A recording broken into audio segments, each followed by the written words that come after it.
You built your youngest sister a $300 desktop with one of your older GPUs so she can play Sims 3 to 4 at a respectable quality. Hell yeah! I mean, like, what more do you need, right? What more do you need? You're on a laptop right now? Yeah, no, I'm not judging. Laptops are great. I've come this close to buying a laptop a few times recently just so that I could, like, go to the coffee shop and respond to YouTube comments and shit. But, like, if I were to get a laptop, it would probably just be a Chromebook. or something, like, really low power and cheap. Just, like, remote desktop into my main PC with Parsec or something, and then, like, use that to edit videos on the go. Happy 30 days before Christmas? Who cares about Christmas?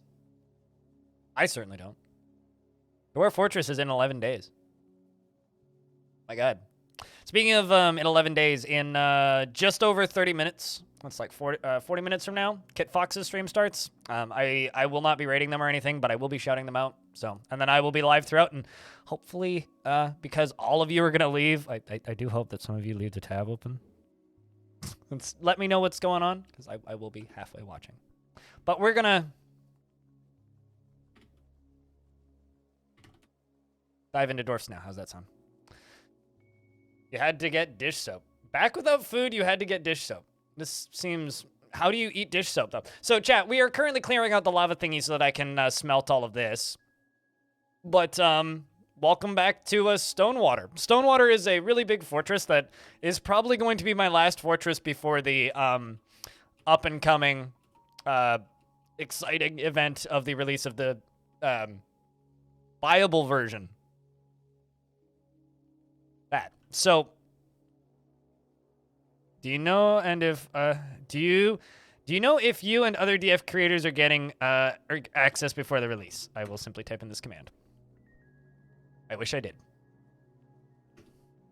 That's unfortunate. Civ's in prison and very depressed.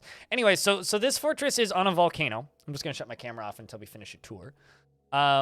We are currently working on a new structure up here, which is going to be another fun project, which is going to be a automated mechanical lava fall, or funnel even, to have some fun up here. But if we scroll down, these are the upper bedrooms, and then we've got a temple over there. Then we got middle bedroom layer, and then lower bedroom layer, as well as bar storage, and over there in the top right, we have our glass forges and our metal forges. We are of course forging adamantine, and also, spoiler warning for this fort, we have access to the underworld.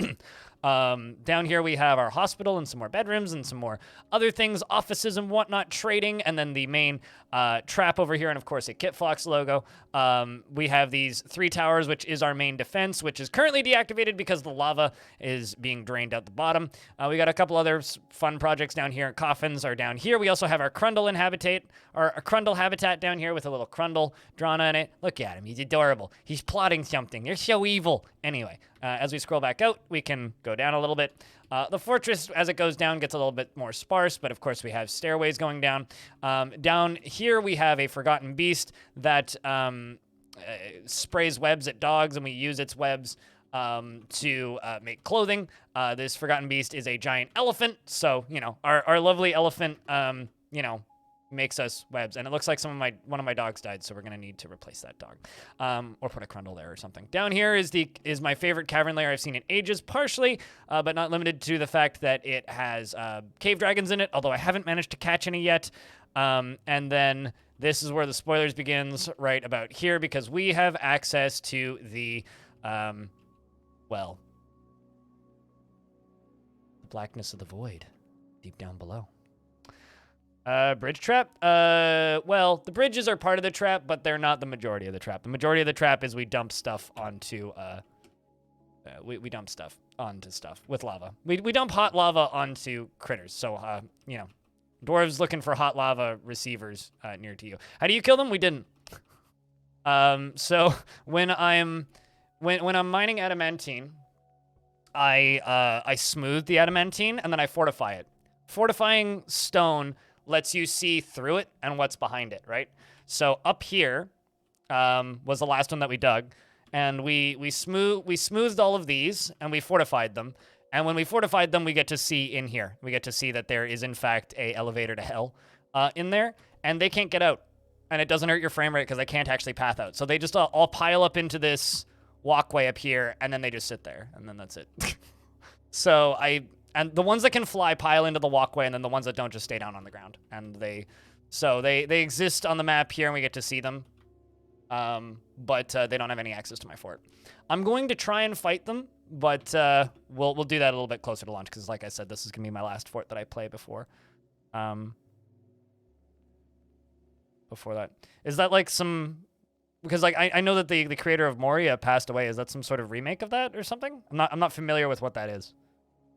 Unless you're referring to some Lord of the Rings game, and if it's a Lord of the Rings game, no. I'm not sure if you're referring to the roguelike Moria or something else. You can't kill them? No, you can. The thing is they are randomly generated forgotten beasts, essentially, right? It's the official Lord of the Rings game. Absolutely no interest. But anyway, I have lots of interest in Moria, but that's a very different video game, and not like officially related to Lord of the Rings in the slightest. And the guy who made it passed away, and it's a bloody shame because Moria was one of the original inspirations for this game. Anyway, Mayor has imposed a ban on what? Probably figurines? Doors? Well, that's fine. I'm not selling doors. Living dwarves, because we've had a lot of death, are Snail, Valleys, Little Oson, Spice, Phoenix the Dwarf, Razlime, who's still alive, miraculously. Sax is still alive. Time and a Raff is still alive. Whammy's still alive. Goats is still alive. White Dog's still alive. Takira's still alive. Kodiak's still alive. Aokangi is still alive. Reza's still alive. Onyx is around. NetJam Jr.'s here. H2O, Civ, although Civ is kind of insane right now. Audio, Aquafunkalistic Booty Wap, Potato King, Wendigo, Trevor in VR, Impalification, Tapioca, Ultimate Lizard, Marriott, Curses is still around. Fight Attack, Rolf, Rory, Omegaloff, Nortrim, Footloose, and Animal, Aphid Bane, Blackadder, Sanic, Hazaza, Walrus, and then the kids. We've got Killjiro, Render, and Brimbjorn. How about you?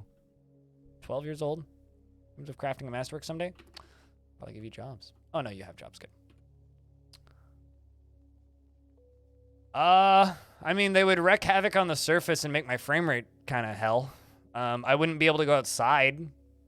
But, you know, they would do what anything does in Dwarf Fortress. When I retire the fortress, they would disperse out into the world and go get, like, they can talk. Like, they're just weird, randomly generated evil people, right?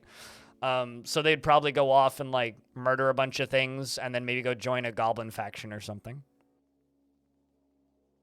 But yeah, if you look at a game and go, oh, this is big budget, big brand, like, high value video game, odds are very good I have no interest. I have, like, almost no interest in Moria. Like, I don't play Dwarf Fortress because it's a game full of dwarves. I play Dwarf Fortress because there's literally nothing else like Dwarf Fortress.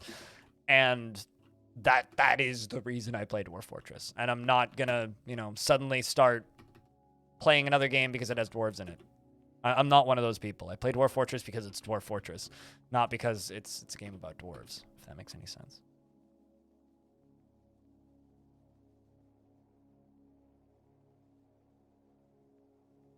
You know, that's not true. I did play Call of Duty Modern Warfare 2 in, like, 2007. I think that was the last time I played a Call of Duty. I played that Spec Ops. I think it was Spec Ops. I'm pretty sure it was COD. I'm pretty sure it was MW2 that had Spec Ops. Yeah, good memories of playing with my friend Daniel and just, like, on his Xbox and just, like, playing the AC-130 mission where you just have to, like, sit in the gunner seat.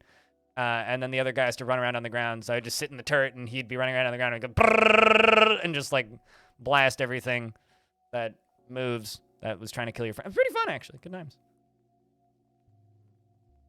And that you're making a dwarf colony? Sure. But it also doesn't have anything that I'm interested in that makes me interested in Dwarf Fortress. Does it have HP or a physics and centimeters cubed based volume system of blood and internal organs? If the answer is no, or the latter, then I'm already out.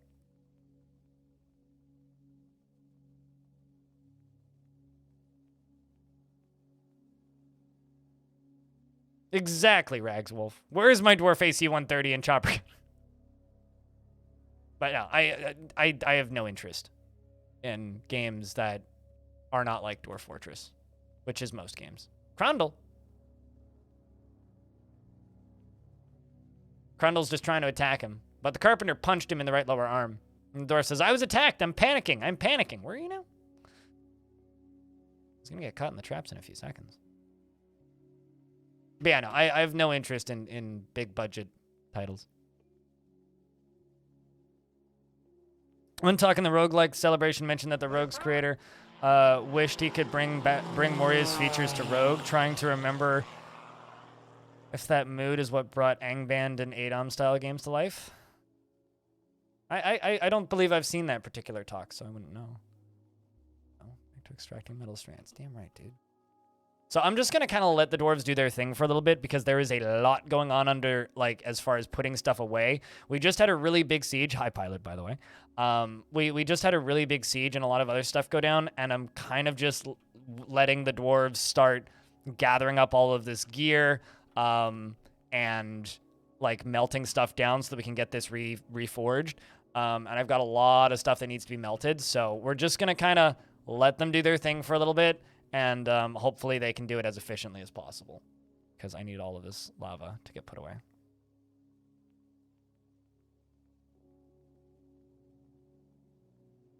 But no, I mean, the games that I'm interested in small projects that I can actually assist by supporting them. And the main reason, like, when it comes to AAA and larger budget titles, when I look at those games that I go, I'm not interested in them, it's not necessarily that I'm not interested in them, it's just I'm not interested in playing them in a professional capacity. And my reasoning for this is, like, there's two ways that you can look at this job. The job of I make videos and live streams and things on the internet. There's two ways I can look at this. I can either be part of the machine, try and get into hype cycles and stream games that will make me money, right? Which is I'm going to play all of the popular upcoming hype games, right? That's how you make money in this industry. I don't give a shit. I'm in this industry because I want to help smaller games get some eyes on them, right?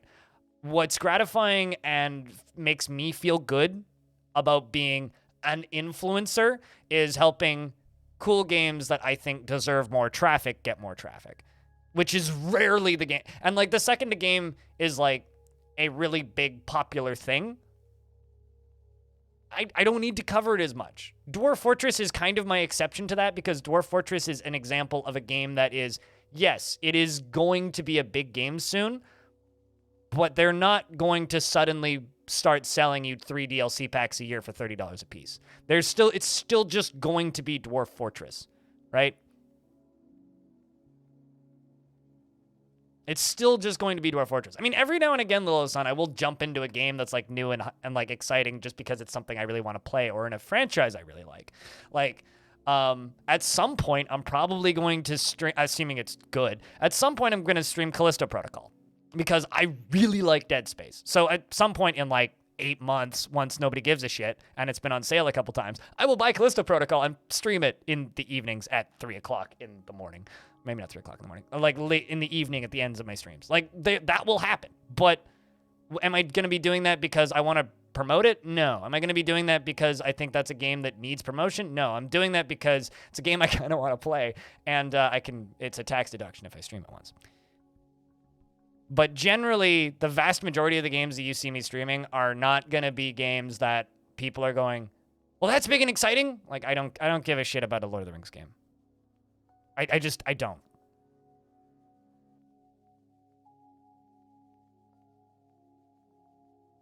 And also, just to state this bluntly, I'm never going to stream Deep Rock Galactic, and not because I actually have anything against Deep Rock Galactic. I've streamed it once, actually, I think.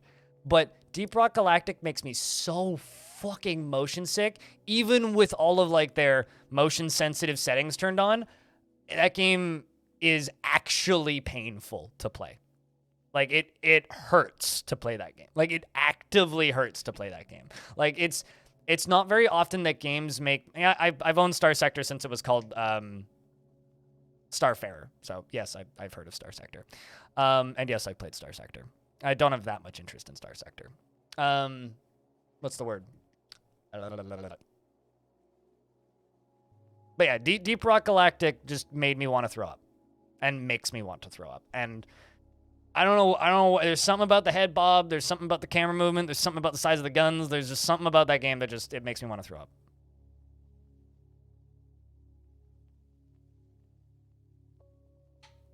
You were thinking that it would just see cavern. You would like to see cavern expeditions send teams and miners and warriors off the map to searching for the mother load to get attached to a bit like Deep Rock Galactic. Oh, you mean like in Dwarf Fortress?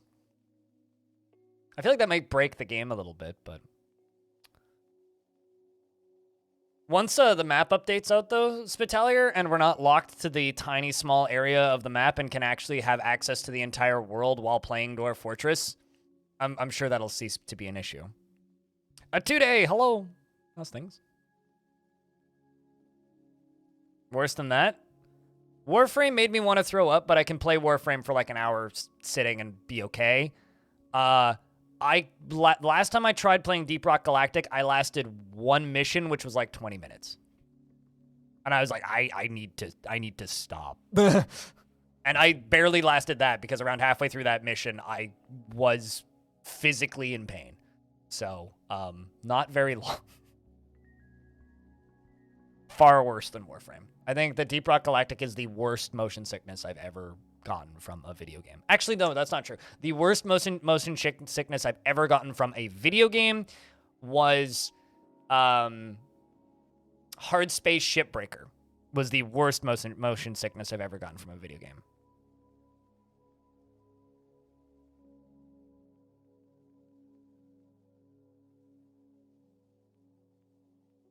Sure, that doesn't work. It's the first thing I do. I usually do that before I do anything else. Before I even start playing a video game, I turn off motion blur and depth of field. And no, it didn't help.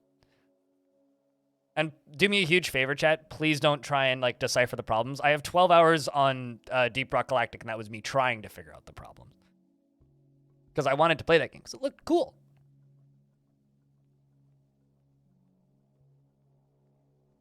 It's funny because, like, when I was younger, maybe, P, I had no issues with motion sickness, but as I've gotten older and my eyes have gotten worse, my motion sickness has gotten worse. To the point where, like, I get motion sick in cars now, which is weird, because I never did when I was younger. But Rock and Stone, they're still dwarves. It's a cool game. Oh, God, you don't want to ask me about my time playing VR. Played Rec Room once? Oh, my God. That was an unpleasant experience. I'm not a VR person, unfortunately. We're making dwarves lose weight. They don't need to? Make them haul rocks. Wait, hold on. Do you want tips or do you want, like, funny tips? Because set them on fire and put the fire out really quickly before they burn to death. It's the fastest way. Yeah, I played Rec Room. I played a few different things. I played one of those. I've only ever played early VR titles, but I have no interest in VR. T-20 for Kit Fox? Yeah, I'll pop a shout out in the chat when they go live. Here's the thing, like, it doesn't matter if they're fat. Really. Dwarves don't need to be skinny. Unless they're, like, crossbow dwarves, basically. They don't need to be skinny. Corpulent is not a debuff. It's not a negative.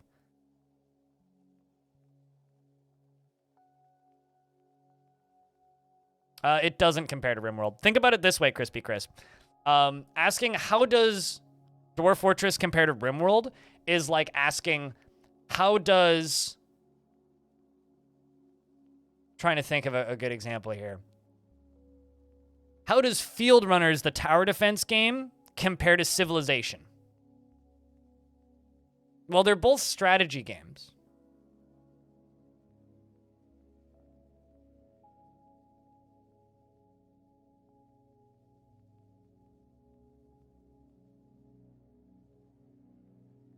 Actually, the other example I've used, maybe, P, is like, it's like comparing Checkers to Civilization. Where it's like, yeah, well, they're both strategy games. Balloons and any Paradox. Yeah, exactly. Balloons TD in a Paradox game. It's like, yeah, well, they both have strategy. And they're both good games, right? You know, like, so RimWorld is a colony management game with some mood management and people management and relationship management. a little bit of storytelling RNG, a little bit. It's gotten better with the DLCs, but then the game gets very expensive. So I'm just gonna like kind of, most of my experience with RimWorld is more vanilla. I haven't played RimWorld in 2.5 years, and I have no intention of ever playing it again. So no hate to RimWorld. RimWorld's fine, but I haven't played it in 2.5 years, and I never touched any of the DLCs because they promised they would never charge for DLC in their Kickstarter, and charging for DLCs. I don't think they compare for 2 reasons. And the reason I don't think they compare is what makes Dwarf Fortress cool is its world generation. Yeah, the last time I played RimWorld was the last time I was in the Hot Potato Charity Marathon, which was 2 rounds ago. So not the last one and not the one that's happening right now.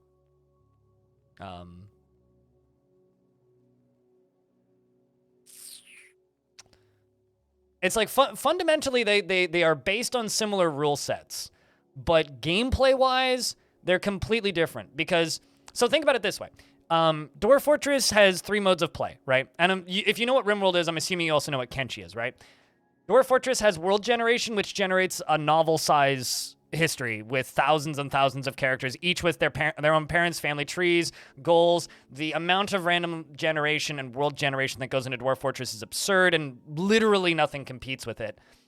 Legends mode lets you read the entire history of your world, right down to the smallest possible detail. There's Fortress mode, which is a fully 3D base building game, which has its problems, and it's like cheesable, and that's not what makes it good. What makes it good is the fact that every single one of these dwarves has histories, permanent thoughts and mental states, family trees, friends, relationships, and communicate with one another, stats, skills, and right down to like quite literally Crusader Kings, if not higher than Crusader Kings levels of like family tree generation and desires and needs, right? So there's that. But also there's Kenshi in the game, which is adventure mode. Like adventure mode is an open world survival crafting RPG that ties into the persistent worlds of your fortresses, which allows you to visit previous fortresses, attack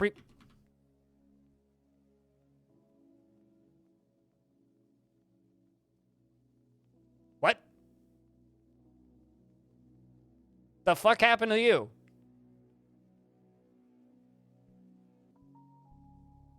I just had a dwarf die.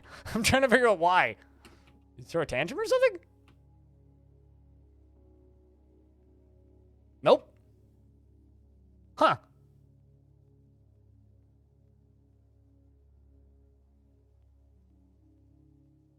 Well, I mean, it is a charity marathon, so go chuck them $10 because they're raising money for Doctors Without Borders. Right now is the best time of the year to watch RimWorld. True story. So yeah, that's why I kind of don't like comparing the two, is because it's an unfair comparison for Dwarf Fortress because it gives people the wrong idea of what Dwarf Fortress is going to be like.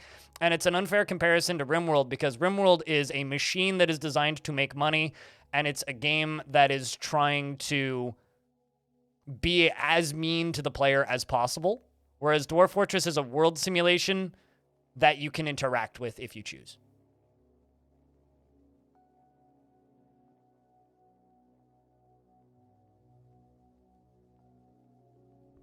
CK3 largely stole their memory system from Dwarfort.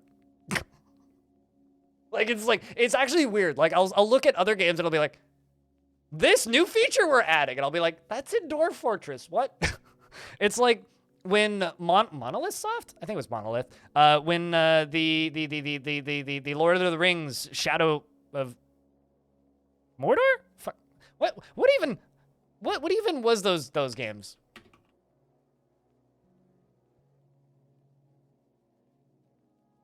Shadow of Mordor and the first one, whatever the first one was called. I can't even remember now. Yeah, that was the first one, Shadow of Mordor, and then Shadow of Middle-earth, right? Or Shadow of War, that was it.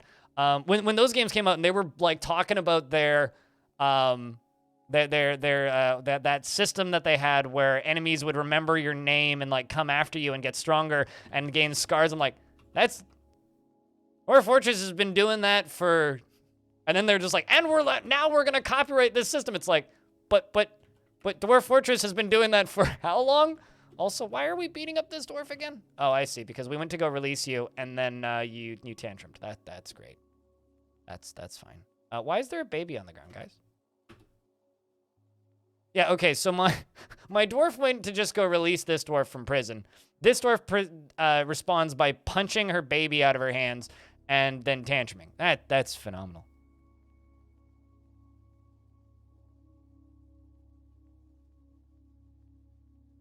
Here's the thing. If you can play Cataclysm, you can play Dwarf Fortress. Dwarf Fortress is not a hard game. Dwarf Fortress is just an obtuse game, and the UI rework is removing the majority of the obtuseness. So if you can play RimWorld and CDDA, you're fine. I would actually argue CDDA is harder to learn than Dwarf Fort in a lot of ways. And system patents are pointless. Oh, I know, but it's still just like hilarious to me that they're like, we're gonna patent this system. It's like, that is really dumb. Like, I've been arguing for years that Dwarf Fortress is not a hard game to learn. It's just obtuse, and a lot of people don't want to put the time in to learn an obtuse game, right? A lot of people just want to play a video game, and that's it. Very few people are okay with putting the time in to learn an obtuse game.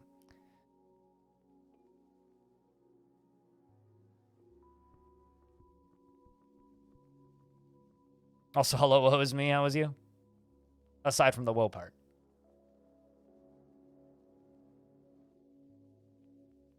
Also, speaking of the hot potato, they're $18,995. Fuck yeah. Sorry. Happy for them. And Jess has 11,000 viewers. Holy fuck. Hey, Jess. Also, Clino, be nice to hot potato people, because if I play my cards right, maybe I can convince Sui to help organize a hot potato for Dwarf Fort one day. Who's got the hot potato? What Jess has it right now. I can give her a shout out if you want. Give second after I sip my coffee.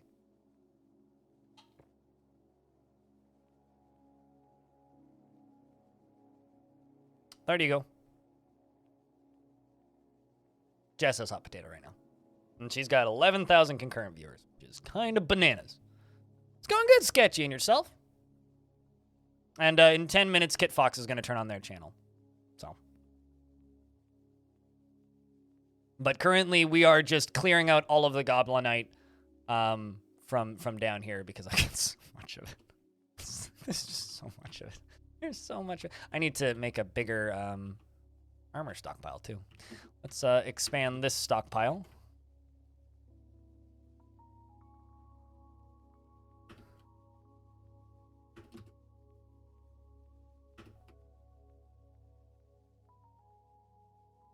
The Kit Fox channel, when they go live, I will link it. Yeah, it looks like Jess has main slot front page, and it's 10 in the morning, which is like primetime Twitch. So, which is why she's got 11,000 concurrent. I think the highest concurrent viewer count for Hot Potato last year was Sue at the end with 14,000. Oh, Jess, yeah, here. I'll give you a link instead of doing the dumb Twitch shoutout feature. Yeah.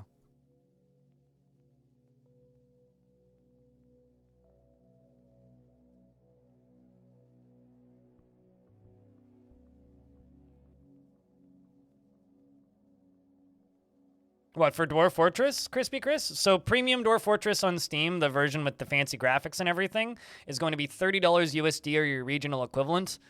And the free version, which is Dwarf Fortress Classic, will still be available, although it will be releasing slightly after. And I mean slightly.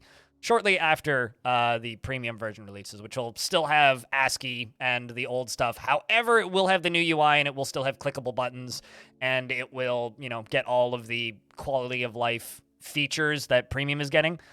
So the free version will still be available from the Bay 12 Games website, but there's going to be a slight delay between releases. So keep that in mind. Both on Steam and on Itch. I will buy it on whatever platform they don't give me a key for, so I will probably be buying it on Itch. And then gifting it on Steam to my sisters. Yeah, no, so it's basically just a, if you're concerned about the purchase and want to wait until the free version's out and try that first and then buy it if you like it. Or alternatively, just buy the game and play it on Steam, you know? Also, like, $30 for a game that's not going to have DLC outside of, I think Tarn was maybe suggesting adding more music to the game. For a game that's not going to have DLC, that's not going to have deep sales, $30 is a fair price for a game like this. I mean, it's cheaper than RimWorld, and it's a very different game with a lot of stuff to do. So. Dwarf Fortress? Dwarf Fortress is currently, the version that I'm playing right now, 47% complete. And they've been working on it since 2002. And there's a very, very, very, very, very, very, very, very, very, very, very big long list of features that they want to add on the website. So, it is, Dwarf Fortress is the original Forever game, I would say. Or maybe not the original, but one of the original Forever games. Of just like, yeah, we'll still be developing this in 30 years.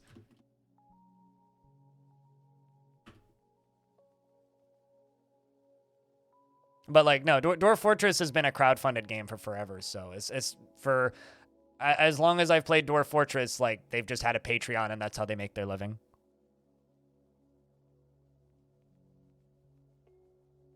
You know, it's kind of funny. Like I released a video this morning on my YouTube channel, maybe P, talking about how Workshop's going to be in Steam at launch and also Classic is going to get delayed. And there's immediately this conspiracy theory that's sprung up, which is, oh, Kit Fox wanted them to delay the free version so that sales are better on day one. And I'm looking at that, I'm like, okay, so I can see the theory. I understand where you're coming from. But that is, I don't know, it's just funny to me.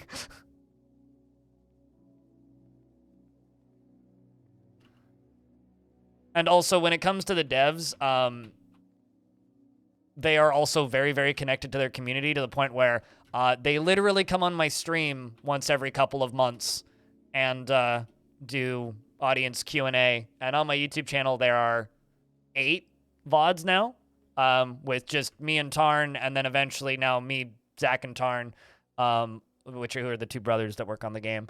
And I've also been bringing on guests from the Dwarf Fortress community. The last 2 have had Tekid on, who makes great tutorials. $30 is 100% worth it? No, absolutely. Absolutely. I've had a few people like complaining about prices, but I think the only real price complaints I've seen are people that are in Brazil, which are currently getting absolutely shafted for Steam prices due to inflation. And I feel for them. But I feel for them on just like a general kind of thing when it comes to, you know, how expensive games can be in certain regions. Look at that dwarf sleeping on the floor. I mean, someone's got to sleep on the floor, man. Pretty sure he's got a bedroom, too, because I'm quite sure, like, every dwarf in this... Yeah, he's got decent quarters. Unless that wasn't the one that was sleeping. Are you the one that was sleeping? Oh, you don't have a decent quarters. You do need a bed. How many dwarves don't have beds? What? This bedroom's not assigned to anybody? Excuse me? The babies don't have beds. That's fine. They don't need beds. There you go. You can have a bedroom. Apparently, I didn't assign all my bedrooms. Somehow. I'm not sure how I didn't do that, but...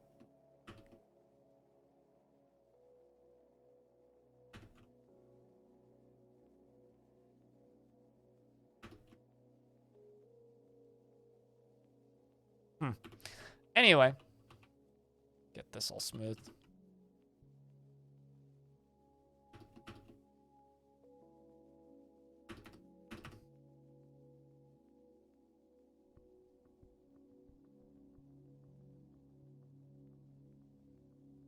But you heard Tarn in 2008, 2009 say that he expects to reach version 1.0 in 15 or 25 years or something. I don't remember. I think like the current estimates are like it's going to take them another 15 years, 10 to 15 years, which, you know, like Zach and Tarn are in their 40s. They've been working on it for 20 years. It's perfectly reasonable to say, yeah, they'll be working on it for another 20. That's a career, you know? I'm sure at some point parts of it will get open sourced, especially if it sells well. Like, not in the most recent interview I did with Zach and Tarn, but the one before, which was back in July. Tarn said that if it sells well enough, why don't we just throw Legends mode, or not Legends, World Generation out there, which would essentially be implying open sourcing a portion of the game. Kit Fox has gone live? Okay, I'll give you guys a shout out. I obviously won't be watching personally, but I will have the stream up and taking a peeko. You know what's going on.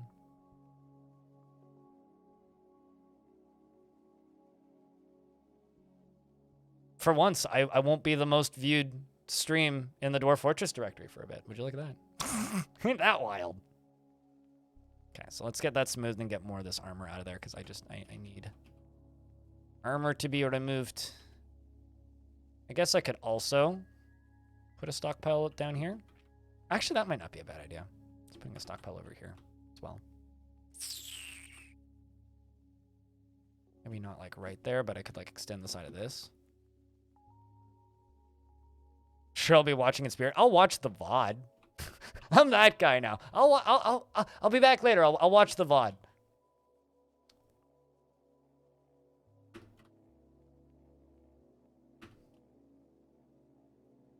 Definitely, right? We'll definitely actually totally watch the VOD.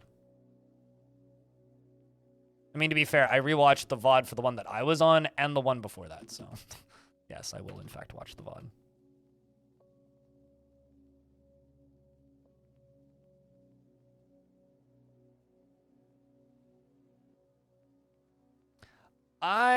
You know, honestly, if they're going to open source any part of Dwarf Fortress, it would be World Gen. Because it would be really, I mean, depending on what license they put on it, right, too? Like, if it's a non-compete license, essentially, where you can't necessarily use it in a commercial product, it can make a lot of sense. Depending on the license they go with, it could be really interesting if they open source part of the game.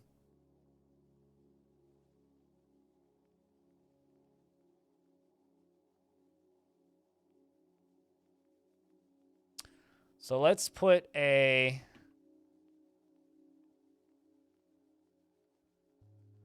an armor stockpile down here.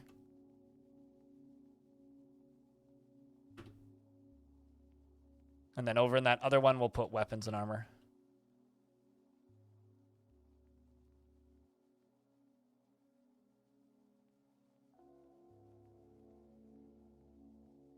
Because here come all the dwarves. They're all going to be running down here to go gather more of this. And then we can start the lava filling again, I think. After this is an armor stockpile and a weapon stockpile, and the one up there is just a stockpile. Bugbat is fighting with a dog. Well, that's unfortunate. That's a lot of Bugbats. Great.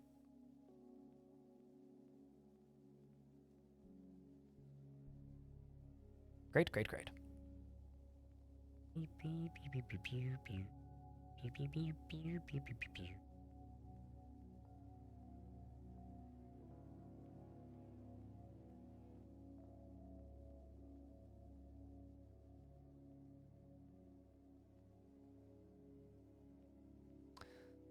That will get closer to one. That will sometimes get closer to 100% compete, but then we'll never really get there, and you'll always find something new to add. No, totally. I mean, and also, something Tarn has mentioned in passing a few times is even after they hit 1.0, like, they'll still have more stuff to hit. It's like, I think for a lot of people, premium release is going to be 1.0 for Dwarf Fort.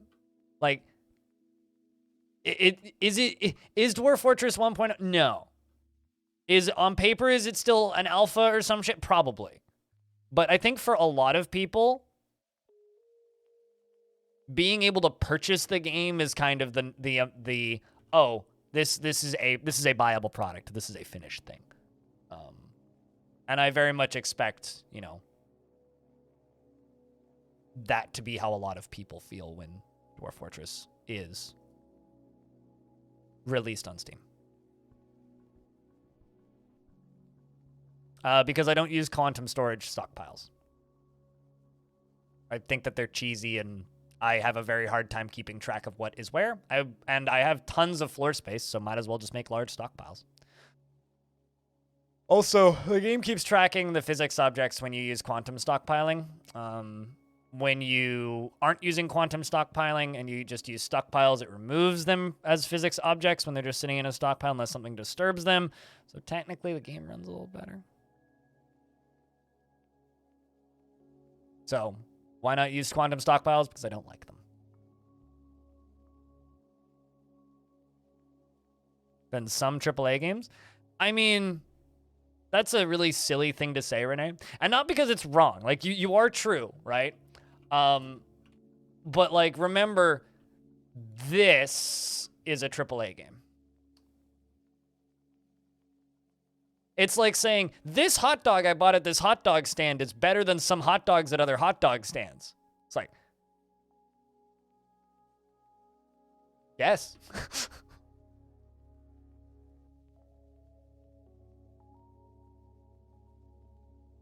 Exactly. Choose what you want, don't choose what you don't want. I mean, I'm also not using, like, DF Hack or DF Therapist. Could I use those? Yes. Do I want to? No.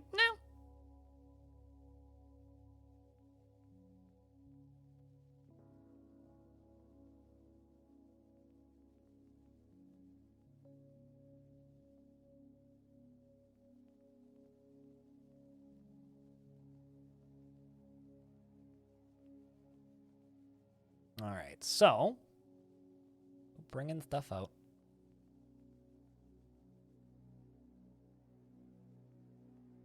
Also appreciate you guys for like tag teaming chat. I'm still talking here a little bit. This is better than some things, but not as good as other things, and the same quality as the third thing. Yeah, no, totally. I mean, Dwarf Fortress is better than a lot of things, but it's also worse than a lot of things. Like, it's not like it's the best game ever made or anything crazy. It's just a very unique game. A very, very, very unique game, which is what makes it cool.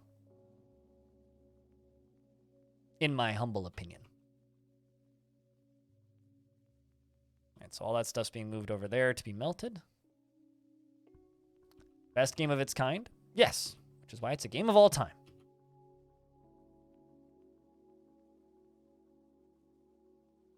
Okay, this is all getting mined out. This is going to be a weapons stockpile.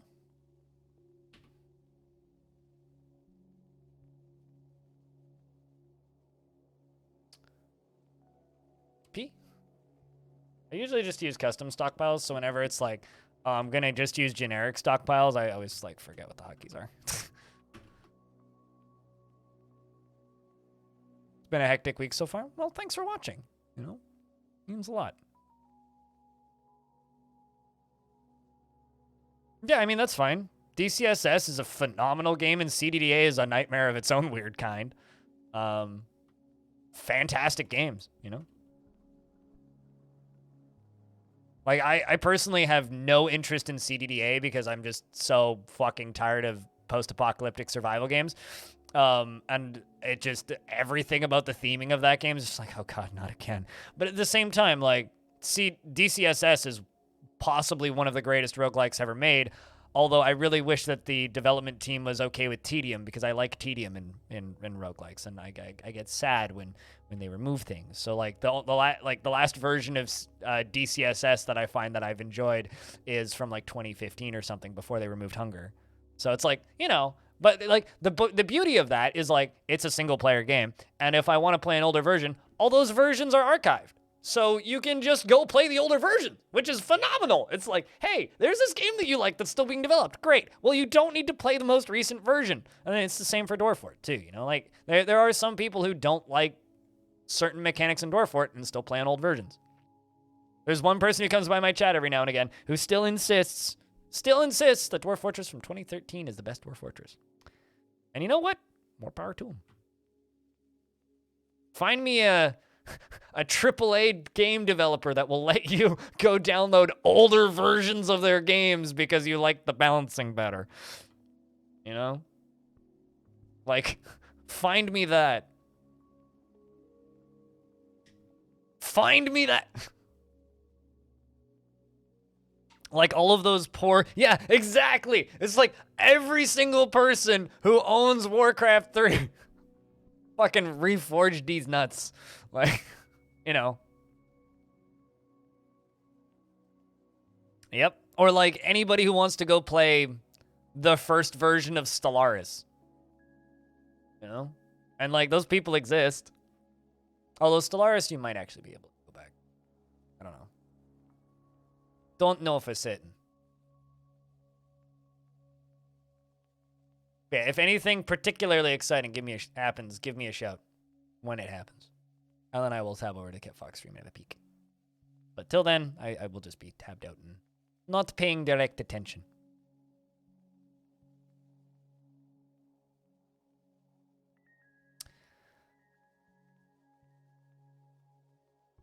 Including testing versions? Well, see, there's a rare example of a game that lets you do that. It's a rare example. But those examples, like I said, are pretty rare.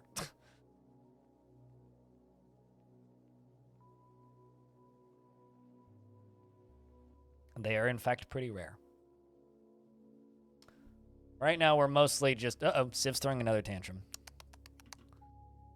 It's actually kind of nice to have a dwarf tantruming, which might sound weird to say out loud. There you are, you're sleeping. The reason it's... disorderly conduct. Again, Civ! Go back to prison. The reason it's kind of nice is because moods are so simple these days. It's like, having tantrums, like, makes things interesting.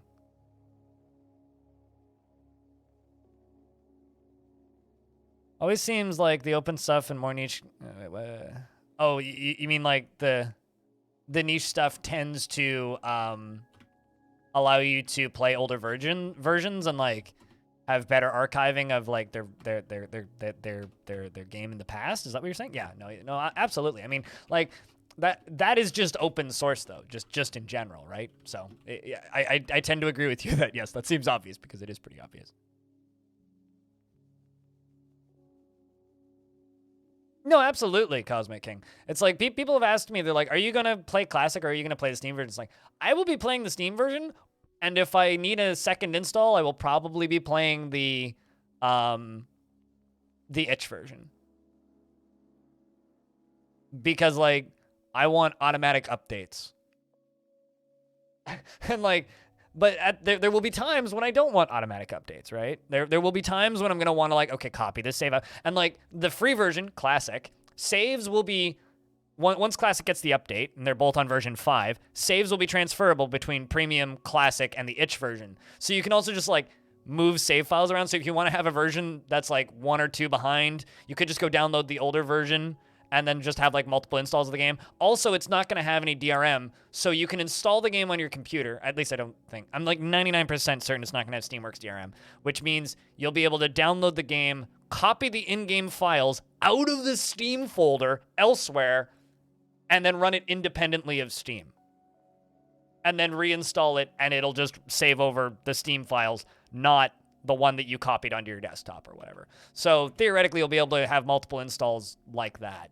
Because like WarSim doesn't have any Steamworks DRM in it. You can do that in WarSim. You can just literally copy the game files and like put it somewhere else on your computer and then just have 2 installs, which I did once. So like, and I've done with other games that don't have any Steam DRM. So it's like, it's literally all of the benefits of... Apart from Long Death, yes. Long Death will be remaining on the older versions. So there will be streams on this channel of old DF, but... Yes, no, absolutely. Very mod-heavy games like are certainly benefited from not having any kind of DRM.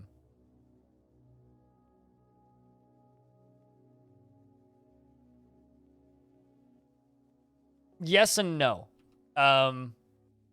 It requires Steamworks to keep your mods updated, but you can still copy out the entire thing. What is digital rights management? It's the stuff that makes it slightly more difficult to steal video game. And I say slightly because it doesn't actually make it even remotely hard.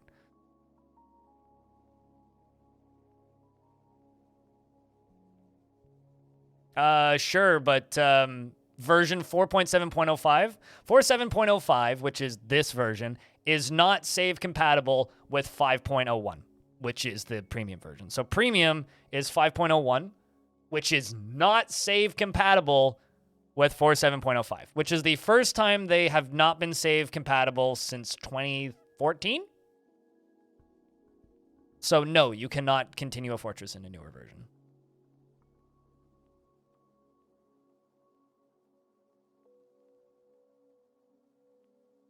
Except, De Novo? No. No, it absolutely, like, people have cracked De Novo. People have cracked De Novo. So, fun fact, there is a person who is a member of this chat, who I will not name, who may or may not be a subscriber of mine at the moment, who's one of the founders of De Novo. And yes, people have gotten through De Novo on multiple occasions. It just takes them a little longer. which was kind of funny because like I met him through like a different open source game that I used to play a lot in game modding, and he he was working on netcode for it, and I asked him like, so what's your day job? Because he said that he worked in the games industry, and he goes, I work for I work for one of the most hated companies in the games industry. Sorry, I'm the co-founder of one of the most hated companies in the games industry.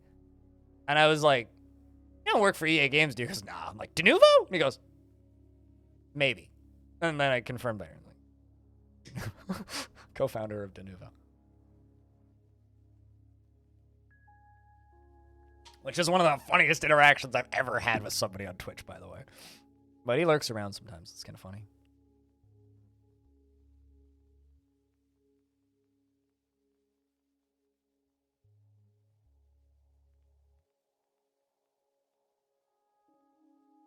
It depends on how well Denuvo is implemented. There's actually there's plenty of examples of like good implementations of Denuvo that's like not even noticed. But the issue with Denuvo, from what I gather, and from talking to developers, is usually what happens with Denuvo is last minute the studio heads decide, or like suits who manage the studio decide, we want this to have Denuvo anti-tamper. And then the team has like 6 weeks to implement it. Like a good recent example of this was actually id Software and Doom Eternal. Doom Eternal, Bethesda decided they wanted Doom Eternal to have Denuvo anti-tamper. It was like 18 days before launch or something. And so they just crunched and implemented it, made the game run like absolute dog shit, and they removed it within 48 hours or something. It was like they put it in, made the game run like absolute shit rolling down a steep hill. And it got removed very quickly. So it's like, I think for every example of like a shitty implementation of Denuvo anti-tamper, there's like a story as to what happened.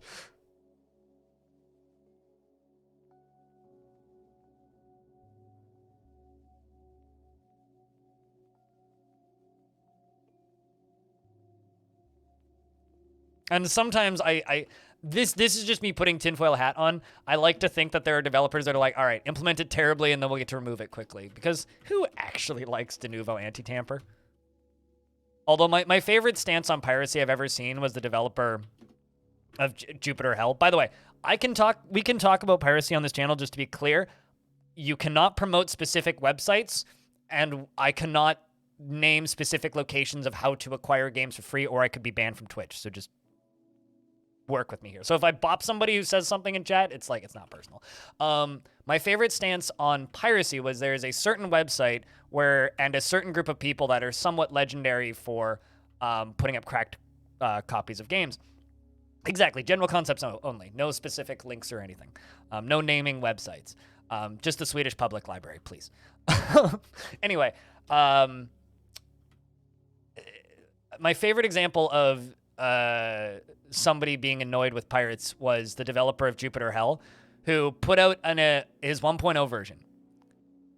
A week goes by, no free version on the internet. 2 weeks go by, no free version on the internet. 3 weeks go by, still no free version on the internet. He pops into my chat, actively complains that they haven't cracked his game yet. He's like, they were like within days on every other version, there'd be a free version available. I put out 1.0 and nobody's cracked it yet. What the? So mad.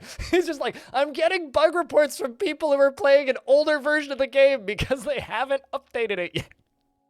He's just like, the best kind of bug reports are ones that you get from people who've stolen the game.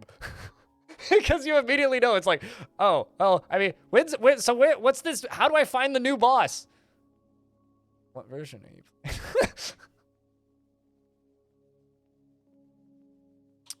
That, and also PAX West 2019, Zach and Tarn were there and Kit Fox was there. And it was shortly after Dwarf Fortress Premium had been announced. And at the time, the community manager of Kit Fox was Victoria Tran, who is now the community manager for a little indie studio called Inner Sloth that made this little indie game called Among Us. You may have heard of it. Anyway. The great thing about that was I asked, I was like, what's like, we were just talking about people being unhinged on like Steam forums and whatnot. I was just like, I was like, what is the weirdest thing someone has said? on the Steam forums since it was announced. Because at the time, there was, like, some people that were genuinely, like, weirdly pissed about the fact that Steam version was going to exist. And she said that the weirdest thing that somebody said was that they were going to pirate Dwarf Fortress as soon as it releases because they refuse to pay money for a game that is supposed to be free. The concept of pirating Dwarf Fortress to me is one of the funniest things I've ever heard of. It's one of the funniest things I've ever heard of. It's like, well, I mean, congrats, like,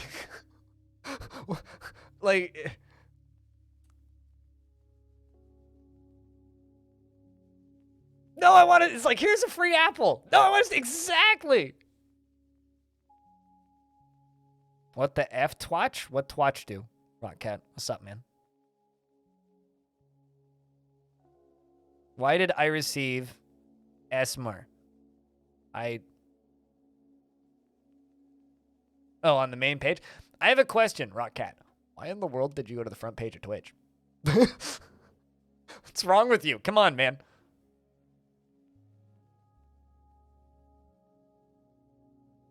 You should just go to the free page or like the following page. Literally just go to the following page.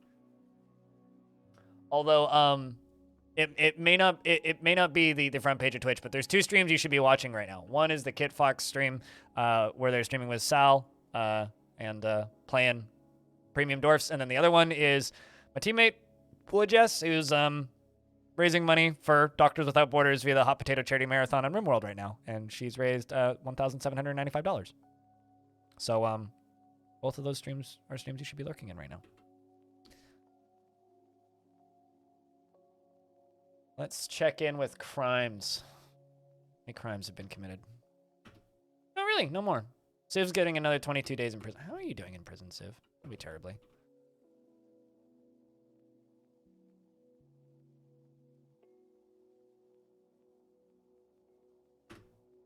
Humiliated! Well, I don't really want to starve you to death. I'd feel kind of bad. You haven't killed any important people. Oh, also, one of the goals for today was because chat dared me to, attacked this. And this is the Goblin Fortress of Evil Haunts, which is run by a demon. And they kidnapped a whole bunch of my soldiers, although they're not listed there anymore, which means they may still be there, or maybe they've moved. And we get to figure out where they are now, which kind of blows. I'm assuming they're still there. That or they're all dead. They may all just be dead. You know, it's a tingle I love, but it's a tingle I love because it's a tingle that I get when I'm in bed with somebody. Which is why I don't like ASMR, because it's a sex thing. It's just like, this is not something I want to see on Twitch. Just period. It's not why I'm on Twitch. And, you know, I get that some people like it. And, you know, honestly, more power to you. But I will stay not in that part of Twitch.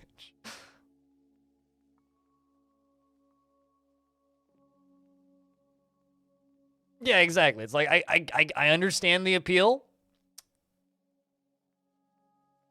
But stay away, please.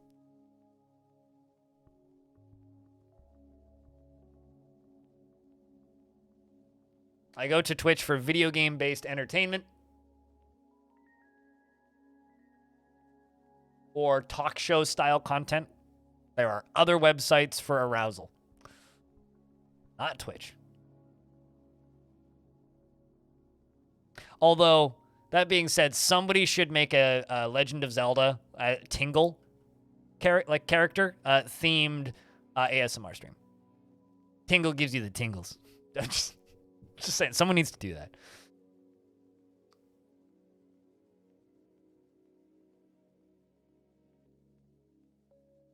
Tingles, tingles. There you go. That would be the name of it. You dislike ASMR because it's either physically painful to your ears, or it makes you reflexively cringe hard enough that your back pops in a weird way. I mean, it doesn't make me cringe. It's just like a Okay, this is like strangely arousing. I need to turn this off now.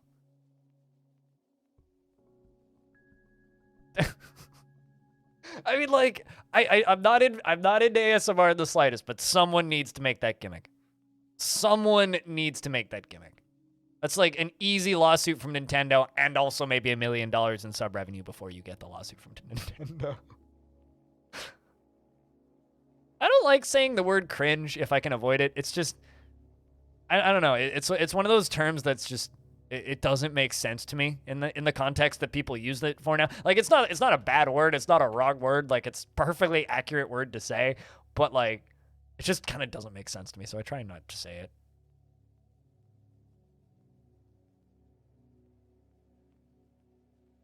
It's cringe to say it's cringe. Yeah, well, I'd rather be hip to be square.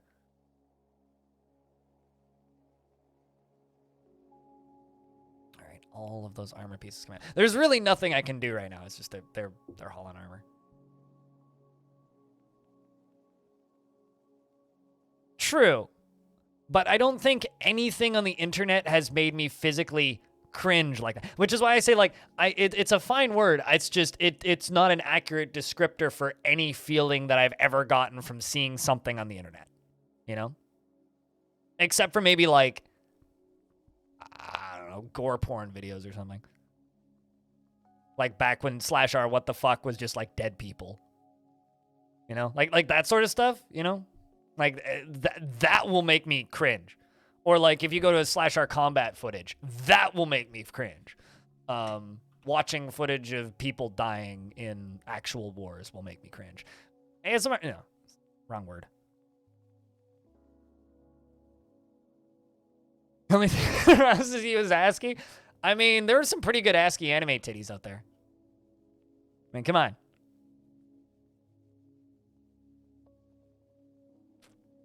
Hey, babe, you got a nice ASCII.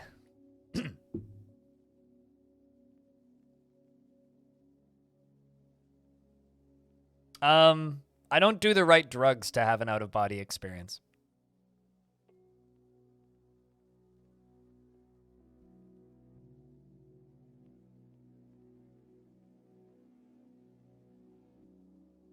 You know, I would normally say don't at me, but that's a nice ASCII you got there.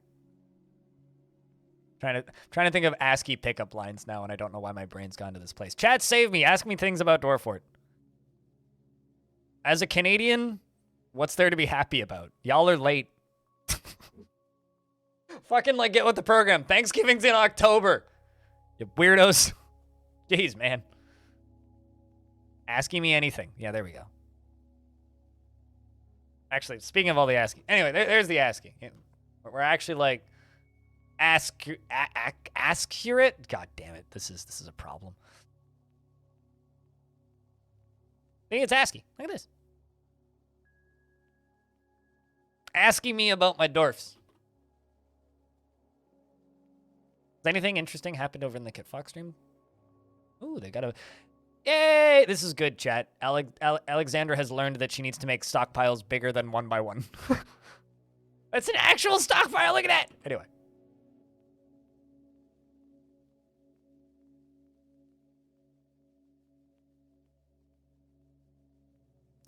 And it looks like Dastot is tantruming again. Or not. Dastot Civ is tantruming again. You know what? Hold on a second. I need to go do some soul searching for a second. Our captain of the guard is Aquafunkalistic Bootywap. Who is also our religious leader in the fortress.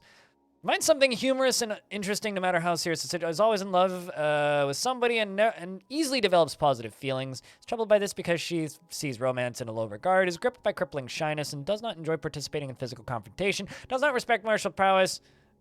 Respects martial prowess, and she is easily moved to mercy. Easily moved to mercy. I'm trying to think about why the captain of the guard would just be like, lock the door.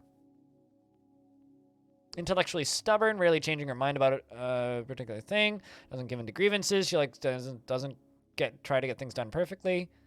Something material goods. Is often quite cheerful. Okay, so that's mental fortitude isn't a logical reason. She basically runs the Jade Creed, which is a religion. And how about you, Destot? You do worship the same god. Is a member of the Jade Creed. So I can't be like, oh, religious differences.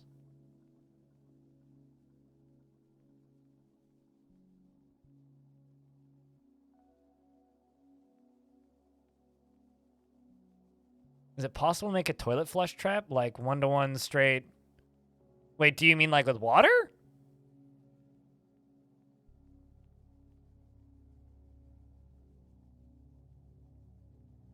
Oh yeah, absolutely. I mean, you should. I think it was Hotbeards. What's the name of the fortress? Go look at the water cannons I had in Hotbeards. Yeah, go look at the water cannon. Like that fortress was a giant canyon, I think. I'm pretty sure it was Hotbeards that had the water cannons. Chat, help me out here. It was a giant canyon, and I had a tunnel for invaders to go into, and we would insta-flood it, and it would flood the whole thing in like 2 frames and fire water like 20-something tiles out the side of the wall. Yeah, no, like, yes, you can I've killed creatures with water pressure. Like, they've died before they drowned. They died from slamming into the wall when water hits them. Like, it's just like a body collides with obstacle and explodes. So I can't think of a reason to make this dwarf to just lock this dwarf up and kill them. Kind of sucks, but I was kind of hoping I would just be like, oh, sometimes cruel. Excellent. But rarely move to mercy and they're in the same religion. I was going to use, oh, they're in the different religion reasoning, but...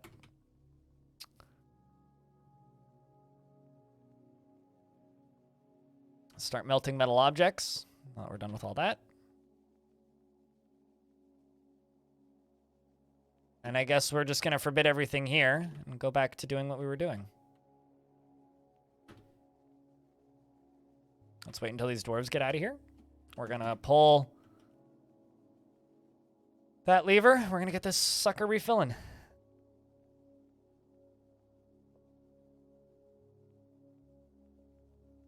Including, I think, a Cyclops. Oh, probably.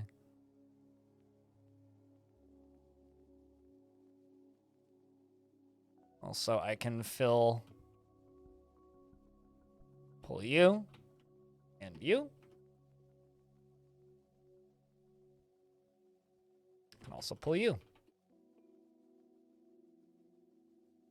I have a bunch of dwarves coming down to pull levers.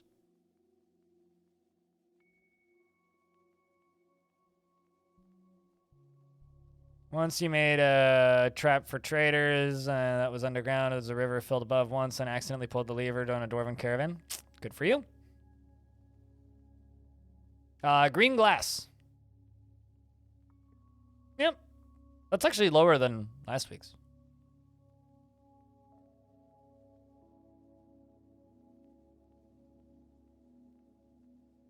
Is magma safe? To eat? No. To have all over your body? Definitely not. To have close by? Yeah. Just don't sit on it.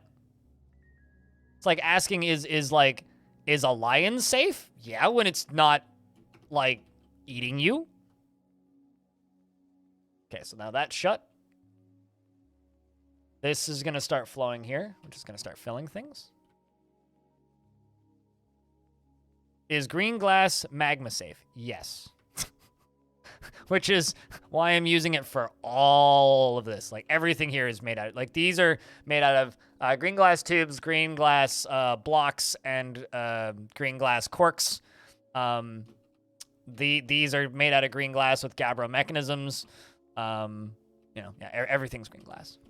The bridges are magma safe. The floodgates are magma safe. The walls are lifting up. Okay, so now that we've done all that, I can go OZV up here, and I can pull this lever right there. And then when they come pull this lever, it's going to start the lava flowing, which is this right here. There was somebody in this chat a while ago who made lava into a drinkable liquid, which was really funny when suddenly, like, everybody was just, like, bursting into flames. Let's just film this a little bit of footage of it. He's like settles down. He has like 200 dwarves, throws lava as a drinkable liquid, and all of his dwarves just go and vault into the lava. All of them.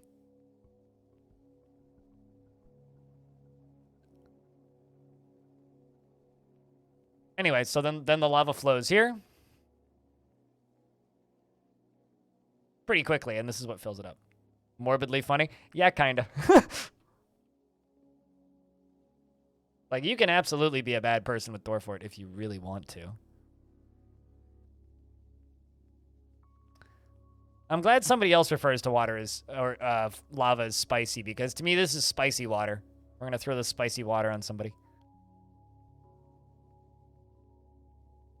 You wanna have a spicy shower? I got a spicy shower. Spicy wall of water. Akia's stolen an adamantine spear! Motherfucker! It's very rare I actually get mad at Kias, but god damn, man.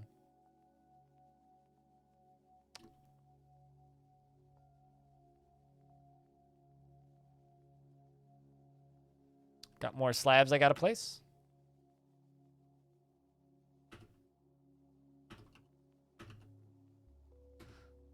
Got ghosts. God damn it, IKEA.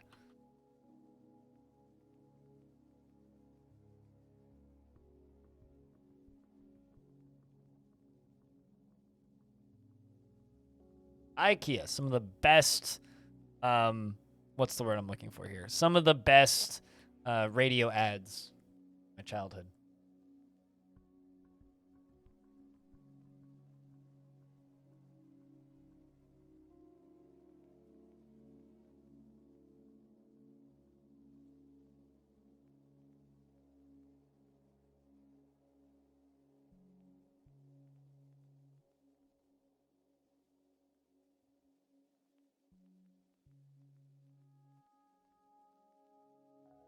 Best meatballs. I've never actually eaten food from IKEA.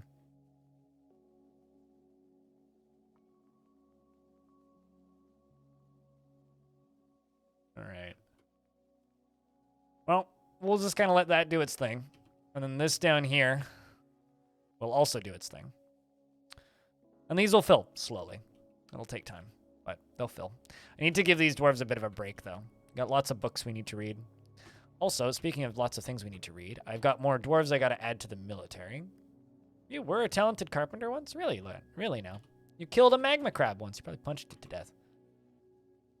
You're creating a great work of art, and this was... You could never, under any circumstances, speak up or otherwise put forth her point of view in a discussion. Oh, God.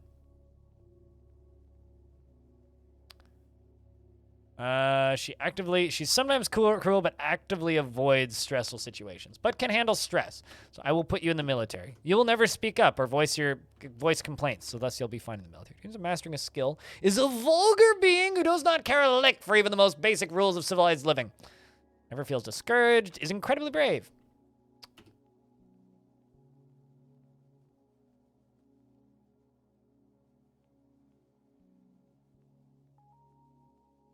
Pretty sure eating horse isn't legal here. At least not in my province. There are some provinces where eating horse is legal. But I'm like 90% certain you can't do that here. Sounds like a good soldier. Oh, definitely. Oh, you're the one I literally just put in the military. How about you? Sometimes quarrelsome. Is pleased by her own appearance and talents. Not particularly curious about what others think of her. Tends to not form negative views about things. When she becomes exasperated, when she's nervous, she drums her fingers. Needs alcohol to get through the working day. All right, let's throw you in there. An Offering to Probing, which is a book that we stole recently. Although A Wizard's Guide to Probing, better. Also, who's your parents? So I don't know where this baby's parents are.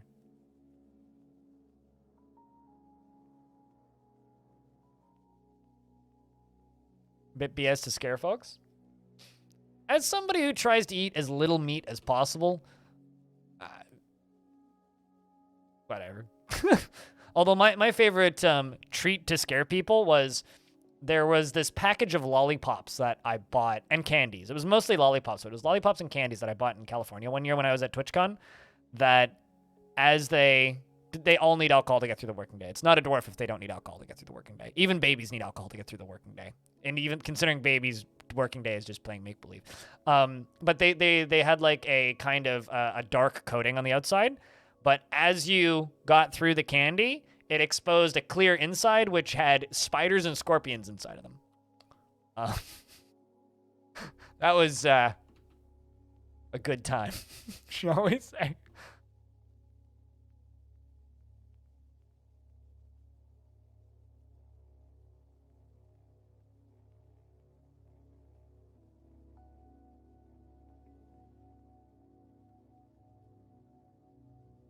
Because they completely dissolved alongside of anything else in the candy.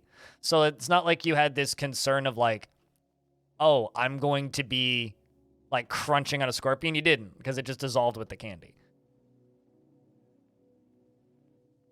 It's this weekend. Stone.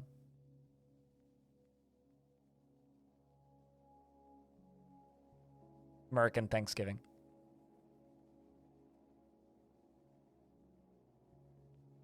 Also, by the way, just I don't often shout out followers, but I just want to say, yes, you should in fact buy Arx Fatalis.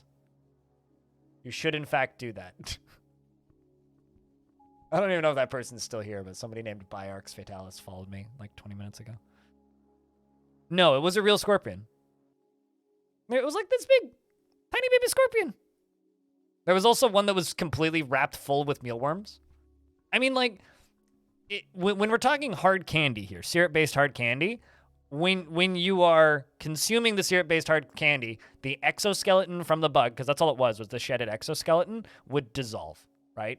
So from the outside, it looks like a fully functional scorpion, but it's the exoskeleton. What the fuck, Canada? This wasn't from Canada. I bought them in California. I bought them from a little Mexican shop. From the same spot, I also bought barbecued covered crickets. Barbecued roasted crickets. Like, they literally just sold bugs. And barbecue roasted crickets, by the way, are great. They are fantastic. Like, if you've ever had, like, barbecue peanuts, think that, but, like, more crunch.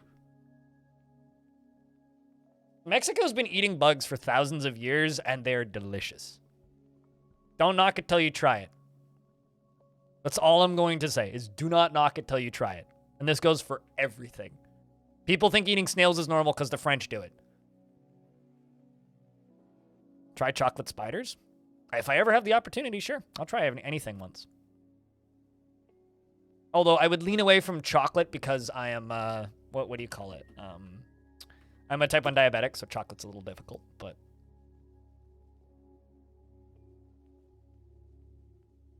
Yeah, scorpions, slugs, monkey brains. Weirder things have been eaten. Well, there you go. Exactly, Uncle Gus. See, now that's the right attitude to have. It's like, you don't need to eat it, but just like, don't bitch at people who want to. We're gonna follow this dwarf who's in a strange mood. I mean, I'm primarily vegan. Like, I eat meat very rarely. I eat meat maybe once or twice a month, and it's usually not at home. Usually if I'm eating meat, it's because I'm in a restaurant. But, you know.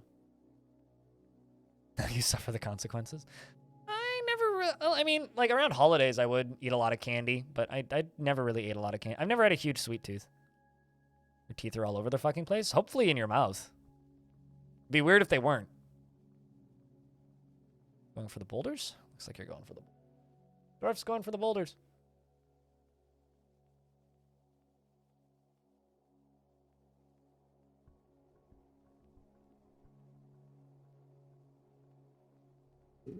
Well, that's good. As long as they're still in your mouth, like that's what you need.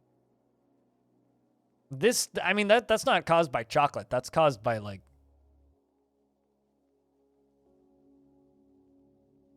I'm trying to think of the right word. Lack of braces? I mean, I had horrendous teeth when I was younger. And it was like a year and a half of my life, I had like this jaw brace thing at the top of my mouth.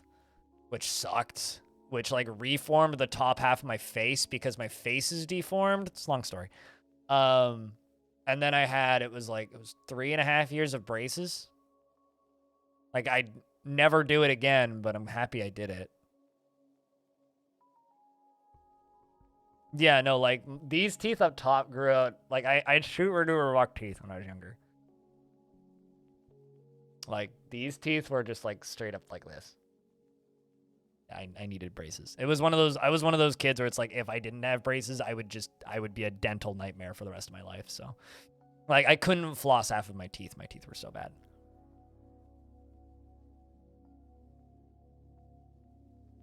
Which is also why, like, my parents spent a small fortune and a half on my braces.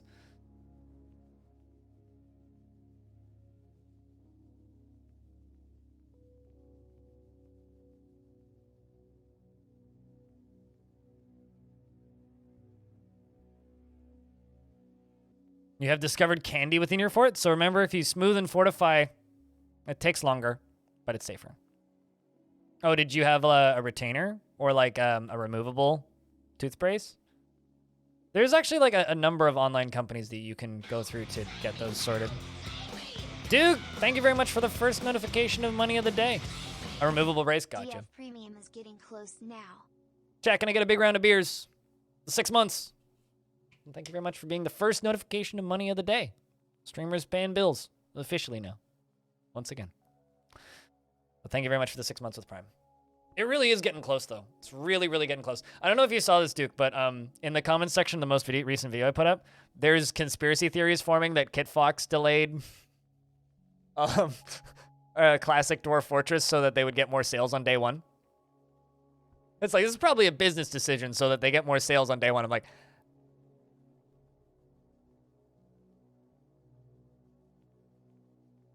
I don't think so.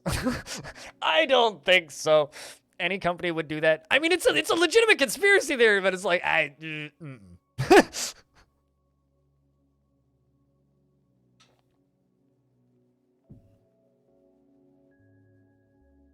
Thanks for streaming today. Your family holidays suck for a U.S. Southerner. Oh, boy. We're not locally cohesive.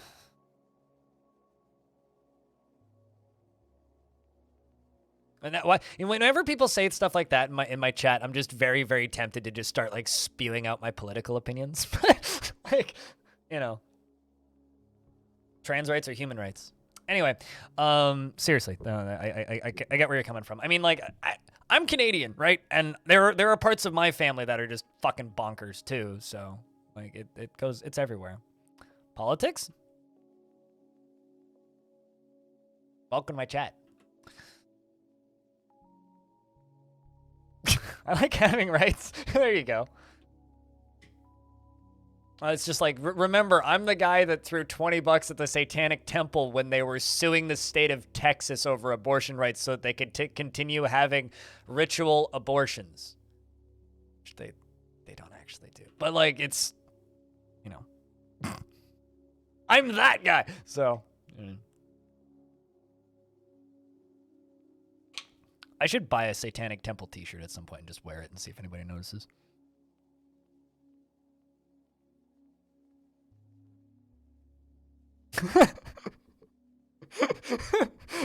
Something leave it.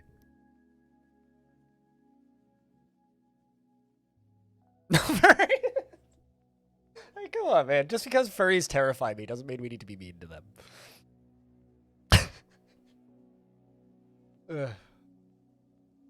Although, generally my experience is furries are the ones who say that because furries have a sense of humor about the fact that they're furries usually. I need to read the last Discord word story. So there's a room on my Discord where people can add random sentences, and I have to read them occasionally, so I'm going to do this. Apologies for sounding like I'm having a seizure for the next 20 seconds. You might be mango salesperson? Frogs eat food. Toads can't fly. Shells are needed for my artifact. Find me under the moonlight night. Shade will biscuits bring me to top. Sorry, guys, you lost it there for a sec. Super confusing times, but cake still I'll cut it. Biscuits bring you to top 2? Good to know.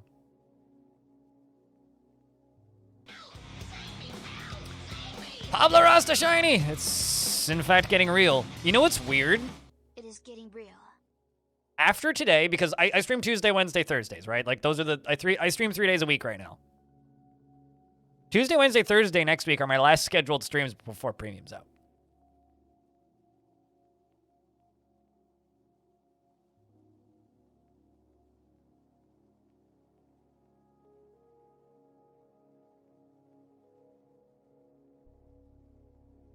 Just saying. Like, that's a thing.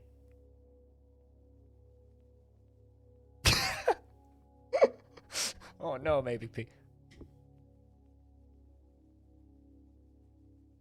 I just want to shout out, if for some reason you've wanted to walk into a furry convention with a shotgun, I recommend Postal Brain Damaged. Because there is a level in this game that literally just gives you a super shotty and then you walk into a furry convention. Not quite. Not quite a train. But close. Close to a train. This game's fantastic, and it does actually have a level that is a furry convention. And you can shoot cats at them.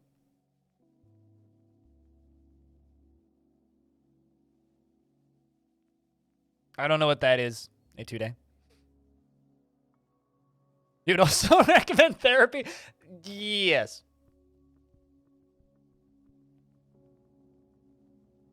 There's a lot of things you fight in Brain Damaged. Brain Damaged was a fun, like, 12 hours. I appreciate that they sent me key and were like, and you don't need to stream it. I was like, great. I didn't want to. Any game with a designated fart button, though, it's a +1 in my book.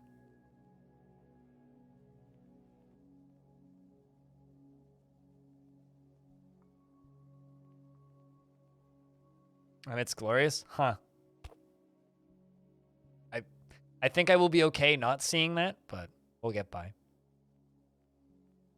Steam does not endorse wrong use of weapons. Yeah, don't actually do things. We're just joking around here. Duh.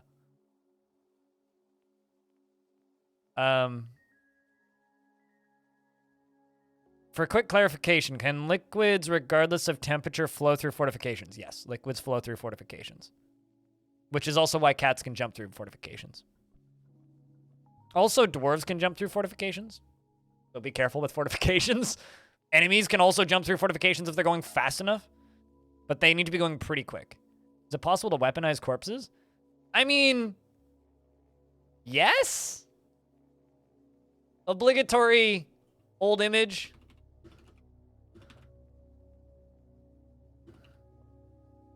Hold on. I need to, like, just have this image on tap, but I don't.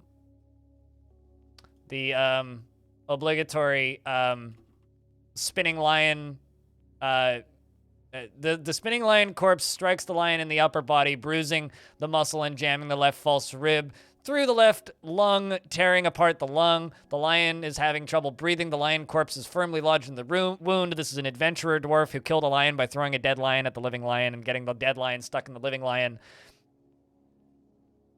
So, although we can't, I don't think we can pump cats through pump stacks, so they're not that liquid. It's one of my favorite pieces of Dwarf Fortress fan art. Genuinely, one of my favorite pieces of Dwarf Fortress fan art.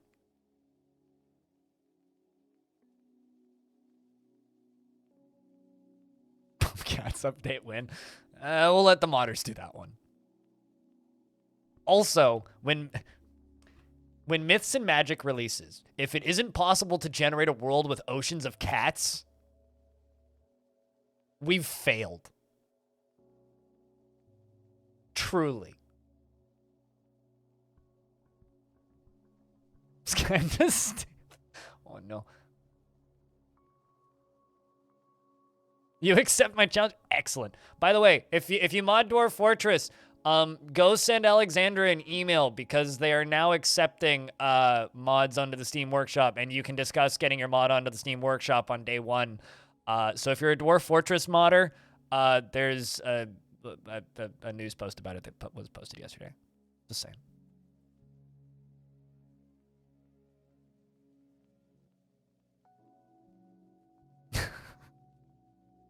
Yes, I know. It's just that's why therapist.com got a lot of funny jokes made out of it for years, Duke. Most of your time requires most of your time lately. Dang it. Still saying it. The lava should just be angry cats. Yes. There you go. Well, considering like Tarn was talking about like, you know, random liquids, like an ocean of booze. Right? I guess that would just be dwarf heaven, wouldn't it? Oceans just being filled with booze.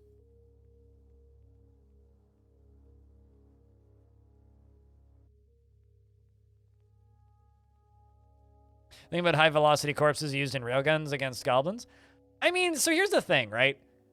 As long as thing is going really fast and thing is heavy in Dwarf Fortress, it'll do damage, right?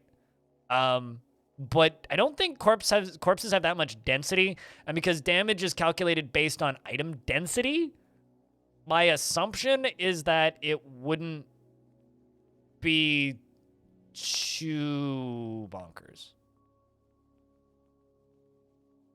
Imagine what an ocean of stale ale would smell like. Absolutely. Or congealed blood. Blech.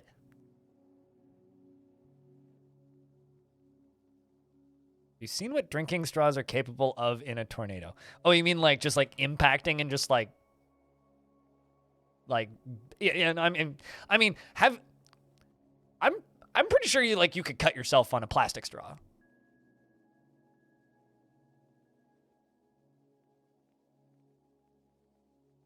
Well, I mean, it can be soup if it's cooked, but an ocean of raw blood would just congeal and be unpleasant. Daniel, dude. I really want to say damn Daniel. Back at it again with the gifted sub. Thank you very much for gifting a subscription to Insane. Cheers, friend. Jack, can I get a round of beers for Daniel gifting a sub? Appreciate you, Ming.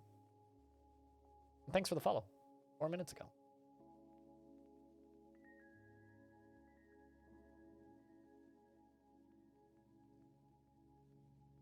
And thanks for coming by and saying hi.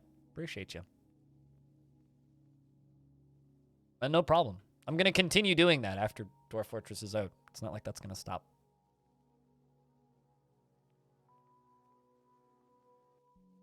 Although, like I've said, I'm still undecided as to whether or not I'm going to make a new playlist, rename the playlist, make a new playlist, and keep adding it to the old one as well. I haven't decided what I'm going to do with the playlists, but it's going to continue. Except it's just going to be called Dwarf Fortress News instead of Dwarf Fortress Steam News. That's the main thing that's going to change. But still going to keep doing the Future of the Fortress read-alongs, and my reading is slowly getting better.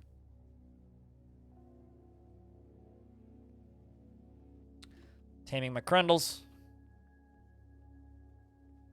Still digging. Okay, I need more magma smelters.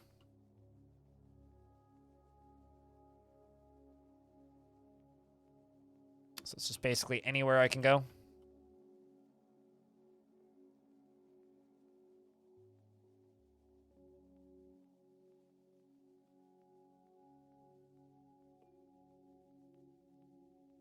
Should fit there.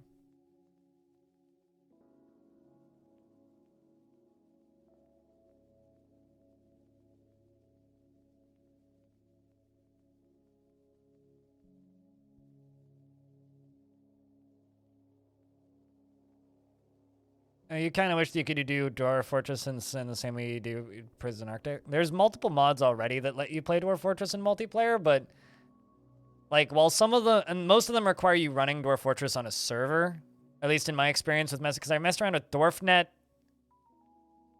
and Meta something. It was like Meta Dwarf. I can't remember. But yeah, there's multiple mods out there already that let you do it, and my experience with them is usually just, oh, right, this game is not even remotely designed for this, and this doesn't work well. But, like, I mean, if that's something that you really want in your life, people have already done it.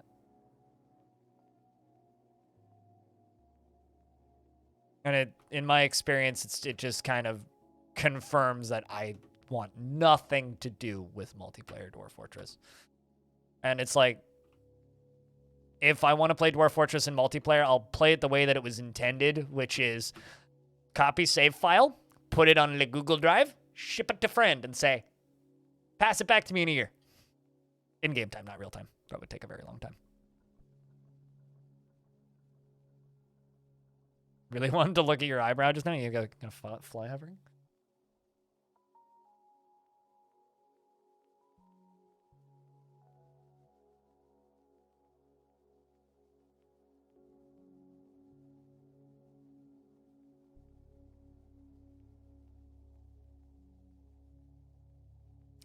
Man, I'm kind of bummed out that Dwarf Fortress hasn't moved up to number 14 in the wish lists. I guess like a lot of people have wishlisted Dwarf Fortress, and we're not going to get more people wishlisting it. Exactly. Yo, dog, check my fort. Or like another really fun way to play Dwarf Fortress in multiplayer is just like get a friend in a voice call and screen share.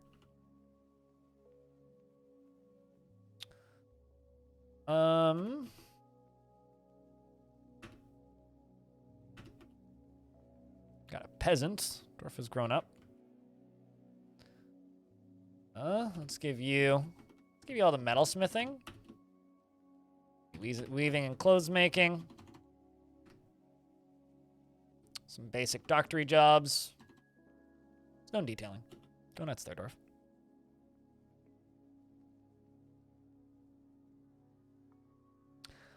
Hold on. I don't think so. Actually, Dark Tide,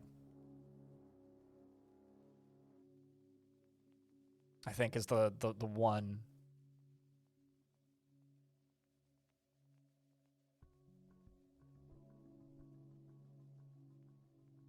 Yeah, Dark Tide is number 8, which is out on the 30th. Yeah, I'm pretty sure it's just Dark Tide. Oh, okay, yeah, no, Callisto Protocol's number, what's the word? Callisto Protocol is, number 20. Yeah, it's just Dark Tide. Just Dark Tide.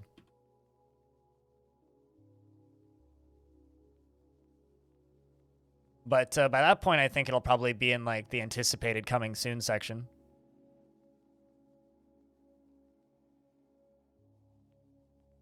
Yeah, I personally don't get the appeal of games like Dark Tide. Like, I want to play through a game like that once, and then it's like, okay, I'm done. So it's not really my scene. Like, the replayable horde mode games for you and friends are just, eh. Like, you know, I played and enjoyed Left 4 Dead when that was new, and I've been there, done that, and I've never really had the desire for more games like that, so it's just not for me. But I'm glad people like them, though. It's nice to actually see good Warhammer games coming out for people. Yeah, it's a social game or a podcast game, and I'm not much of a social gamer. When I'm hanging out with friends, you know what I like to do with friends? I like to go to a pub. I like to go to a restaurant. I like to go over to a house and play couch co-op, but I don't have friends, so I don't do that.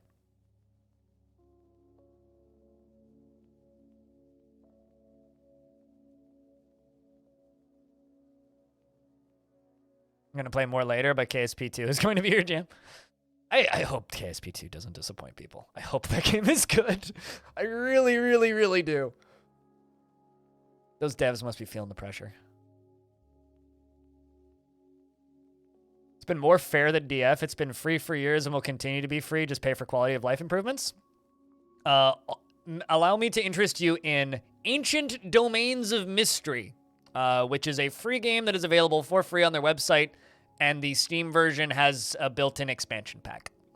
Or Tales of Majayal, which is a free game that is free on their website, or $8 for premium on their website, or you can donate money to them. Premium gives you access to multiplayer features, which is basically just global chat and cloud saving and a few other interactions with other players.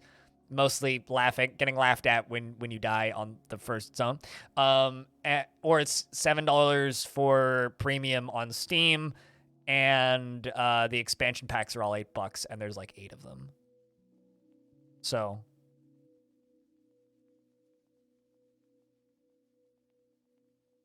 Yeah, I hope that KSP is big and successful. I hope KSP 2 is well received, because if it's not, that'll be a shame. It'll be watching a community die in real time, and that'll be very unfortunate.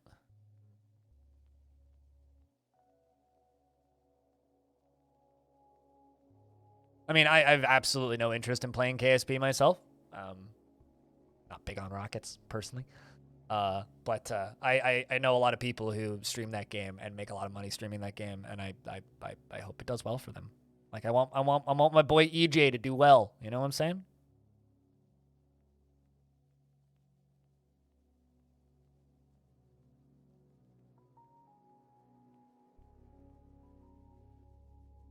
But yeah, no, there are games that are similar to Dwarf Fortress in their business model. They're just few and far between. And you know, like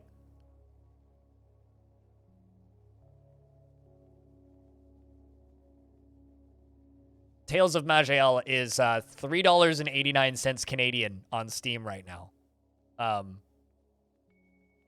And all of the DLC is $11. So, you know, like this is a game with literal tens of thousands of hours worth of content in it. So, you know. KSP is the game that helped you realize that you're not very good at most games. You're all right, but not good. KSP is a game that makes me go, yeah, no. Yeah, just yeah, no. Also, or it's that game that I just showed off is free on this website. All right, this dwarf has begun a mysterious construction with using Realgar gizzard stones. Ooh. Pigtail cloth, elkbird, 2 more gizzard stones. You really like gizzard stones. 2 pieces of diorite, llama bone, and rough tanzanites. Best of luck there, dwarf. Tales of Majel good? Just look at the reviews. Yes, it's good. Spoilers, it's good. Also, it's free, so go try it if you want. If you're even remotely interested, just go try it. It's free.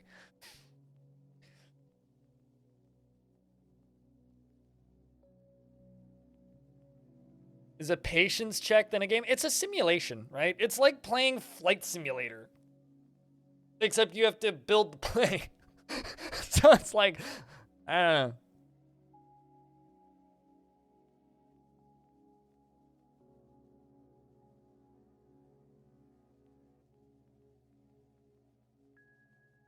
She's trying to sell beds? Yeah, I mean, let her try and sell what she wants to sell. I need to go use the restroom, chat. I will be right back.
Also, I got to say that KSP's popularity is one of the reasons that I just kind of look at people who are like, a lot of people are going to hate Dwarf Fortress because of how tricky it is. It's like, I mean, KSP did pretty okay, and that game's more complicated than Dwarf Fortress in a lot of ways.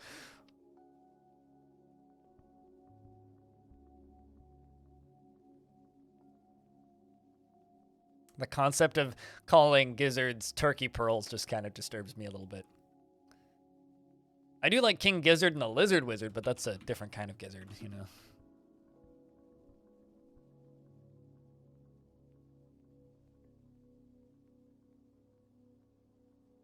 And you've landed something on Duna maybe once. Fair. KSP more complicated? In some ways, yeah. Dwarf Fortress is a game where you just have to manage 200 people's personalities. KSP, you need to know some basic rocket science and astrophysics. Different people find different things complicated, you know?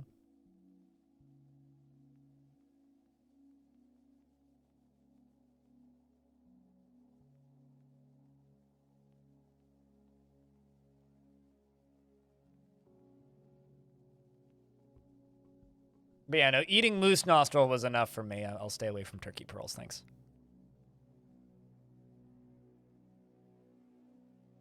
All right, how's that lava filling doing?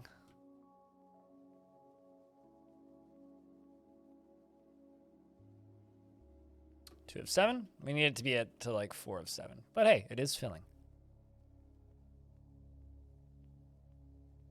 Although, let's pump some lava up into these towers. One higher. Over to here.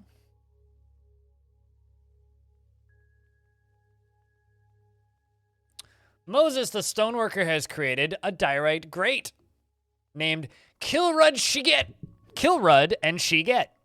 A gate. Great. And she claims it as an heirloom. A family heirloom. Where did you make it? Thank you. Make it there? Oh, which one? Where'd you make it? Oh, duh. It's worth 38,400.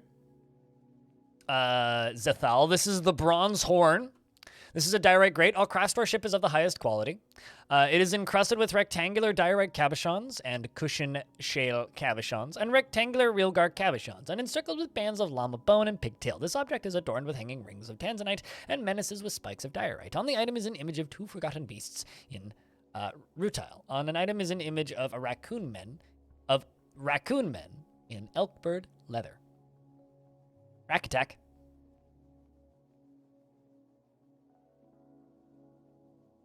We'll add this to the line of artifacts that have been made in this fort.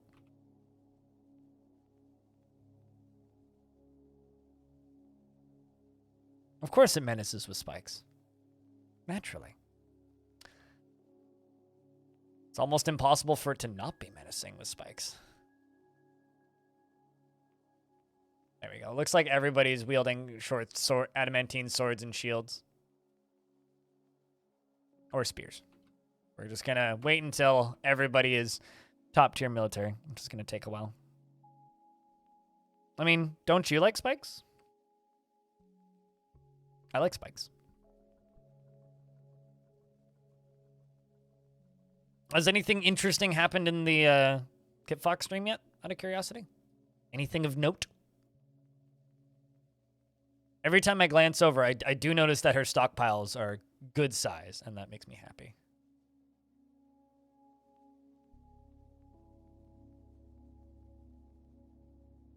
Really, really does make me happy.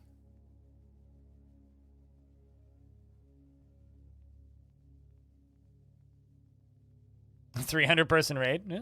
I mean, I'm assuming you mean Twitch chat raid, not like a soldier raid, because that would be a bit wild. Just a bit wild. But her having big stockpiles is good. Twitch chat raid, yeah, okay. I saw something. I do have the chat up, so I can kind of see stuff that's happening. But so we're just waiting for this. Okay, so this is pumped all the way up to the top. Once this top side is full up here, we will let this continue filling. I just want to have the ability to dump lava on the side if I need to. We're filling up the top up here, considering this is just going to be empty for a little bit. Causes actual raids based on in-game raids. I'm going to just say this, A2Day. I really, really, really, really, really, really, really, really, really, really, really hope nobody makes a Twitch integration mod for Dwarf Fortress. Because I fucking hate them. And I'm not alone. A lot of streamers talk about loving Twitch integration for games because audience loves it. They suck to play. It is the worst fucking thing to deal with. It's just how to make a game significantly less pleasant in every single possible aspect of the game give it Twitch integration. So it'll probably happen, but fuck me, I hope it goes away. It just sucks. It's the worst. It's like how to ruin a game in under 60 seconds. Give it Twitch integration. It's just, no.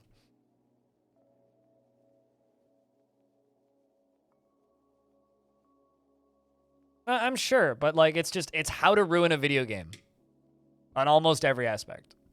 The actual final straw for me quitting streaming RimWorld completely was people pestering me to use the Twitch integration mods. That was like that was the thing that made me go, you know, fuck it, I don't like this game anymore, don't want to play anymore. So, yeah, no. I mean, that would just take me out of it. I mean, like, I like naming dwarves after chat members because it's like it's personal and it's like kind of a fun little thing that you guys get to interact with that increases chat interaction. But if you guys were all just automatically named after shit, I wouldn't have to name people, and then there's like significantly less reason to be paying attention to the dwarves' thoughts and moods. So I would see that as a negative too, because I prefer to name dwarves after people. What happened to your teeth? Someone got punched. Maybe by a Crundle. Still looking for a few more dwarves to check into the military, though.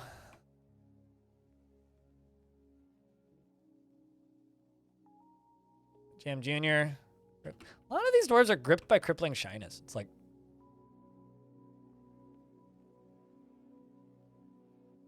How's yours doing? I don't think yours is still alive. I can give you another one, though. Snail, Valleys, Lawson, Spice. We've had a lot of death. Phoenix the Dwarf, Raz, Dastot Sax. Matter if you even had one in this particular fort. I don't know if you did. Because this fort's kind of recent.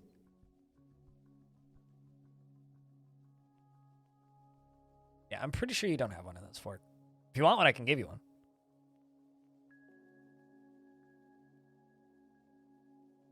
Tapioca Ultimate, Marriott. Refresh your stream. Frog. Yeah. Do you have any job preferences? I mean, being a child is a job. We got soldiers. We got various religious dwarves. We've got your tavern keeper and stuff. We've got glass makers and crafters. We got shit tons of masons and stoneworkers and miners and some carpenters. There you go. Welcome back, Frog. You'll take a crafter?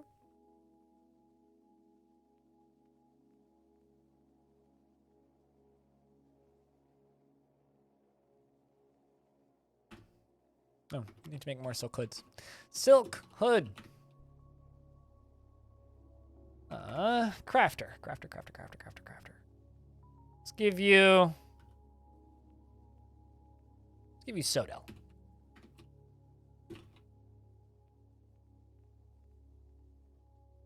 Etude. He is content after eating a wonderful dish. Within the last season, he felt wonder. Remembering communing with Enshal. He felt satisfied after learning about growing. He panicked after reliving being attacked, and felt fondness after talking with an acquaintance, and felt satisfied upon improving growing.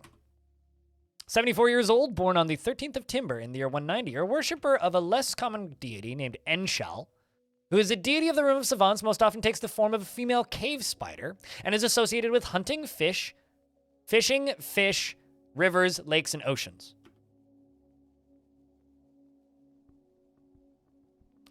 If you have any dwarves that's in the militia but has brewing as an interest, that is oddly specific.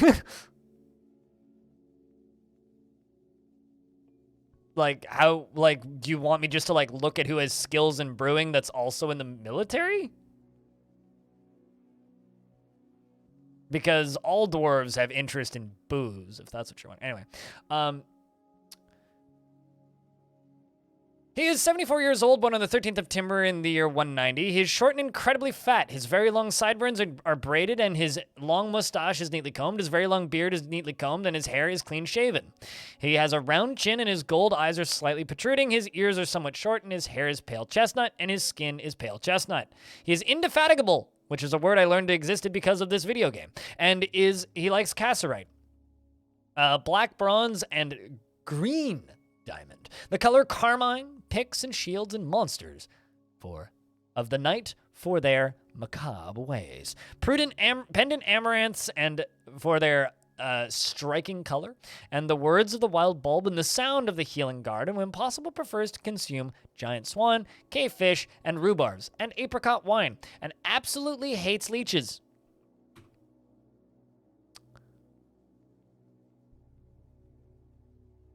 He personally treasures independence, really respects commerce and those that engage in trade, and disdains loyalty, and values sacrifice, and values eloquence, and finds the pursuit of knowledge to be a waste of effort, and dreams of mastering a skill, has little time for forgiveness, and will generally seek retribution, and he can be caught up in internal deliberation when action is necessary. He's bashful and finds helping others to be emotionally rewarding. He has an active sense of humor and does not easily hate or develop negative feelings. He is slow to trust others and tends to not reveal personal information. He is generally passive in discussions, and he has a calm demeanor. He has a tendency to go it alone without considering the advice of others, and needs alcohol to get through the working day, and doesn't really care about anything anymore. Indefatigable is, in fact, a great word, yes. And it's also a word that I learned existed because of this video game. So you want somebody who's in the military who also, if possible, like, wants to or knows how to brew beer. Okay, so hold on. Let me just... let's just turn off combat skills. Javelin grower, proficient, skilled negotiator, swimmer. Okay. Armorsmith. I'm looking for brewer. Intimidator, flatterer. You're very rusty. Talented engraver, woodcutter, bowyer. Judge of intent, but rusty. Skilled novice swimmer, rusty. I mean, swimming made me rusty too. Proficient teacher. Okay, that's down to instruments. Okay, master mason. There. An adept poet.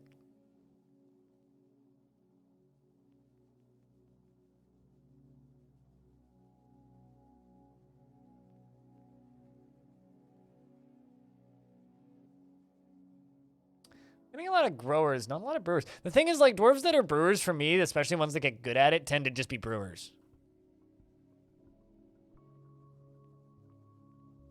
I don't generally, like, if a dwarf is good in the military, they generally don't end up developing other skills. Like, I don't think I build my forts in a way that I think that a dwarf like you're asking for would really exist.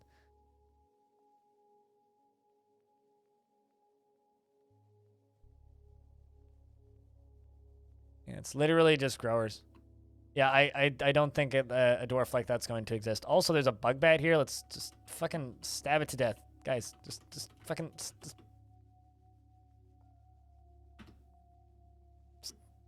remove it. There you go. No longer a bug bat there.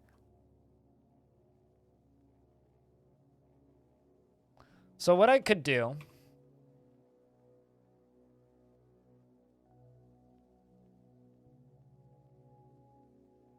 Yeah, I don't even have, like, a brewer down here that I could give you. It's like the one, like, brewer job dwarf I have is Gus, and Gus is brewing. So, I don't know. If you have a second option, I could give you that, Arturo. But currently, I do not have anything that I could theoretically give you. Spring has arrived on the calendar, so if things die when this save ends, it's because they died of old age.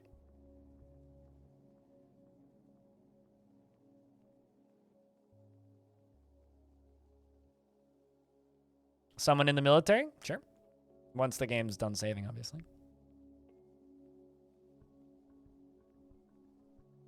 Another time? Noted.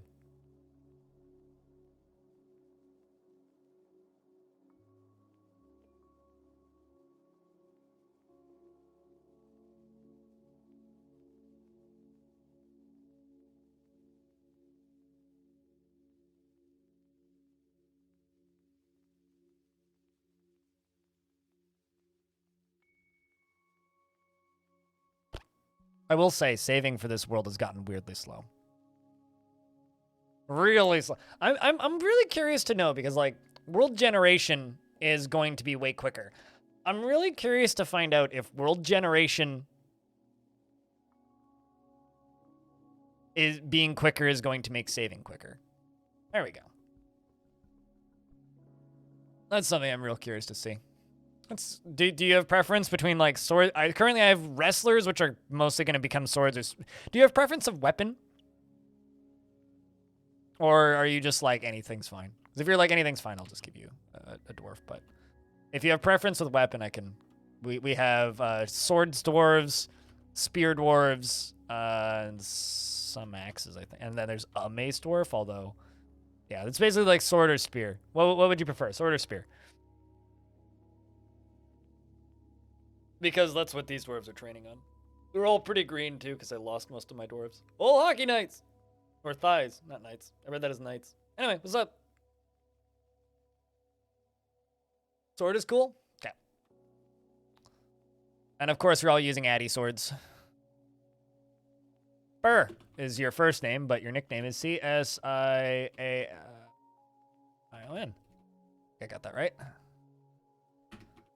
So, you worship the god of Nagotol, who's the male dwarf of the realm of Savants, takes the form of a male dwarf, and is associated with death. You worship the god of death. You have two friends, H2O4S and Adil, and you feel self-pity after being unable to wander for too long. Well, that's a shame. But you don't feel anything when joining existing. Okay, so you're fine with combat, so that's good. You're 89 years old. Born on the 21st of Malachite in the year 176. You're an ardent worshiper, nonetheless. She has a broad body made broader still by no shortage of surrounding lard. Her hair is clean-shaven, and she has a very round chin. Her eyelashes are short, and her peach skin is wrinkled. Her hair is pale chestnut with flecks of gray, and her eyes are gold. She is slow to tire and strong, and likes malachite and bismuth and milk quartz and desert lime wood and the color blue. The color sky blue.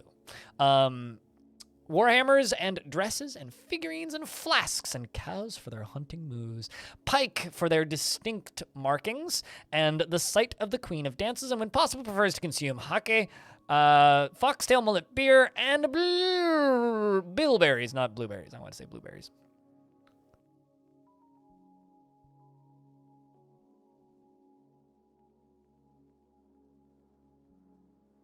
She personally would have a world operate in complete harmony without the least little bit of strife or disorder. An idealist sees power over others as something to strive for. Well, that will stop harmony. Finds maintaining decorum a silly and fumbling waste of time.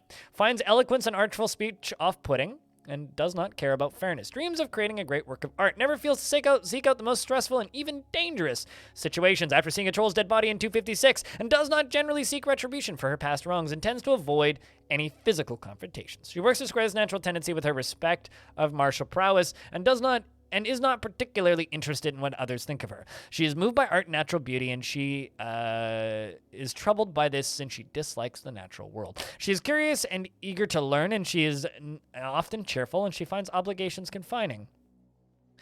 Though she is conflicted by this for more than one reason. She tends to avoid crowds and is often feels discouraged, and she generally acts impartially and is rarely moved to mercy, and she generally acts with a narrow focus on the current activity and does not easily hate or develop negative feelings, and she chews her lips when she gets excited, and she needs alcohol to get through the working day. Also, Rimtar has been elected to the position of the Holy Pearl, the Fellowship of Jades. Doran has been elected to the position of Holy Dust of the Cult of Graves. So Doran is now a Holy Dust, who I'm also pretty sure is 13 years old. You got religious stuff spreading. And Rimtar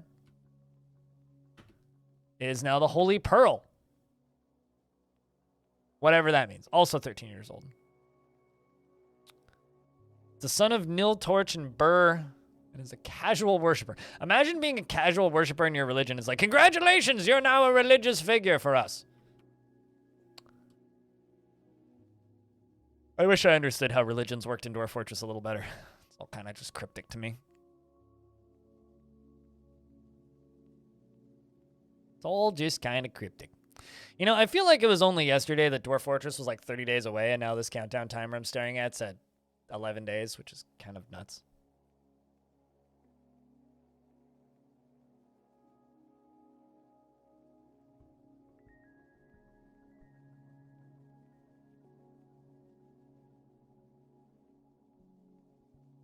It's free power. Power in what way? You get a fancy name attached to you. You know, and we've got all these people just like acquiring these names now.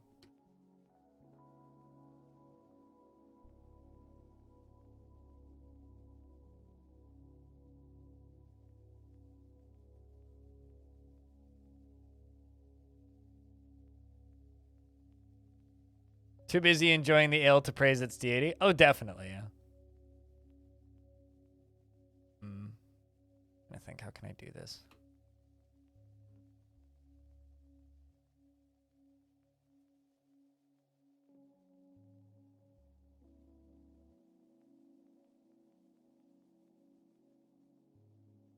Well, I mean, we've got a good amount of iron building up.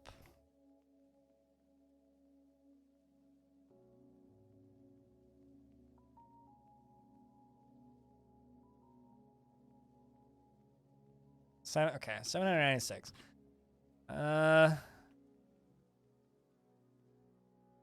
Make 300 arrowheads.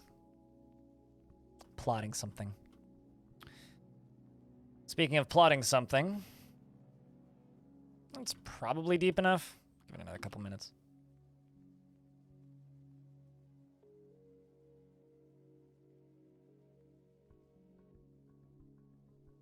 I don't know why you would want to be me when playing a video game. Being me kind of sucks and comes with, like, full body pain and other things. But, like, you know, what are your questions? Full hockey.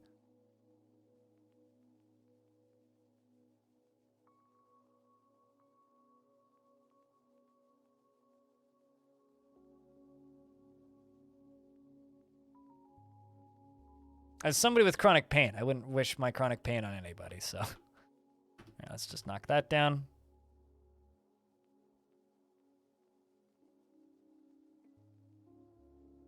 Just put a ramp right there.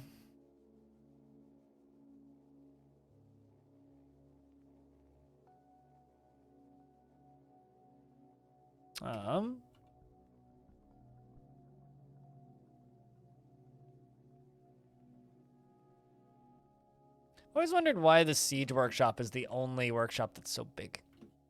Why is the Siege Workshop just fucking massive for some reason?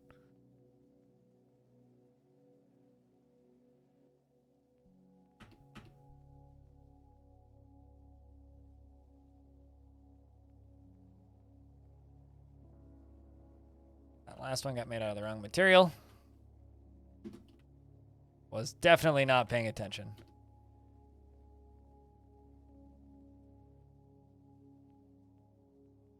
The siege crafts are massive? I guess. I don't know.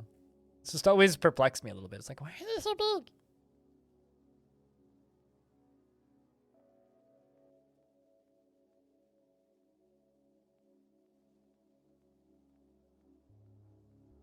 Ballista arrows don't knock down bridges, do they? I don't think they do. Like 99% certain that they don't.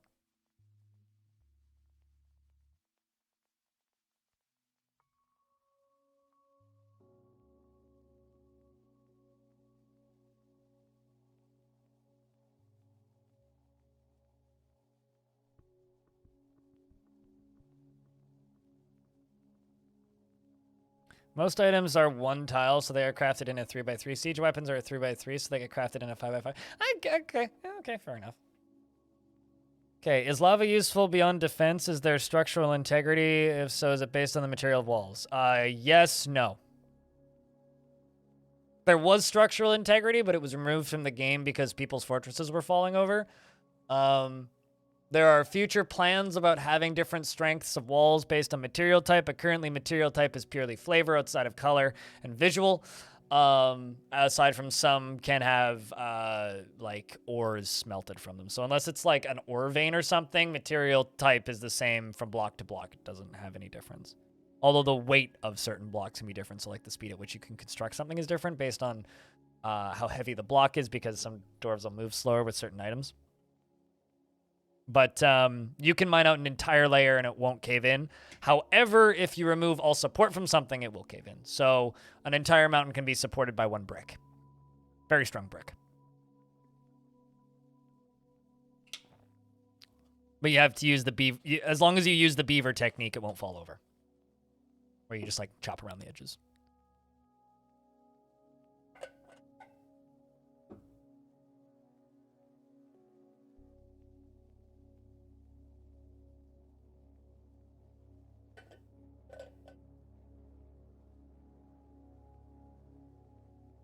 Let's pour more coffee.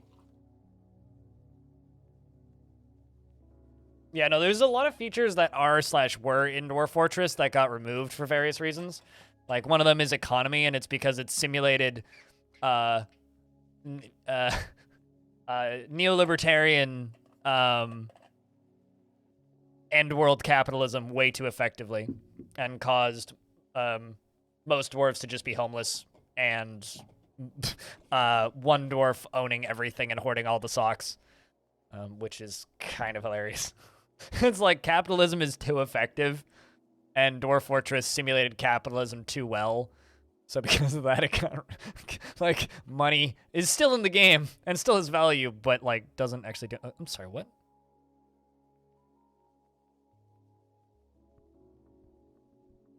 Kodiak was found dead. Just had, like, random... Okay, where are you?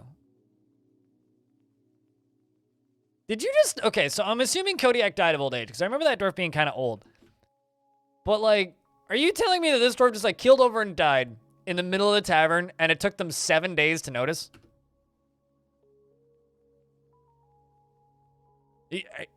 You're really trying to tell me that, game?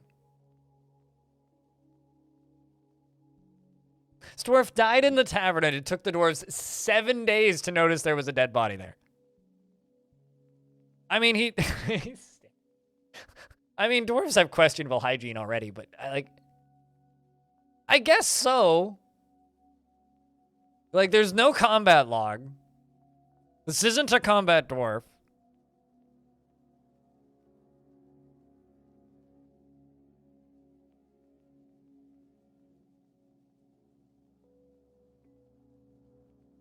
It's not like he was bothering me by True. Like, I guess there is a possibility he died of alcohol poisoning. But that's extraordinarily unlikely.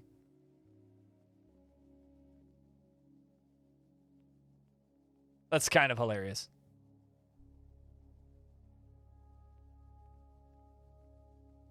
That is kind of hilarious. Yeah, let's just make sure the body gets dealt with. Because dwarves can die of old age, but they can only die of old age... Because this dwarf was in their 150s, but they can only die of old age on the first of the year, which is a mechanic I hope gets changed at some point. So, like, the first of the year will roll around, it's like, 12 cats have been found dead, and it's like...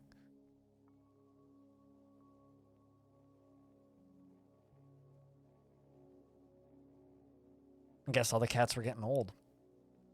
Unfortunately. It looks like Alexandra's learning bedrooms.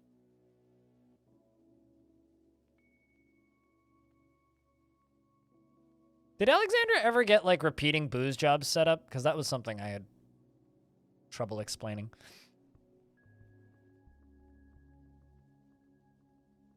It's always the cats. It's always the cats. Cats. Why is it always cats? I didn't even eat cats.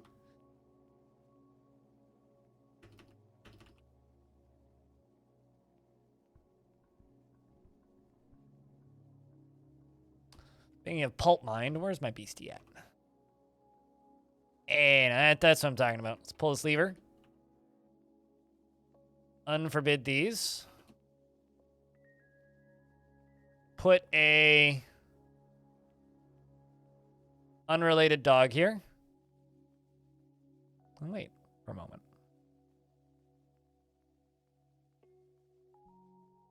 If you were to say rock and stone in here, what would happen? People would blink twice and be like, wrong game.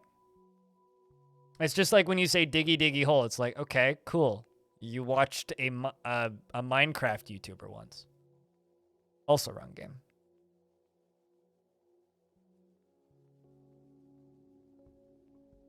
Also, I was sitting here wondering why the game was running so slowly and then remembered I had it paused. I mean, there's overlap, but there's overlap in like, there's overlap between any popular game, right? I personally don't play that game because it makes me absurdly motion sick to the point where, well, I don't want to. I was talking about this earlier, so there's no reason to talk about it again. But like, last time I tried playing it, I didn't even last 20 minutes. I just wanted to throw up immediately. You get me saying hi and yeah, true. Stone is wondering why you're telling him to rock.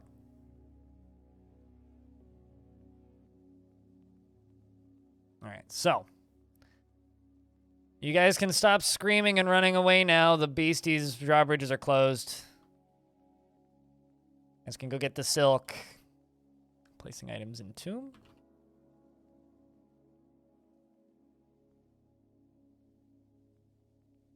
Got a mandate. 3 figurines. Rock, fig. Rest in peace, Kodiak. May you sleep well. I'm not selling it, so I don't know. Probably about as much as any silk clothing would be going for. Depends on whether or not it's masterwork. Probably quite a bit. But I don't know. We're not a huge sales based for it. I have basically everything I need. I've mostly been selling them destroyed clothing anyway, so. All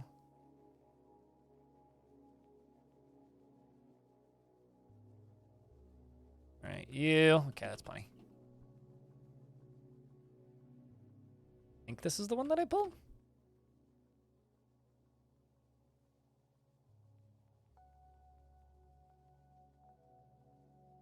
Also, what's up, Deep? And Sirelac, hello. Good day. And to all my American friends, happy Thanksgiving. I hope you've been doing many giving and much thanks.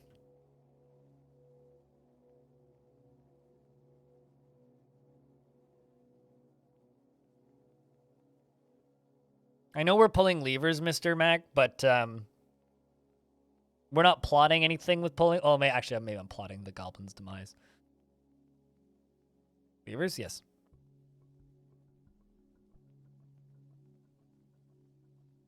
I'm much more of a stayer myself, less of a lever. Gremlin from Eric, damn right. Speaking of politics, that's the politics that matters. There we go. Look at this. Whoosh. Always Plotlin? Yeah, always Plotlin. You know what's kind of funny is out of my new emotes, that is the most popular one. I was looking at my emote usage stats last night, and it's like far and away, like, Plotlin is my most popular of the new emotes. By like 200%, basically.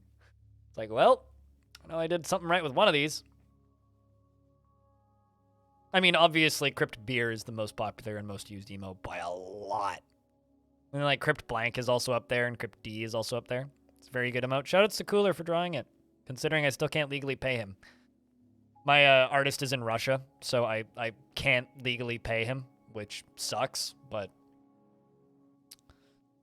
is what it is. I have an IOU now. You wonder why Crypt Beer is the most used emote. Yeah, I never quite figured that out myself either. Back in my day, Crypt Calcium was the only emote that we had. And you know what? We liked it that way. It's funny because like I see Twitch affiliates all the time crying that they don't have enough features on Twitch and that partners have more stuff. And it's like, guys, when I was an affiliate back in the day, we didn't get any emotes. And then when they gave us emotes, we got one. It's like I didn't get more than one emotes until I got partnered. When I got partnered, I finally got more emotes. Actually, that's not true. I had 3 emotes. I had 1 for tier 1s, tier 2s got 2, and tier 3s got 3. Back in the day. Kids these days, yeah, right? And then everybody complains that Twitch was better back in the day and sucks now. And I'm like, guys, when I started streaming, all streams that weren't partnered had a 2-minute delay. 2 minutes. You had no control over it. Most people just wouldn't watch non-partnered streams because you had 2 minutes delay.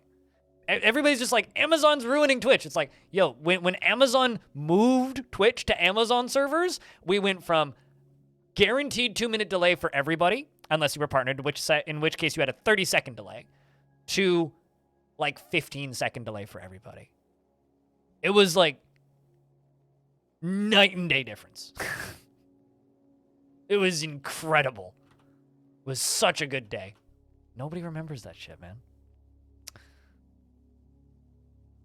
I mean, same. Actually, back in my day, there was no Twitch. Trust me, Amazon's not perfect or anything, but my God, did they improve Twitch quickly when they bought Twitch. Well, think about it this way, Deep. You know, there's 130 people watching this stream right now, right? In the last 6 months, we've had like 80 to 100 on a good day and like 70 most of the time. It took me 2 years to pull in, and this is 2 years streaming daily. 2 years of streaming daily to average with more than 10 viewers.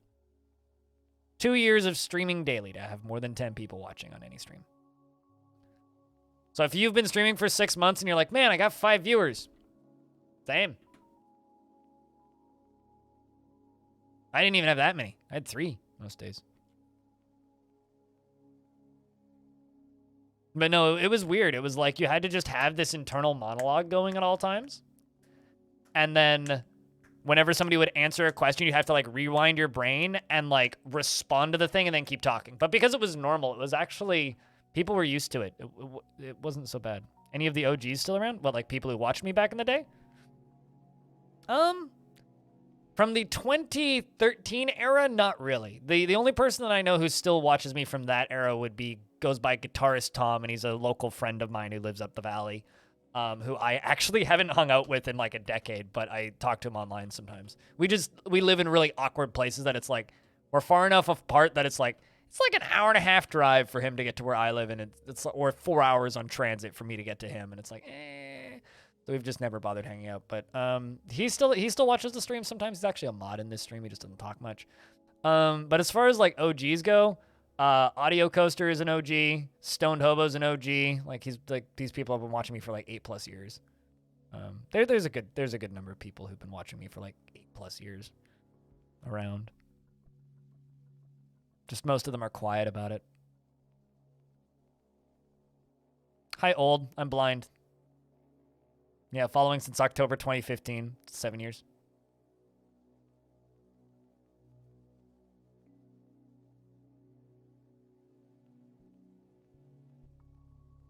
This used to be a theme park stream. It's true. Because I got my actual start, like, I started gaining an audience when I started playing modded Roller Coaster Tycoon. That was how I gained an audience originally, with modded RCT. One of my favorite interactions with a person ever on Twitch was, I knew this guy, who I won't name, who streamed full-time for a very brief period of time, for like about half a year, I would say. He discovered this weird piece of software called Face Rig. And he made himself into a cat. And saw a lot of success in a very short period of time as a cat. Like went from, 10 concurrent viewers to like 150, 200, playing Binding of Isaac as a cat. And he had like a voice changer and some other stuff that he was doing. It's not Thanksgiving here. That was a month ago. But I hope you're having a good Thanksgiving if it is where you happen to live. Anyway, so and he had this very brief like period of time where he was pestering me like every day. He was like, "You should be a dog.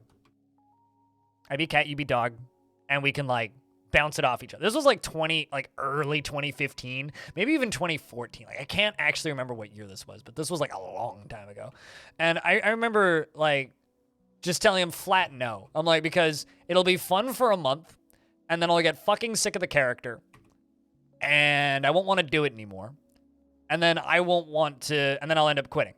And he goes, no. I mean, it's good fun. Like you'll love the character. It'll be great. And he insisted it would be great. And within 8 months, he got so fucking sick of the character that he'd made, and so fucking pissed off at how annoying his community became that he stopped doing the face rig gimmick, got rid of it. And he went from like I said, about 200 concurrent down to like sub 10 viewers in under a month. And that's why whenever people are just like, yeah, I'll just be a character, it's like, sure, but just make sure you like the character.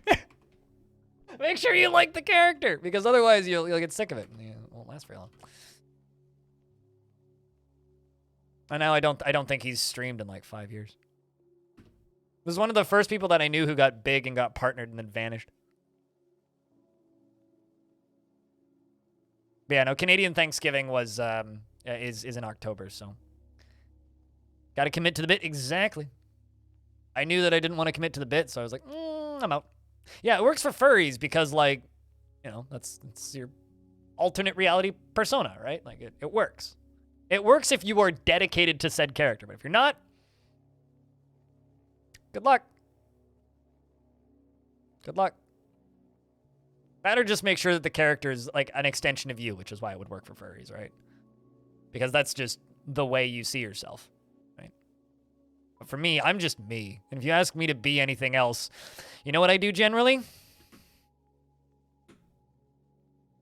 So, yeah. You either have to be dedicated to the character or love the paycheck just that much. Yeah, true. Yeah, true.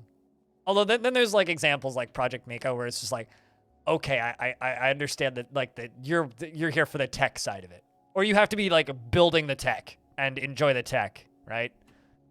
Like I think that there are definitely like some people in the VTuber community that are there because they like the tech and they want to make their own models, and like they're there half as much because they're like pioneering content and live 3D rendering and such.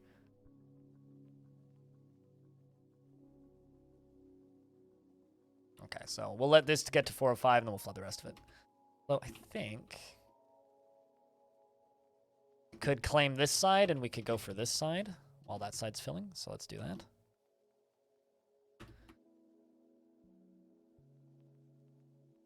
Mummy, booby, tech. Sure. I prefer my boobies to be on real people, not on 3D models. It's just not my shtick, but you know. 800 hours in games? 4,000 hours in Blender? You know, honestly, that seems like it was probably a good, like, learning experience. It's like, my time in VR chat, 800 hours in VR chat, 4,000 hours in Blender. You know, I think you won there. You probably learned some useful life skills.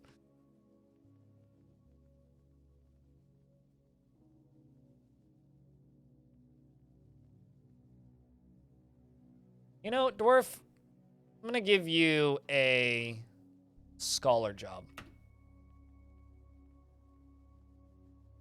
And let's remove hauling from you. I'd like to see if we can improve this dwarf.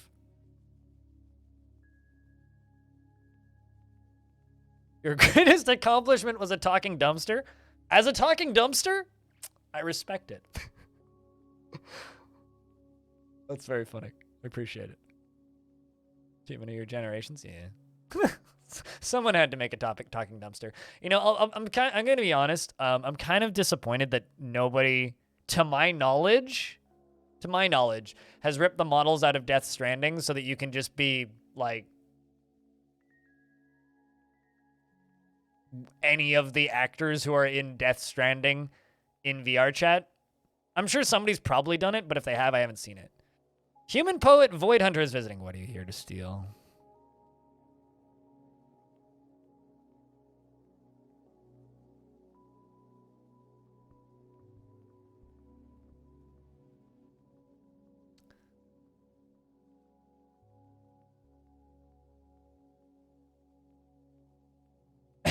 Every anime avatar would climb in. That's, yeah. Yeah. At least people are self-aware.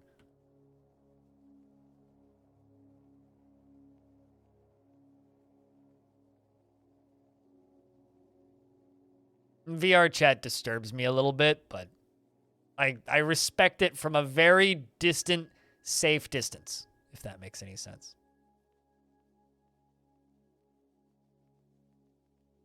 So, chat room, to those of you who've definitely been watching the Kip Fox stream, any highlights? Anything I should know? Did they discover anything particularly new? Did Alexandra dig deeper than layer 4?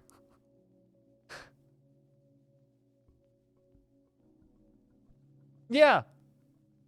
There's a lot. One of my favorite lines from a video game this year is "My brother is a lot." Norco. Very good game, by the way. If you haven't played Norco, highly recommend you play Norco. Time to get ready for family dinner. You have a good family dinner. Audio. I don't make this joke often enough, so adios.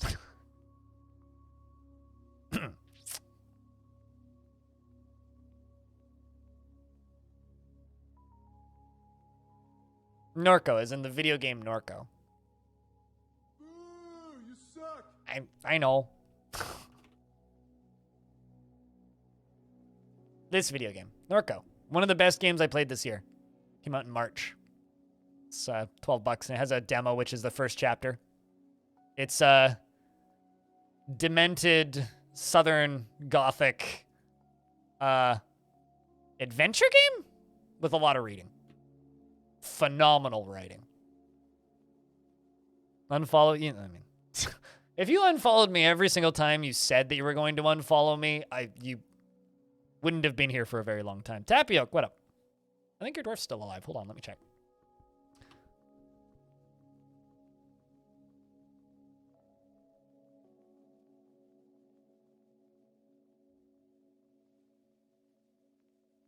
There you are. You're a weaver. You're weaving. You've got some sort of injury. Your ability to grasp is somewhat impaired and you have motor nerve damage, which is pretty good for this fort. You're ambivalent after putting on an exceptional item. I put on an exceptional item. I am ambivalent. You unfollow and refollow once a month to give him hope. Why? Because he sees his sub count going up, or because he goes, "No, please, I didn't mean it," and then he refollows you. Then you refollow. You find something humorous in everything, no matter how serious or inappropriate. You're ashamed after wearing old clothing. I've been having a hard time getting clothing industry running enough in this fort. Which is funny, because on paper I shouldn't be.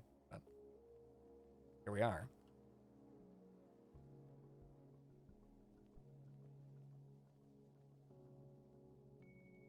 Oh, it definitely has, like, stuff in common with Kentucky Route Zero. Never played Jalopy, but...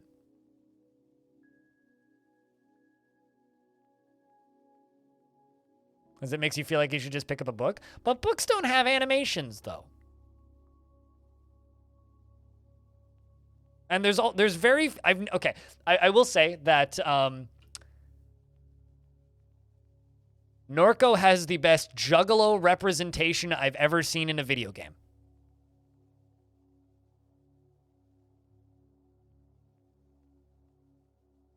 Well, I'm proud of your brain, sure, but sometimes I don't want my brain to do the animating. Sometimes I want the game to do the animating, which is honestly why Norco, like, two of my favorite games that came out this year are literally just books. It's like Norco and Citizen Sleeper. Juggalo as in listens to way too much Insane Clown Posse Juggalo. Like, there is a character in that game who has just, like, a pile of makeup next to him, and while you're talking to him, you can just keep asking him about the makeup. If you ask him about the makeup enough, then he spends literally the rest of the game in full clown garb. Like the black and white clown garb. Which is kind of incredible. Straight up just puts on ICP makeup. Yeah, it's a fantastic game.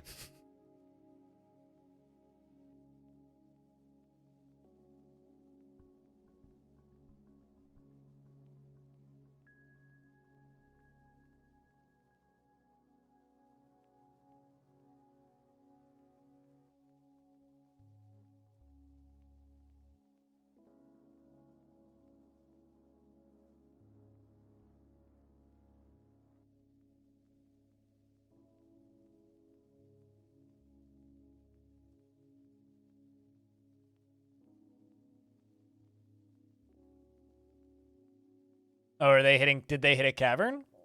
I just saw the chat going, let's go, and shouting about a cavern. Or are they just trying to find a cavern? Kind of half staring at the Kit Fox stream right now and saying, what are they doing? Wait. They discovered a deep cavern. Deep, expansive cavern. Cavern. Word. Oh, and a downward passage. Oh, that's exciting. Interesting. The camera doesn't jump to it anymore. Huh.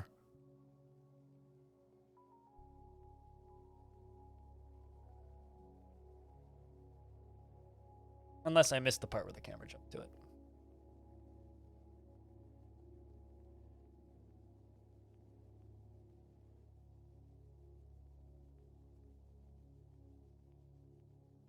All right. Pulling out more of this stuff. How deep's the lava getting? I need it to be like 5 of 7 before I can fill up this side. Otherwise, it won't fill fast enough, which means we might actually be able to get most of this cleared out. Doing a pretty good job of clearing out the Goblinite.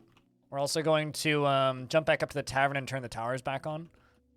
Once this whole project is done, we can... God, these fucking butterfly demons, man, I tell you. I see them and I get concerned because of how terrifying they were when I fought them the last time.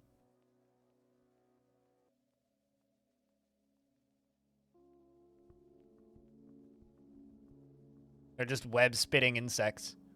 Flying web spitters. Flying web spitters are the worst.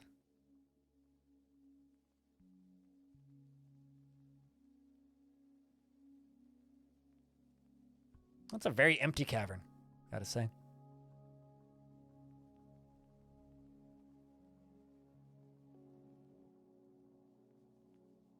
Very, very, very empty cavern over there on the Kit Fox stream, at least from the bits that I've seen.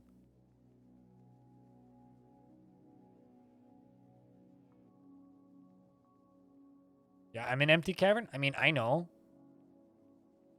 Why you gotta state the obvious, man? I mean, come on. Gosh.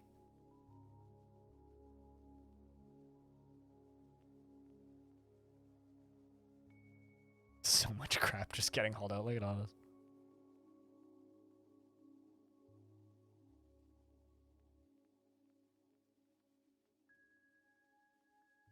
Like, looking at that cavern, it's... Actually, no, it looks like a muddy cavern.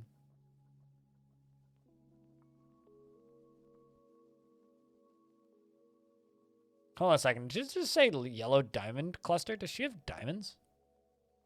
Huh. Expensive empty cavern. All right, well, anyway. Something I've learned over the last, let's say, 6 years or so is you have to state the obvious. True. Lots of you? You know if that's true? I'd swear I just saw a diamond, but her mouse moved by it pretty quickly.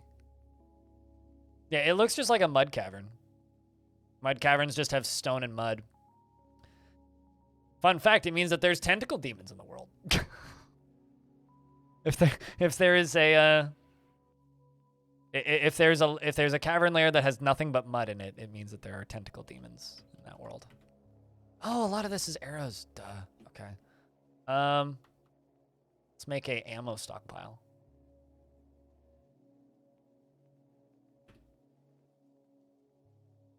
Kinky. I mean, I guess.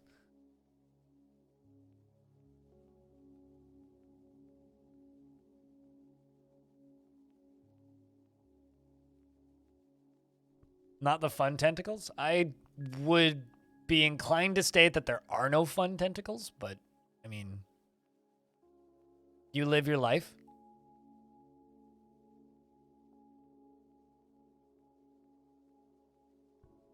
Opinions are opinions. I'm sure, but there's right opinions and wrong opinions.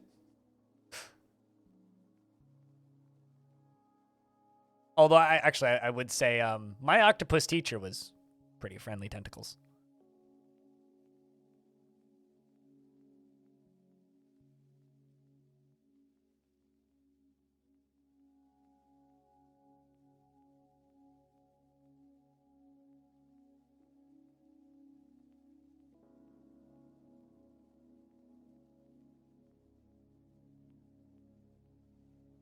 I mean, if you were sorry, you wouldn't have asked the question, which is why I'm not going to answer it. Because you're lying. People who apologize for something right after saying a thing aren't actually apologizing. You've negated the value of the apology.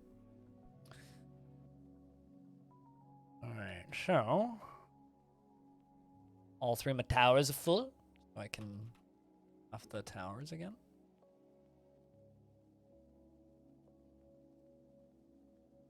As a Canadian who's well versed in not actually apologizing when saying I'm sorry,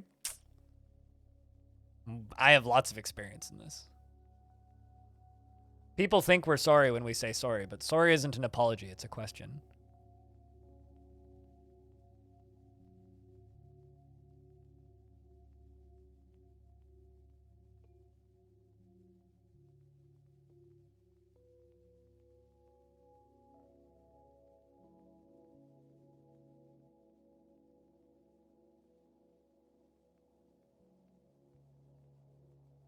All right, we're carrying all of that ammunition out now. The most passive-aggressive nation in the world. I don't know about passive-aggressive. I don't know if I'd say passive-aggressive. Yeah, pretty much. Unless you've got Tourette's or something. True. But if you've got Tourette's, then you're also probably saying very, very, very different other things.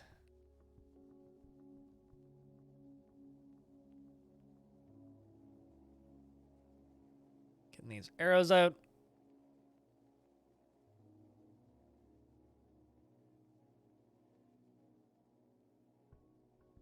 There's so many arrows right there. It's actually kind of amazing. Which we'll have to melt most of those down. 207. Still flowing down, though. Yeah, we'll get this entire thing cleared.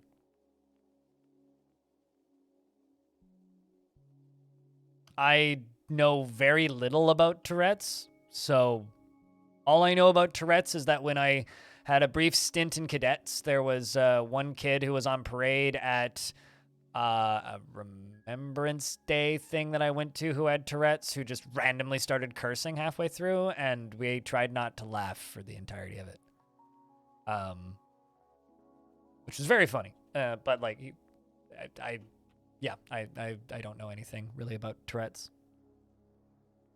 So I recommend you do your own research when it comes to Tourette's. It was quite funny because he just like started cursing and saying very not okay words, very loudly about how long the parade was taking, which was quite funny. It was amusing because we were given the heads up before the whole thing started. It's just like, all right, everybody's lining up. We're all ready. It's like, heads up, the person 2.5 people behind you, like two behind you and one to the left has Tourette's. So if you start hearing him cursing, do not react. It's like, okay. Oh yeah, no, absolutely. You know, it's kind of funny. There's one of the higher ups at Pfizer has severe Tourette's, and like I've seen some videos of the dude talking due to, you know, pandemic, right? Also, there's the fact that like some of my meds are made by Pfizer. But anyway, I've seen many videos of this dude talking over the years, and when he talks, you can see his throat bulging. And every now and again, a video will just like pop up of this guy online going like, what is wrong with his neck? It's him like forcing himself to not speak. It's literally like him like forcing himself to not tick. And it's just like, I look at that, I'm like, you are like, sure, like you are the CEO or one of the higher ups in a massive pharmaceutical corp and probably a terrible person, but mad respect that you're able to sit there and speak clearly and coherently with severe Tourette's and not curse every other word. Like, that is kind of incredible.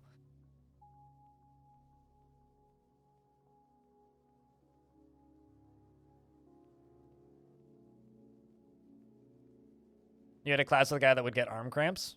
As somebody with chronic pain, I completely relate to anybody who has any kind of physical problem. All right. How much adamantine am I at? Actually, let me make more stuff. 20 adamantine wafers. A little low.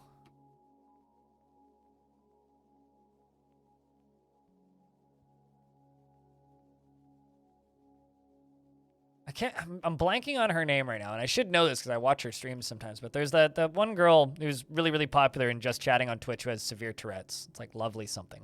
Lovely Lita? Can't remember. Anyway, but there's a really good clip flying around that happened around Twitch. Anita, yes. There's a really good clip flying around where a fan walks up to her at TwitchCon, and he's like kind of chunky, right? Like he's pretty thick dude. Walks up to her and is just like, hey, I love your stuff. Like, how are you doing? Like, can we take a photo? And she goes, sweet. And they are like, yeah, sure, let's take a photo. And then she says, fuck you, I'll kill you or something. And they line up, and she goes, he has tits. That's very amusing to me.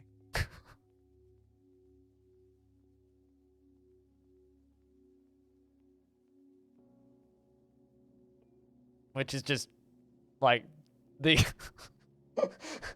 one of the most uncontrollable laughs I think I've had while watching a clip on Twitch in a very long time. She is very funny and very sweet.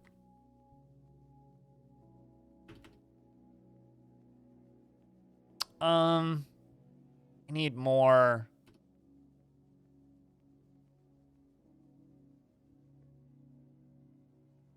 Lava flows. What's going on?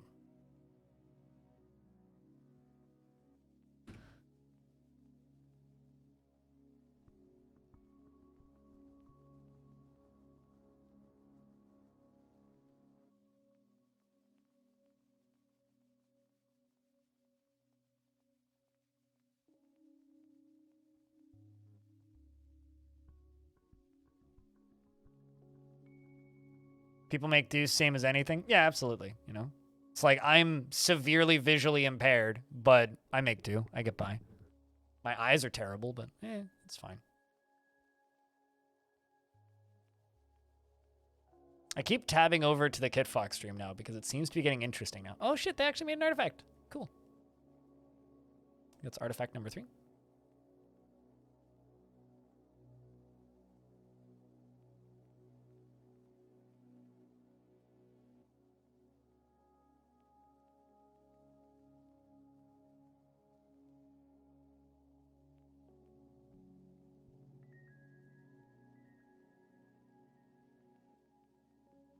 Hot potato stuff happening in the background right now.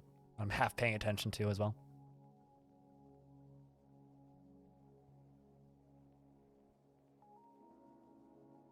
Yeah, which is also why. Whoop. Okay, someone got killed in the bar fight. Civ. Civ. Civ.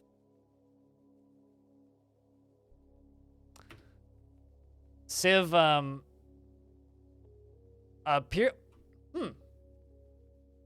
Okay, this is interesting. So Civ just attacked a human Void Hunter.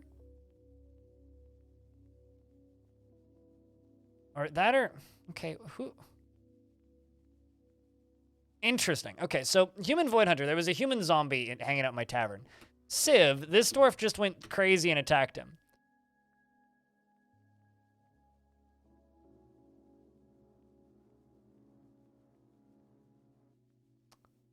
And because they saw Ushirir Gem Ivy die, was that the name of the human? That wasn't the name of the human. Okay, so Ushirir Gem Ivy was the dwarf that this dwarf just killed.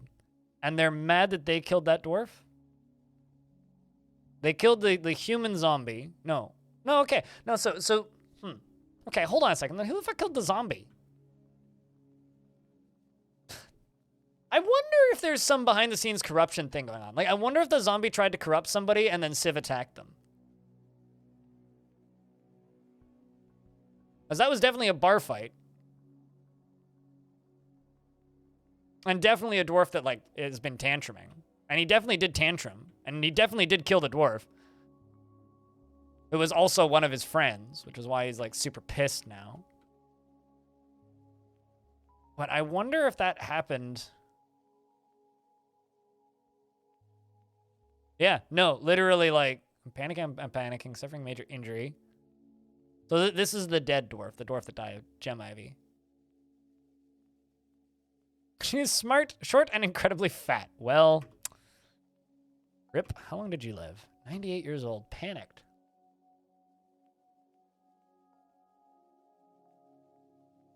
Well, there was a lot of witnesses, so many rounds of disorderly conduct, but I'm going to interrogate Civ as well as arresting them, because I'm wondering if part of what caused this dwarf to attack that dwarf was the human. I'm wondering if the human was part of it.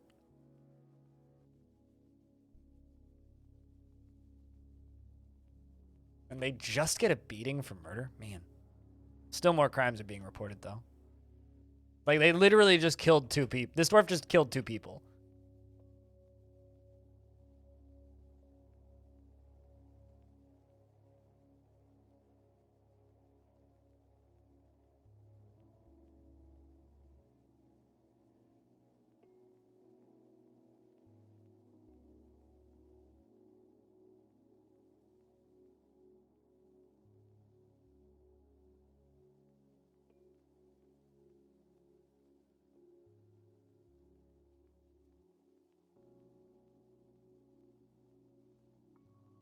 You can't imagine what life would be like without lenses, 1500s. I mean, like, so for me, it's like, okay, so imagine like vision without your lenses, but also imagine having to cover one eye with your hands and then put like a toilet paper tube over the other one. Are we about to get like a lot of people dumped on us, Tolas? Thanks for the heads up. Unless like they're going somewhere else, which I wouldn't necessarily blame them. To be honest, I was kind of expecting Sal to turn her stream on, but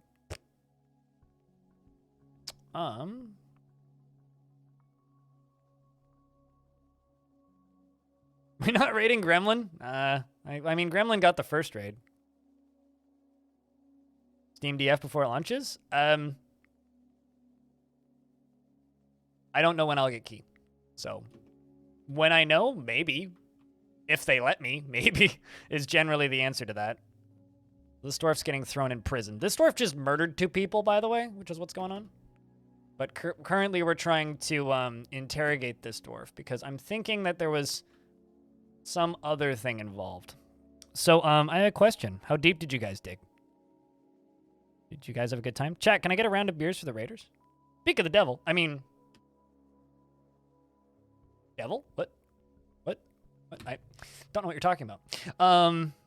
But hello, everybody. Welcome, Raiders. I normally would say hi to everybody, but it's kind of difficult to do that because there's a lot of you. Gamer, Dwarf, wait, what? Is the merch available? What? Why are we're linking things? Oh, just sign up. So I've already signed up, though. Got me excited for a moment there.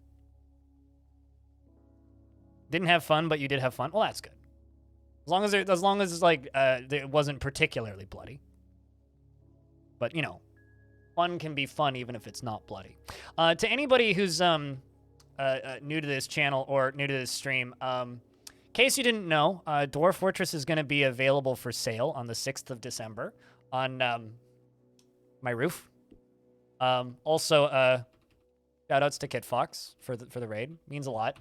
I have this. A lovely altar to some strange creature. Oh, that's fair. I was like, you had me excited for a moment there, though. This fortress is built around these glass lava towers. But unfortunately, the goblin raids have gotten a little small. I think I've killed too many of them. So unfortunately, it's been a bit since I've been able to use them. But, you know, I'm sure we'll have another opportunity in the future. Although my raiding attempts got a little bit too ambitious, and I kind of attacked somewhere with a big scary monster, and most of my military got kidnapped, so I'm retraining my military. We have candy weapons, or adamantine, whatever you prefer, and this fortress is huge, so it runs kind of slowish. It's also on a really, really, really, really big map. We have a Crundle farm and an elephant farm. What else do we have? I mean, if I go all the way down, we have a forgotten beast that makes us silk. We've dug through multiple cavern layers, and we've dug deep enough to find something pretty exciting and fun. But you know, that's fine. Shattered candy cane shanks. I mean, you know. Spoiler. You know, it's funny because like there's a mod that actually lets you make candy canes as a weapon, so you can have like iron candy canes. So we have a dwarf that's been causing some trouble, so I tried interrogating her, right? And so I got Aquafunkalistic Booty Wap, my exalted luxury and captain of the guard, head of my religion, as well as mother of like 6 at this point. Attempted to build a rapport with the in order to elicit information, but the subject, spurring the value of cooperation, refused to listen despite being inclined to converse. In retrospect, the interrogator may have completely misjudged the subject's character. Well, crazy huge map. Yeah, that's why it runs a little slowly, Matt. So, unfortunately, Aquafunkalistic Booty Wap, the exalted luxury of the... Crap, what's the name of your religion? Hold on.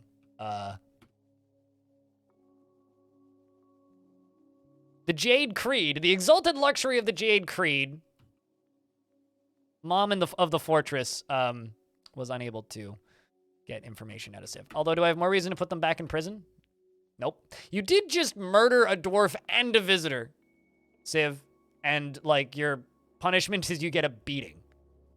That's questionable. Turkey was butchered during Kit Fox, very fitting for Thanksgiving, but Thanksgiving was like a month ago. Over a month. Like, Thanksgiving was so long ago? What the heck? You guys are so late. Come on. Now, I think daylight savings is silly, but truly having Thanksgiving in November is sillier.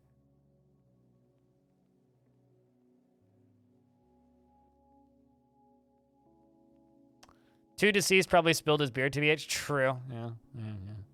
Spilled his beer. It's like, well, we can't give you that bad of a punishment because you did spill your beer. It's a true travesty.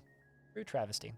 But now that things have calmed down a little bit, my name's Blind. I play way too much of this game. And I stream full-time on Twitch Tuesday, Wednesday, Thursdays. And thank you very much to Get Fox for sending the crowd over. And I hope that Sal and Alexandra had a good time messing around in Dwarfs. I was half watching a little bit. I saw a cavern layer, and I saw an artifact and some other things. So looks like it was a good time, shall we say. Turkey bone amulet. Well, that is fitting. That is very much in the spirit of Thanksgiving.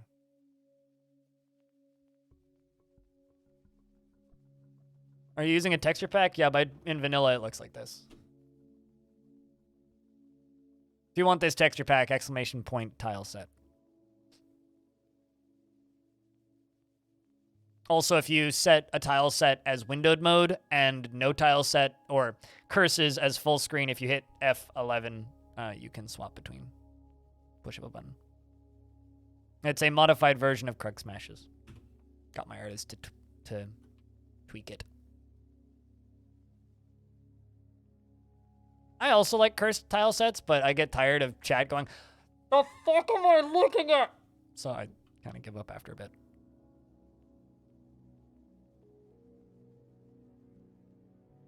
Will I buy the Steam version? Only if they don't give me key. I mean, I will be gifting copies to both my sisters for Christmas and buying it on whatever platform I don't get key for. So if they give me a Steam key, I will buy it on itch. And if they give me an itch key, I will buy it on Steam. Probably also going to buy that merch. Because frankly, I mean, I've bought Dwarf Fortress like 100 times over at this point, probably, with the money I've given them through Patreon and PayPal over the years. And that shit adds up. I mean, I got a crayon drawing up there. Right. Oh, wrong button. Up there. See, in that. In the little frame. Kind of does, yeah. I need to wear that shirt to, like, some local metal shows. It's framed, too? I mean, it's an artifact, truly. Be ashamed to not frame it.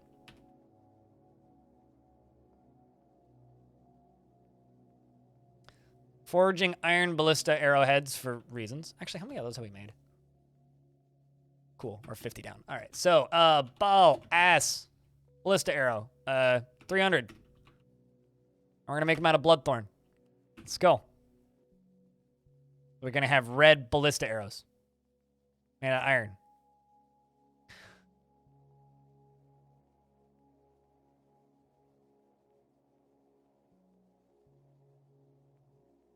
Dwarf medallion that he bought with his Steam money. I'm just like, actually, have you seen Uncut Gems?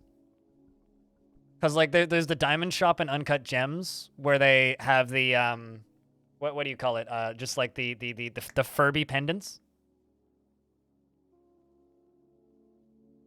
Getting a call from a really weird number, which is probably a scam caller, but it might also be FedEx, so I'm gonna answer it.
It was in fact FedEx.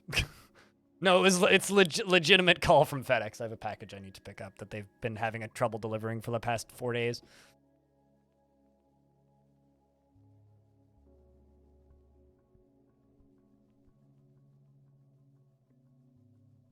No, it's actually like a gift that I ordered for somebody. Which I'm very much regretting not doing in-store pickup because it turns out FedEx doesn't understand how to deliver stuff to my building. But FedEx on Thanksgiving? It's not fucking Thanksgiving. Thanksgiving was a month ago. Telling you, it's not a holiday here.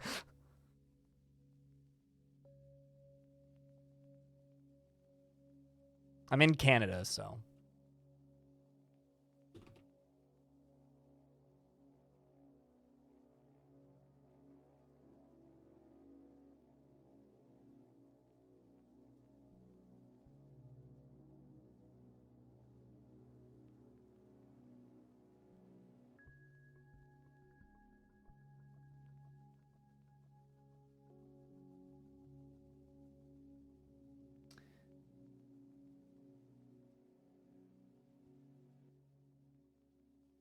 I was just looking up something. All right, we're back now. You have grilled cheese? Ooh. If there's anything more than cheese and butter and bread in that recipe, then it's actually a melt and not a grilled cheese, but I digress. I could use a grilled cheese right now. Grilled cheese sounds pretty good.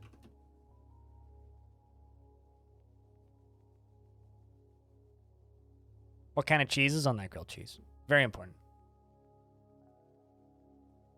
Is real Thanksgiving, obviously? Yeah, because my entire country isn't valid or real. Stoffel waffle. Your name is very Dutch.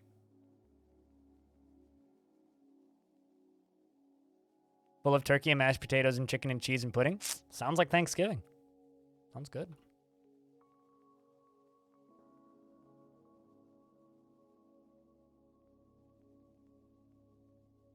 Canadian rye? Ooh.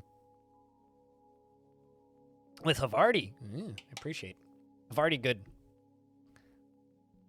We have turkey at Christmas. We have ham at Christmas, usually, and then turkey at Thanksgiving. So we do turkey at Thanksgiving in October, and then ham at Christmas. Let's hope I'm not burning a bunch of dwarves. Nope. All right. Rest of this fills. You might make a pumpkin pie, but you're too lazy today. Yeah.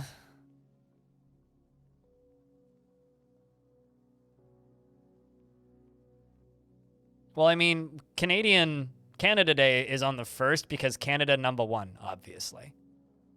I mean, come on. If you were smart You too would have put your Independence Day on the 1st, right? How you sleep for the next 12 days?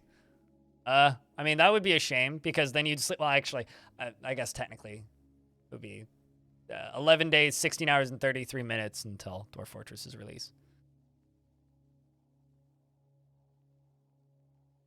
You know what's weird to me is poutine is the most American seeming food to me. Like, I do not understand how America hasn't just like stolen poutine. Like, to me, it is like, it's fat with like carbs and more fat. Like, how is that not like an American staple? I don't get it.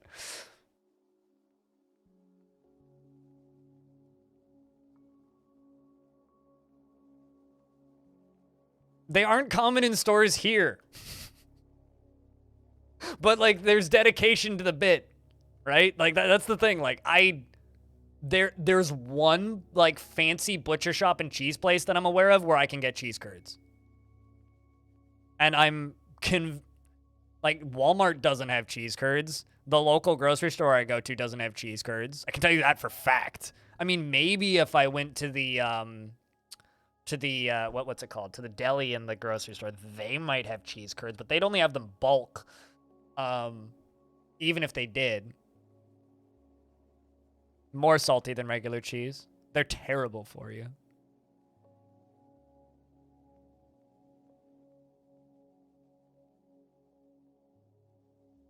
Wait, really? I've never even heard of that, Kira.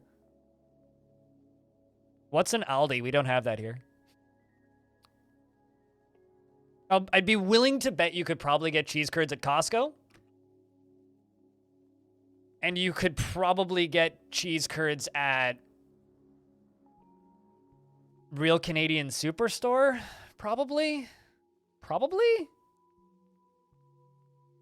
I'm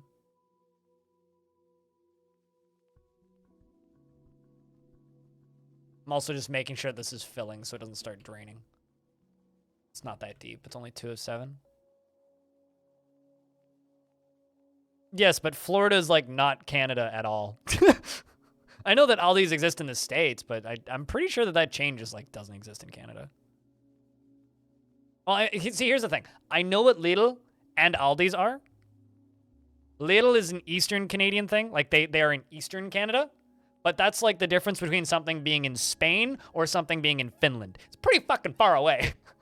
So it's like, yeah, I guess theoretically someone could drive for 50 hours and you might find one. No, you can keep Florida. That's fine. Cheese. There's a classic Canadian song written by the cultural and Canadian legends. Oh, we're tantruming again.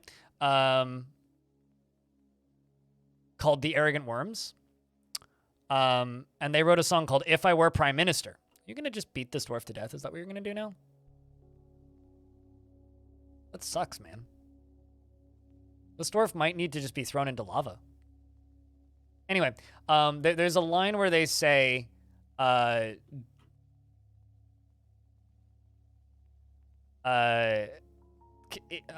the people from Newfoundland is where Canadians will tan in the Gulf of Mexico, where I will put Newfoundland. So they're going to pick up the Gulf of Mexico and fly. You only really know Canada's really big? I mean, Canada is really big. We also got rocks and trees and rocks. Been forever since you heard any of the Arrogant Worms. That's because they're all retired. They're all old. So we found a dead Dastot. And this dwarf's still tantruming. And then he punched somebody else, and then they all witnessed the crime. Civ. Chat, what do I do to this dwarf? This dwarf has caused us many problems. And has tantrumed many times. Hey, a forgotten beast. Beware its webs. It's also in a layer that it can't get to me. Start a poll? I don't do polls. A forgotten beast, Gogol, has come. A gigantic humanoid composed of mud. It has a long spiral horn and it undulates rhythmically. Beware its webs. Fortunately, it's in an area that I've sealed off. So I'm just going to leave it and let it do its thing. Much more concerned about this pissed off tantruming dwarf in my fort right now.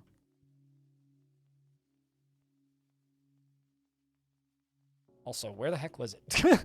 Up here. There it is. Okay, sweet. You stopped tantruming. That's good. More accounts of disorderly conduct.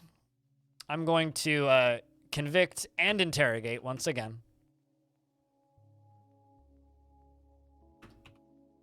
29 days in prison. I think I'm going to lock the door. This dwarf's going to get a lot longer than 29 days in prison. Sorry, Civ. You've been a good dwarf, but recently you've been actually a really bad dwarf and not a good dwarf, in fact. By your thong, you mean? What about your thing? Bastet's dwarf made an artifact thong in one of my forts. It was a pretty good belly laugh that we all got out of that one. Pretty bloody good belly laugh. Also, by the way, this goes without saying. Thank you for like the absolute wall of follows. Appreciate you guys. I mean, everybody would like to be remembered for the masterpiece thong that they created. All right, Aquafunkalistic Booty Whap. Why are you not throwing this dwarf into prison yet?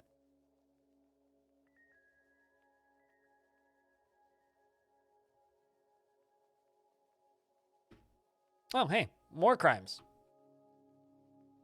More disorderly conduct. Going to interrogate and imprison. Still just 29 days in prison. Let's see if your sentence gets extended. 57 oh, look at that, 57 days in prison. Who is deciding to go to jail? Captain of the Guard. Captain of the Guard is this dwarf. Captain of the Guard is a dwarf that is assigned by the player and assigned to an office, and they're the one that is, basically, this is the Captain of the Guard, this menu. Using this menu, I don't know which menu it'll be in the premium version in the next update, but this menu lets you see crimes and everybody involved with crimes, and like whoever has started plots and all other kinds of fun things.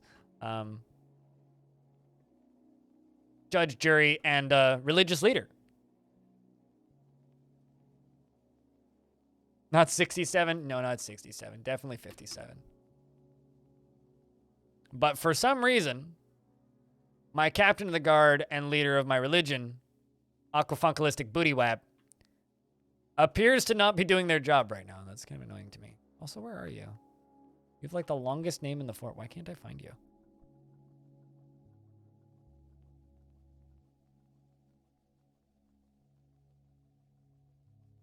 It's like, I know that you're here. There you are. Storing an item in a stockpile. I mean, I guess that's important. We definitely have a murderer on the loose. Maybe I should be removing less vital tasks from you.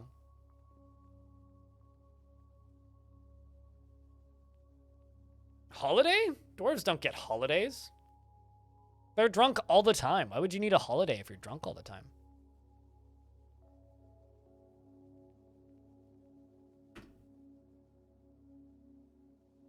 Probably gonna go chain him up now. Yep, there he goes.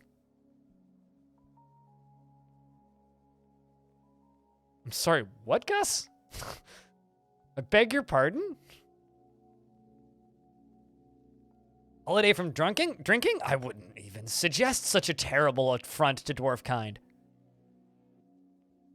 That sounds like something that's truly horrifying.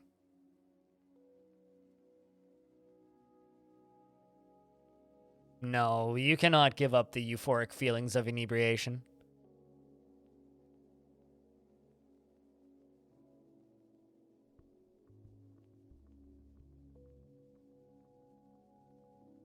Yeah, no, I mean, that's okay. I have a question. You're a human, correct? Maybe. Well, let's for the sake of this discussion, let's just presume that you're human, right? Imagine that you have a brief period of separation from water. And let's just say it's 2 weeks. You're not allowed to drink any water or any liquids for the next 2 weeks. Would that improve your overall mood?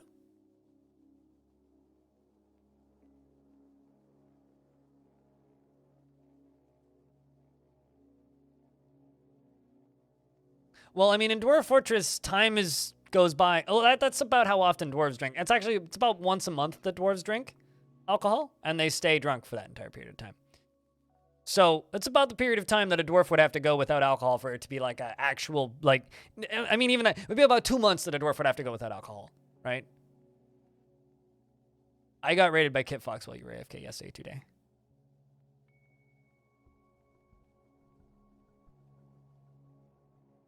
Sure, but some religions also say you should shoot your neighbor, so let's leave religion out of this. This is a discussion about whether or not you should have a prolonged separation from alcohol for dwarves. Imagine if being drunk lasted a month. Did you ever hear about the guy that had auto brewery syndrome? Who was just constantly drunk and like randomly got arrested for drunk driving even though he hadn't drank anything that day? It's basically just like if your gut flora is just like so far off that like you brew it into alcohol in your tummy and you're just always drunk. You have to type in actual numbers. You can't type in invest all. Type in exclamation point tickets to see how many you have. And then invest that number.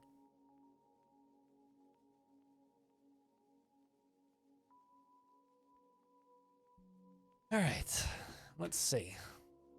Interested being near a finer strain. This dwarf's just screwed. So when dwarves get thrown into prison, they have several different moods that they can get.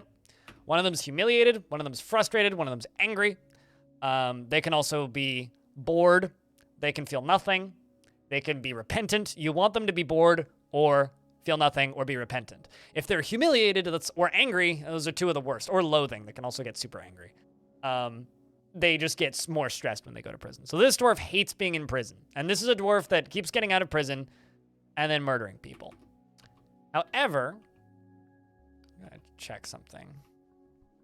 The screen doesn't show that.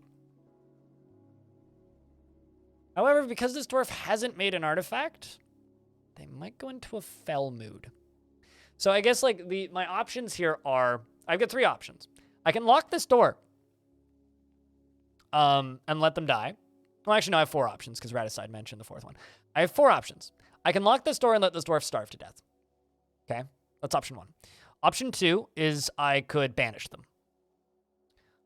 Option 3 is I could give them a pickaxe and let them make their own fort. Option 4, we just let them keep running around in the fortress and hope that they have a fell mood and make a dwarf into a chair. Kind of leaning option 1, just let them starve to death because fuck this dwarf.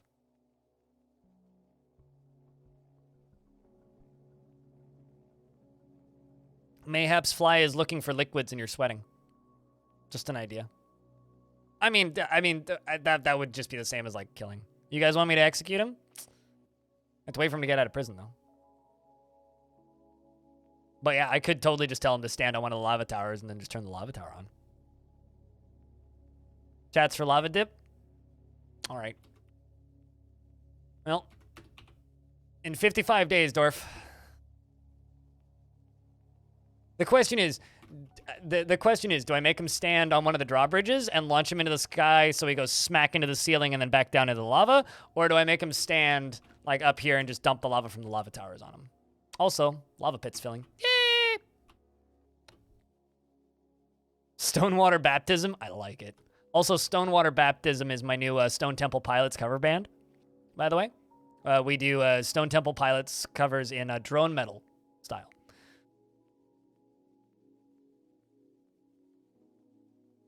Pretty cool. Pretty hot. It's not that cool. Like, not cool at all. It's very, very hot. All right, well, we're going to go do more interesting things while we do that. So instead of staring at all my crafts and stuff that's getting done, actually, hold on, checking in on Oliphant. Pull this lever. And forbid this and forbid this. But we're going to fly down to here. Peek around and spot some adamantine spires. That's what we're gonna do. We're gonna find the adamantine. Let's find some candy.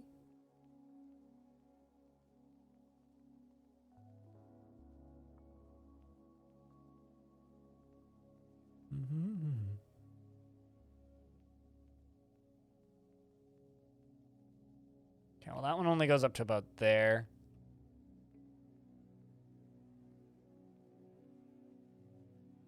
There's one, like, right here, basically.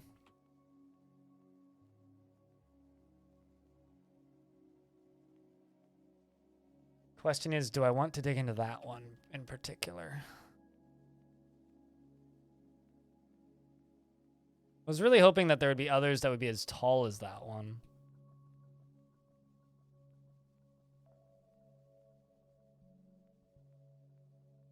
But there's also all of this up here.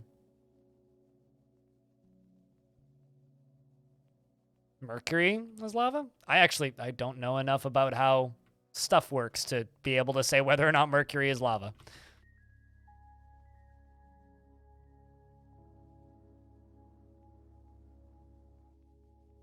Wrong button.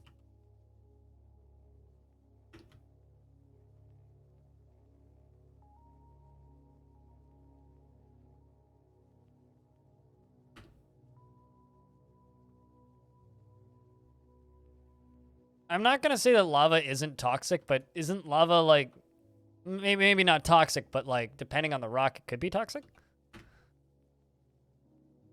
Subject confessed to multiple crimes. So we met with the subject again. So this is the dwarf that we're going to lava catapult.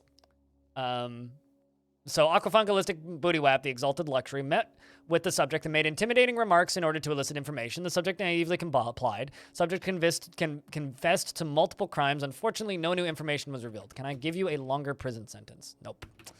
That's sad.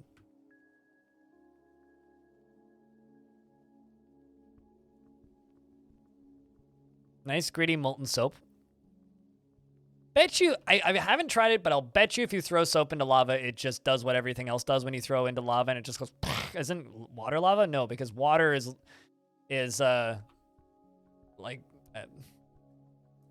words.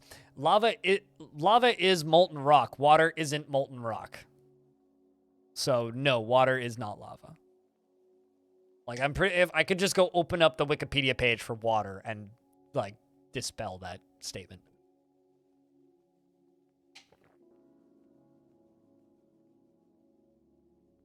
Water is molten ice.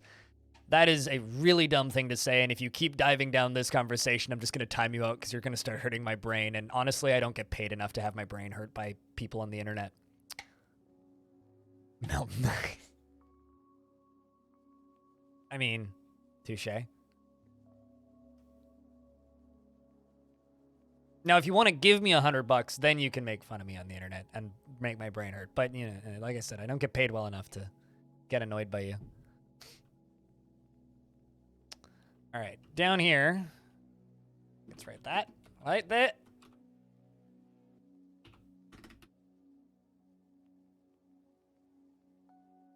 Well, see, it's a nickname for rocks, you know? Besides, I actually don't like calling adamantine candy. I think it's silly. I'm very much, I think against is maybe the wrong word to use. I don't like abiding by the Dwarf Fortress community rules of, like, let's not say what the spoilers are, because, spoilers, if you've seen Lord of the Rings, you know how this ends. So, to me, it's just goofy that people are so, oh no, my pearls, about, like, Dwarf Fortress spoilers, because I genuinely think it's silly.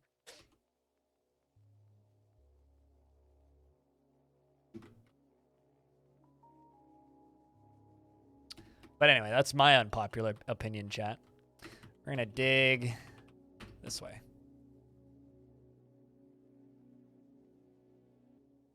Also, it's in the intro movie. The spoilers.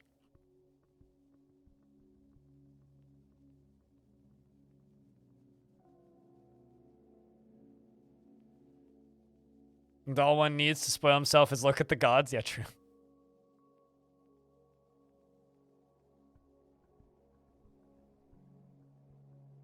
I don't care about your opinions as an orc, okay? I made a statement, and I asked nicely, right? My statement is, cease with this bullshittery because it's not entertaining or funny, and it just kind of makes my brain hurt, and I don't get paid enough to have my brain hurt. So if you participate in said brain hurting, you will just be simply added to the list of people that need to be timed out. Like, let's have coherent conversation like adults, please. You watched the new IGN gameplay for Atomic Heart? You know what? I just gotta say this about Atomic Heart. I'm not gonna play that game. But everything about that game seems like a spoiler because it seems very boss and like set piece focused, and set piece focused games are the worst games to watch preview coverage of, right? And like games like Dwarf Fortress are great to watch preview coverage of because one, it's free and you could just go play it right now and know everything already, or two, because like everything is so random. Like who knows what you're actually going to encounter?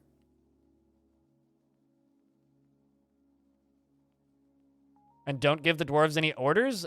They would stand there and starve to death. Well, they'd eat all their food. If you don't give the dwarves any orders, they would eat all their food, and then they would also drink all their booze. If there was a water source on the map, they'd start drinking from the water source, and they'd get progressively more pissed. They'd be sleeping outside, and they'd get even more angry. They'd want to socialize and make friends, but they won't be able to because you don't have a tavern, and they'll get even more angry. And eventually, they'd either starve to death if there wasn't any food sources available, or they would die of thirst if there was no water available. Or they would just like sort of self-sustain for like 6 months or so, and then they would eventually start attacking each other. Yeah, well, NVIDIA worked with DayZ. It just means that they're trying to get their graphics drivers running. That doesn't mean the game's gonna be any good.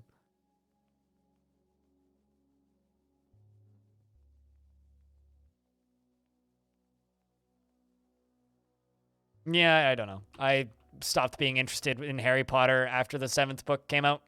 Never fully understood why the fandom continued, personally. Sure, people will enjoy that game, though.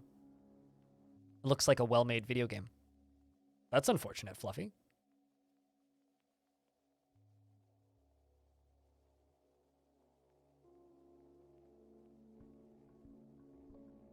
I don't know. I don't generally think that engine has anything to do with whether or not a game's going to be good. There are good games in almost any engine. I just don't care about graphical set-piece video games. Says the guy who's super excited about Portal RTX, but, you know, I digress. Rolf, what up? It's good to see you. But you put your headphones into call mode? What? How'd that happen? That sucks.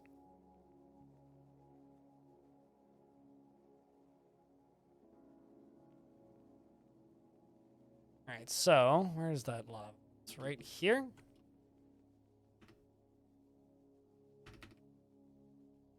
Trying to just figure out where everything is.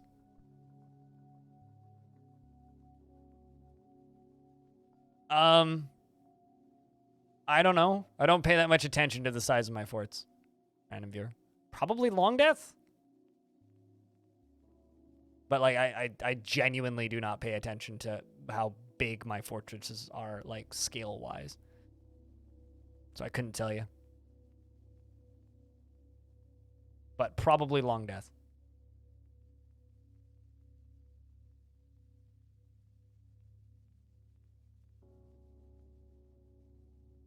Ah, there we go. So there's a spire, like, right here.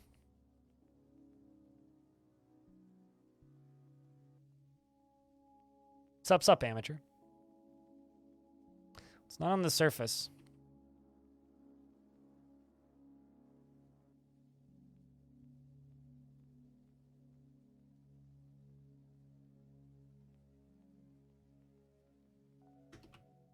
Let's see what we can do.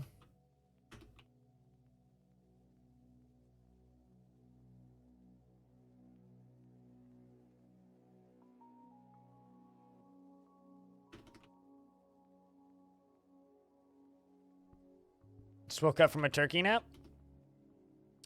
Takes a special kind of person to nap with a turkey, I tell you. I respect it, though.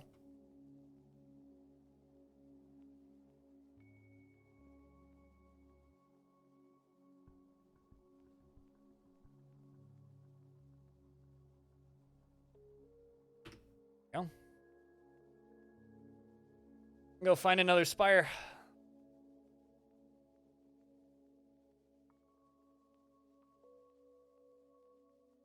But yeah, I don't know. I tend to make very large fortresses in general. A lot of people keep them very small. So asking me what the largest fortress I've ever made is like, it's kind of like asking what's the most video game you've ever played? It's like, I don't know. Trans-Canadian Anger is a phenomenal album. Just in general. Best, possibly my favorite sludge album I've ever heard.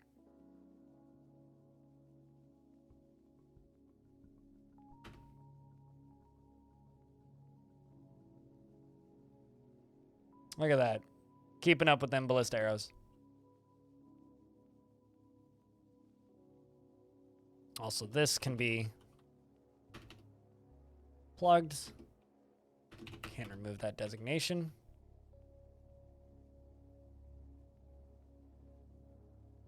Why is that sad? Did you enjoy your time with Dota 2?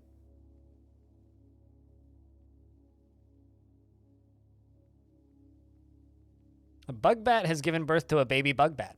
Well, look at that. I'm really kind of bummed that literally the only thing that I'm getting in this map is stuff that I really don't need. Gold. Cool. Great. Got more gold than I'll ever use. Excellent.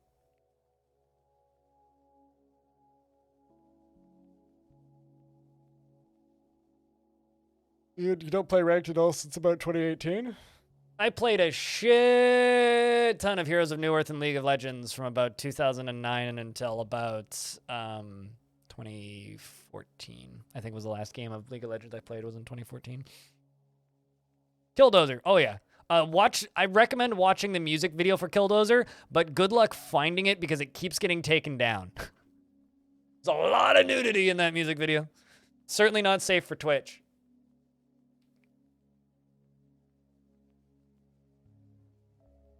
Would have to be natural selection too. I'm so sorry.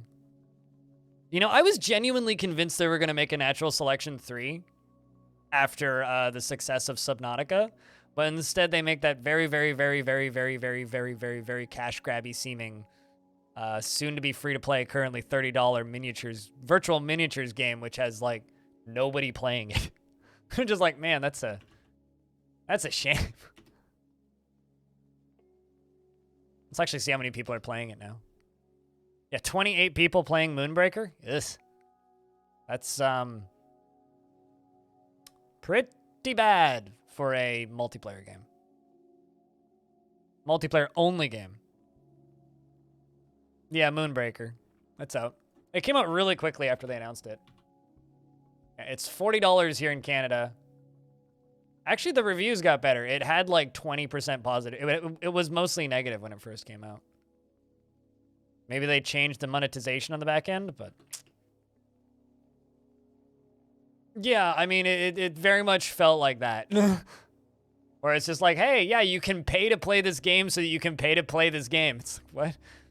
I did see an argument where it's just like, you know, you can like unlock everything in this game and like it was like under 6 hours or something to unlock everything without having to pay for it, but it's just like it's 6 hours of getting your feet handed to you in 45 pieces because they just murk you so fucking quick.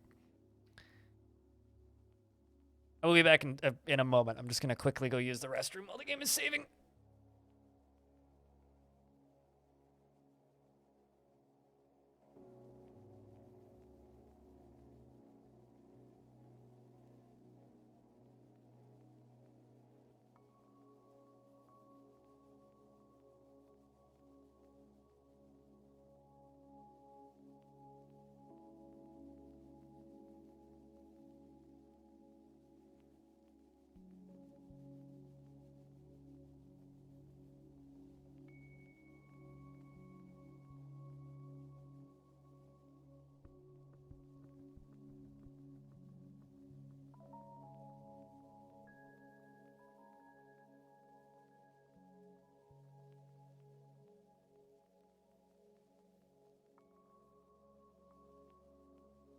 I'd be concerned for anybody watching this stream who wasn't excited about the Steam release. It's like, what are you doing? Hate watching me? Like, what's going on? Why? How could you be watching a Dwarf Fortress stream and not be at least passively interested in the Steam release? Well, I mean, you won't be able to play adventure mode in the Steam release initially, so certainly seems about right. For the chill vibes, true. True. Yeah, I hate this video game, Charlie. You would starve? Please don't commit self-harm for Steam release. Although I do agree that you should, in fact, buy Arx Fatalis, chat. That game's like $6 on sale usually. Sometimes less. Game's like worth nothing, and it's so good. It's a weird game, though. Upside down?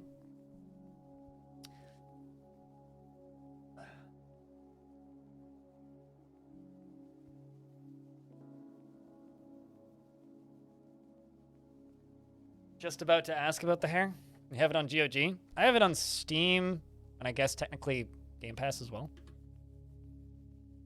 Yeah.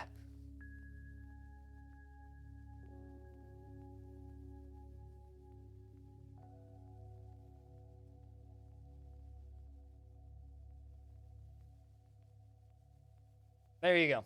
Is that enough hair for you?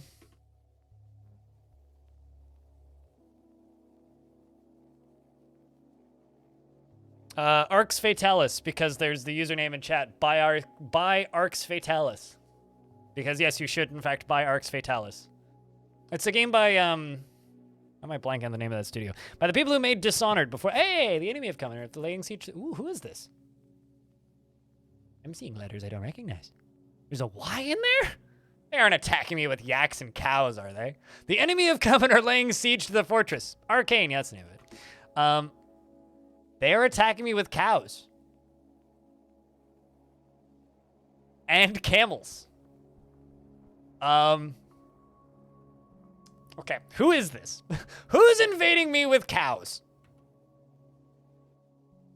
It's a rendition of the Bright Crux, a well-designed image of two candle nuts. Is a symbol of the sacrificial nations, a human civilization. So the sacrificial nations are humans residing from this big old river up here. They've been invading these dwarves down here. And as dwarves, I gotta say, that is offensive to me. So I started stealing their stuff and attacking them. And it's taken about 4 years, and they've finally attacked me. And they send an army of, well, so far, all we've seen, the game's paused. More could spawn. So far, they've sent an army of cows? A yak and some recruits.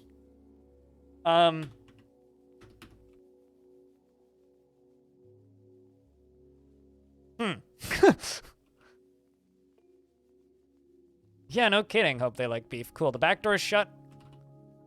Let's just let the dwarves all run back inside. Let's go stare at them and see what else they brought. In before this is, okay, more dogs. More war dogs. A horse. Okay, cool. Hey, there's a human on a horse. Well, that's exciting. They're riding the cows? Okay, never mind. This is way cooler now. Humans mounted on battle cows. Speaking of battle cows. It's in your name, beef broth. Crypt Zoom halfway to 100. Hey, RNG, what up? Thanks for 50 months of high-quality streams, Crypt Bear. Thank you very much for the 50 months. Twitch Prime. Hope you're enjoying the potato.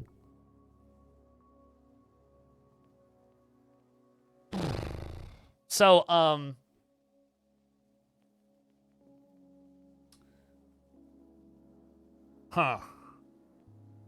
cows, horses, dogs and bears lying down. Gotcha.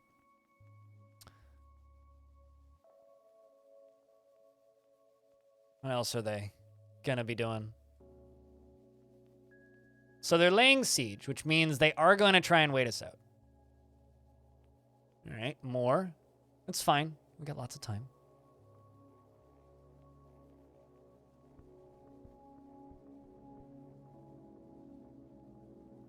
Your sister wanted to get back on the road before it got dark out? Well, I mean, I guess that's good. I don't know if that's a good thing. Is that a good thing?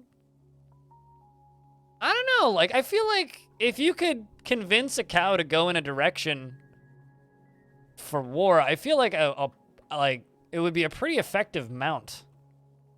They're also riding camels, which, like, certainly are mounts in certain parts of the world. Like, people do ride cows. They also sent a lady consort. There's, like, royalty in this army? Like, damn, dude. It's a shame that we'll have to burn them.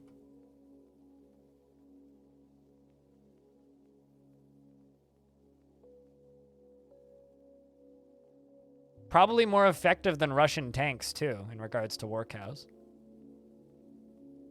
Cattle dogs to lead the cows? Oh, actually, I guess that would make sense. That lets you control cows using an app. Control cows? Or, like, monitor cows? Because that seems kind of distressing. It's got to smell good. I mean, it's got to smell. That's for sure. Let's jump over to the fort. And go down to here.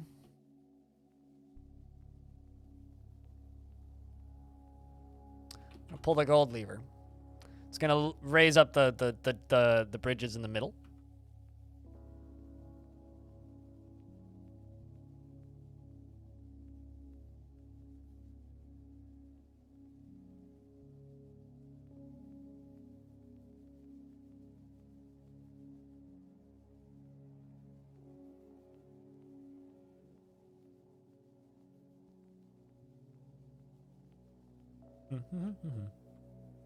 And release the lava? Well, not quite. But so first we raise the lever. Tapioca's coming to pull the lever. First off, we raise the center bridges, and then they walk around the edges, and then there will be some collateral damage with me raising the rest of the bridges, and then we dump lava on the remainder. It's a pretty good time. You have a date with your ham? Well, make sure you buy that ham a drink first before you absolutely demolish it. Have a wonderful normal Thursday. Thank you.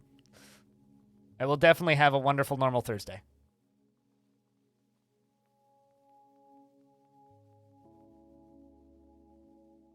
Man, I could, like, completely obliterate a ham right now. In reality, I'm kind of jealous. Like, honestly. But, you know. I guess there's nothing stopping you from just, like, going and eating Thanksgiving dinner every day. But, you know, also don't want to be the size of my cabinet right here. I mean, that happens every major holiday, I would say.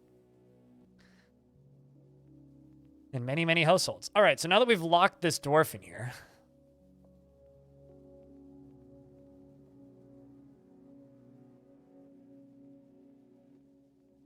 And here comes the pack of dogs. So it's like 230. Not actually. Okay, how come? Okay, no, you do have a name. For a second there, I thought this person didn't have like a title. I thought they just were a name. I was like, what are you? Hold on a sec. Like that pup. Okay. Not the weirdest human siege, but it's a little strange to see camels and cows.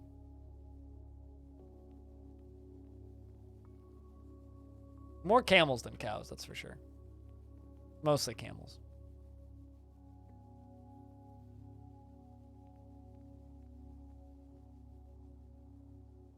You don't like to eat dates with your ham? I don't know, that could be okay. No, they have war camels. I'm being attacked by humans that are riding camels. There's also a couple cows in there. And there's or yaks rather, yak cows specifically, as well as war dogs. Maybe their culture is really picky about types of milk. Also horses, they're riding horses too. Hmm? Hmm? Hmm? Hmm? Hmm?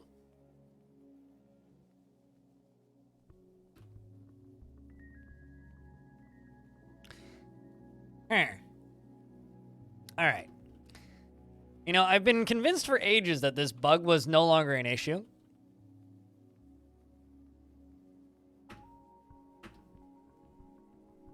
They have convinced me otherwise. That or there just really isn't enough beds in this fort. I keep getting these random deaths in my tavern, and this is getting annoying. Rob went insane? Maybe he went insane, but it would have said that they went insane, though. Instead of just found dead, it would say that they went insane. Your mood is in the drain? I know the feeling, man. I know the feeling. I mean, yeah, it does, actually. In fact, actually, RimWorld has better war animal variety. Tavern is cursed. I mean, I know for a fact that there's also ghosts floating around, so that might have something to do with it.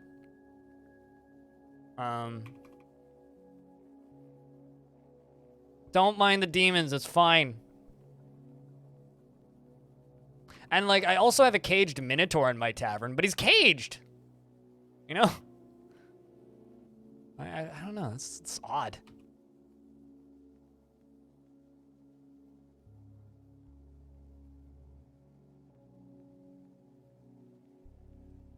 But hang in there, Stone. It'll get better. Then it'll get worse, and then it'll get better again.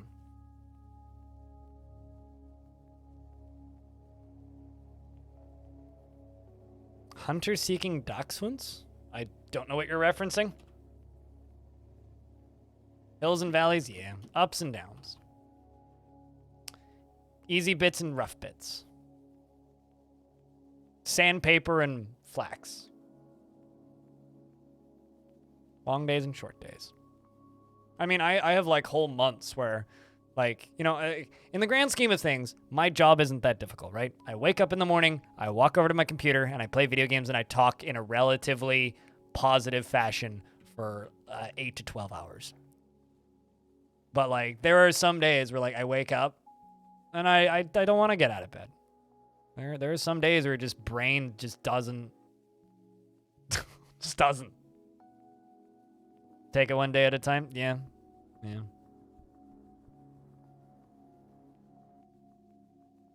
It's the only way to really do it, you know?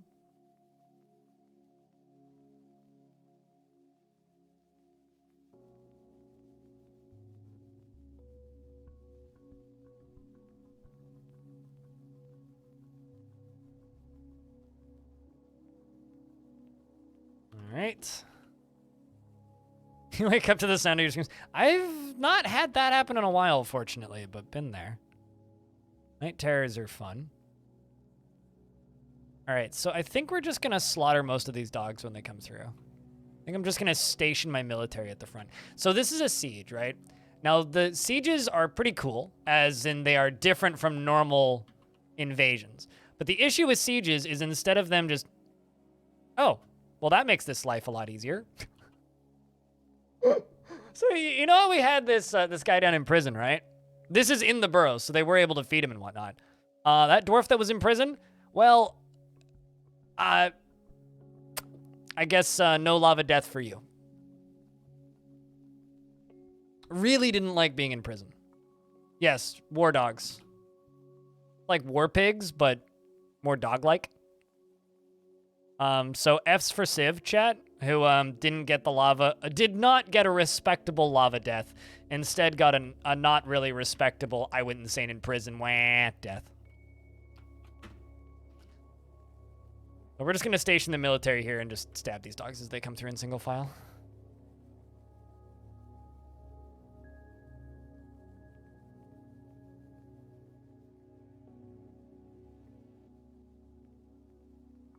For some reason, Ol Hockey Thighs, your name is getting Betty Davis eyes stuck in my head because it rhymes. So whenever I see Ol Hockey Thighs, my brain just goes Betty Davis eyes, and I don't know why. Don't you love it when your brain just makes nonsensical connections for like no logical reason? It's just like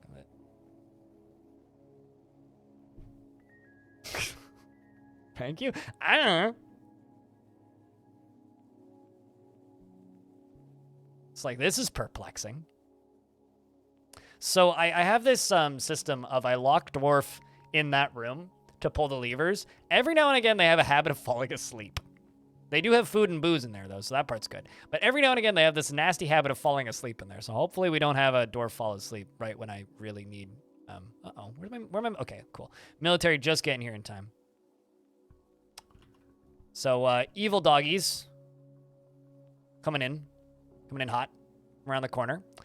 And for all you animal lovers out there, I will spare you the combat logs of me reading about how these dwarves die horribly. Of course, they run away in fear, like immediately, because big scary dwarves are running after them. That's just kind of sad. This dwarf just like jumped for no reason. Why are you jumping? Okay, hold up. I just need to tell them to go kill this doggy.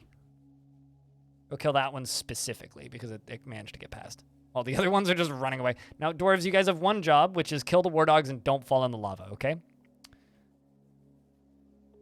You guys are too valuable to, you know, not fall in lava. Oh, come on.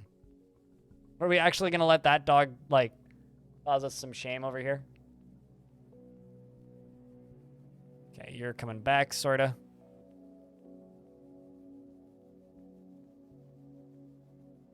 Man, they are really just stabbing that dwarf to death. Or dog to death. Okay, this dog is starting to actually cause us some shame over here. I did tell them to kill it, which they are seemingly not doing. Are you going to go help? There you go. You're going to go kill the war dog. Go stab it. Go stab it to death, please. Also, the game has some dramatic slowdown. Some people might call this frame rate lag. I call it dramatic slowdown. It just means that there's an extra, like, 600 entities on the map right now. Plus, like, all of their clothing and individual, like, item and, like, gear slots and all of that crap moving around the map. So there's going to be some dramatic slowdown for the next little bit. And meanwhile, these dogs are running away in fear. Fitting, you know? I mean, generally, that's what I would assume would happen. Congrats on Deduk from growing from being a baby to being a child.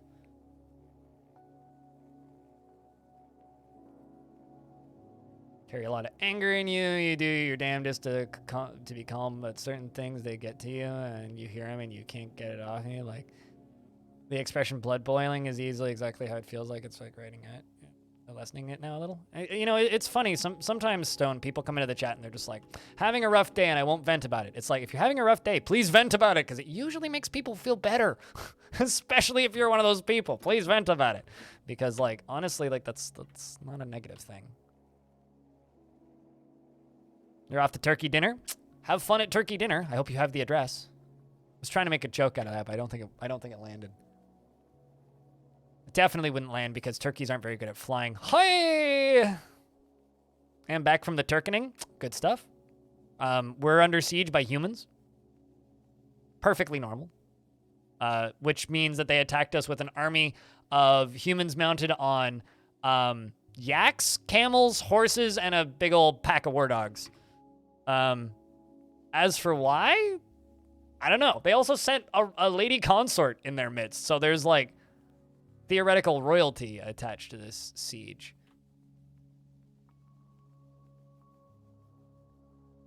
I mean, it's been on sale before, I'm pretty sure.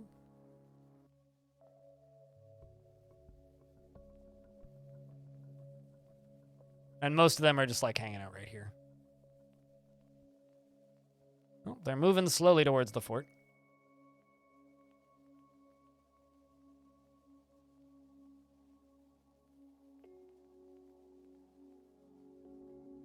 It's like the wife of somebody of importance. Or lover of somebody of importance. So it's like somebody in human society in Dwarf Fortress, if I'm not mistaken, which I might be. As I understood it, it's like the spouse/lover of somebody of importance. So basically a prostitute. But in Dwarf Fortress, it means that they are the, like, somebody who is attached to somebody who is of political importance.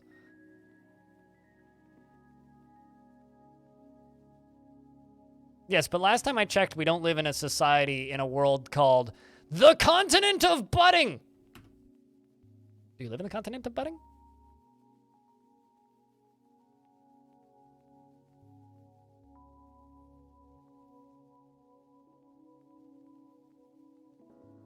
Does mean married to X. So yeah, so it's just like the, so in this case, if it was a baroness consort, it would be like the wife of a baron. So this is a lady consort, which means someone who's married to a lady?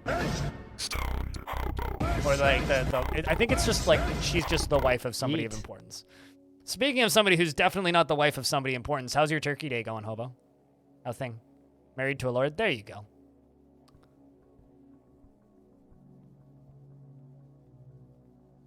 All right, dwarves, you have one job. Don't fall in the lava. If you fall in the lava, I will laugh at you. You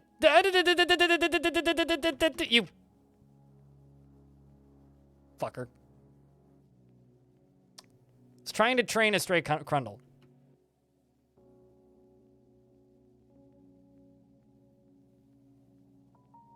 Grumbles. You got your lava death. There you go.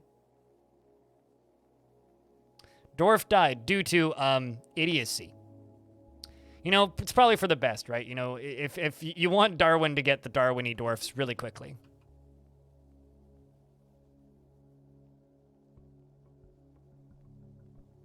Lava's good for you? If you're an asshole and nobody likes you. In which case, then lava's good for the people around you because they don't have to deal with you anymore. Hey, Casual, what's up, dude? We're trying to jump the corner. Oh, no, they definitely are trying to jump the corner. Burnt dwarf bits. Hey, Findile, thanks for the $1. Appreciate you. Chat, can I get a couple beers for the $1 in chat?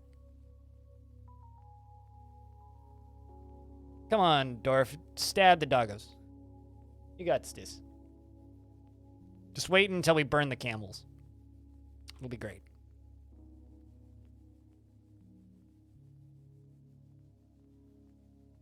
I really need to just get my siege engines set up.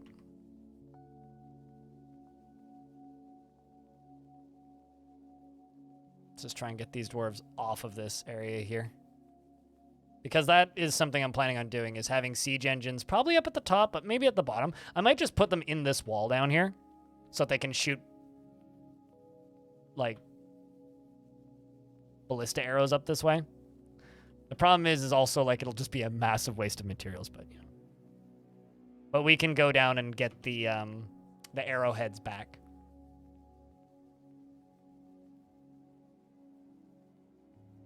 Then lava's an inconvenience, a really painful inconvenience. Turk is fine. Turk is missing, though. Having chicken stuff with ham and cheese and jazz mashed sweet potatoes and macaroni salad, mostly just playing not Tarkov until a lottie later when you cook. Hell yeah. Hell yeah. Not Tarkov is Zero Sievert, if anybody's wondering. A game that we've streamed a bit of, which is a bit of fun. A good bit of fun. I need to stream more of. All right, where is the majority of this human siege, which is causing my dramatic slowdown? Actually, I think they might be leaving. No way I've killed that many. Unless, actually, it's possible some of them have just moved off of the map. Kind of annoyed that that dwarf went insane, because I was kind of tempted to just be like, all right, dwarf, go stab all these humans to death. Good luck. Yeah, they are moving slowly towards us.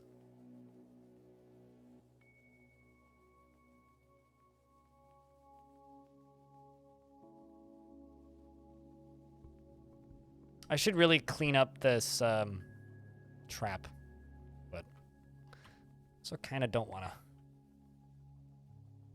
Let's let the dwarves go down here so we can get rid of these doggy corpses before they start to smell.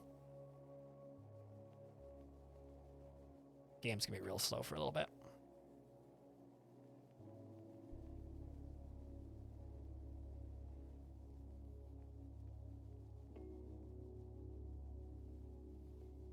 Is that a spooky ghost on the lava bridges? I don't think there's a single ghost in this map, but I may have just not seen it. No undead, just uninvited guests and underworld demons. You just left them? Was it a white N with a little doohickey above it? 'Cause if it was a white N with a little doohickey above it, then yes.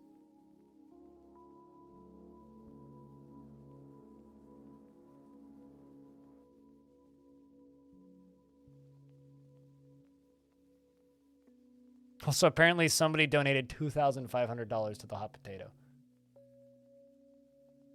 Kinda nuts, actually. Kinda nuts.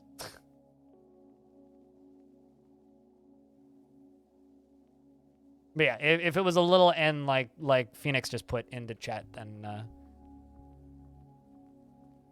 yes, it was a ghost. Also, for reference, this is the person who's holding the hot potato right now. The hot potato is a RimWorld charity marathon that I assist in the management of.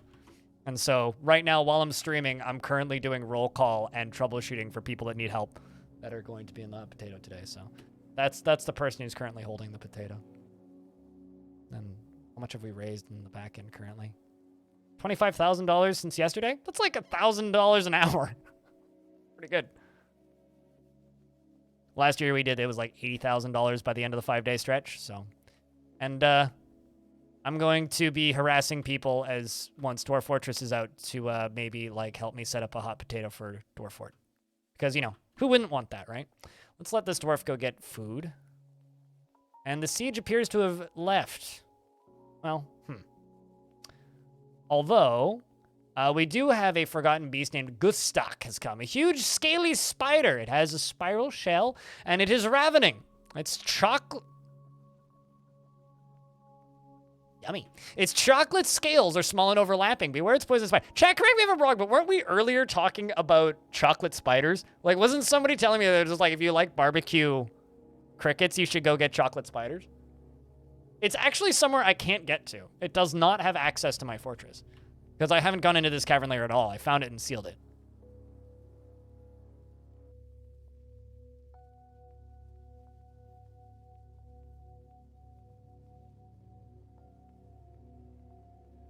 Yeah, I know it's not something you should actually eat, but it's just very funny to me that this one has chocolate scales.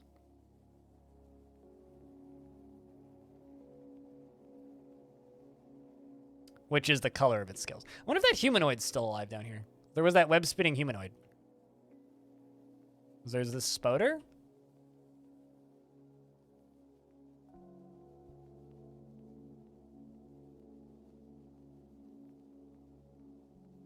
All right, well, there's just the one invader left. All right, well, we can turn this off. Such a shame. Poisonous bite, chocolate scales. Yeah, checks out. Basically what you guys were talking about.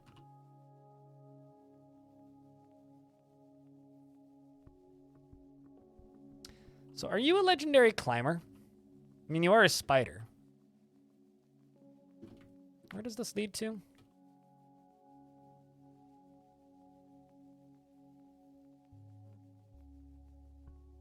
Fuck it, why not? Release the spoder! What could possibly go wrong?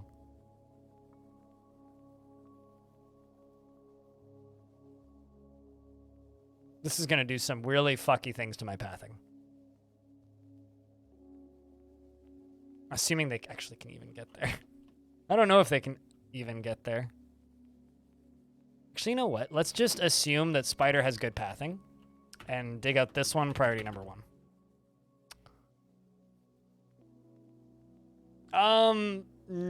Spider Forgotten Beasts do not have webs because webs is a specific ability. So unless it specifies that they have webs, they don't have webs.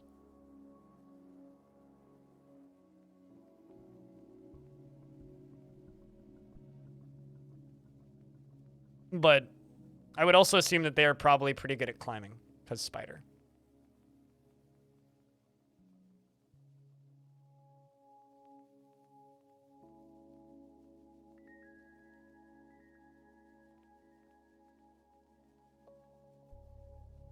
All right, so let me just wait for a dwarf to show up. Nice and easy. How was my day? Pretty good. Pretty damn good. It's been a chill stream. Got a very, very, very generous raid from Kit Fox Games, publisher of Dwarf Fortress. You know, since been chilling. I do hope that the dwarf that shows up to mine this out, though, is quick. I mean, well, we had like 700 people briefly. Are Forgotten Beasts like someone's pets? Forgotten Beasts are critters from before time. They're demons that roamed the earth from before time that fell down into the caverns and snuck away from society. Also, just as a point of reference for future, don't tell a person their view count in the chat. That's just kind of a thing you don't do on Twitch. I know what my view count is, so I don't really care, but just for future reference, some people might not like that. That's all good. All right, so we sit here and we wait.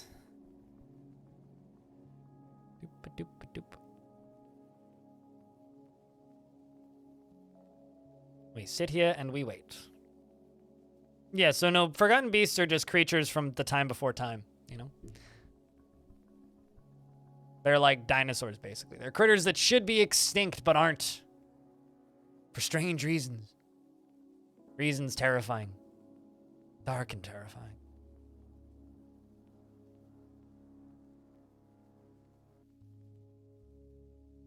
Someone's flushed goldfish and it's Godzilla seeking vengeance. Goldfish Godzilla is a funny thing to say out loud. What'd you do? Oh, I accidentally flushed Goldfish Godzilla. Oh, no.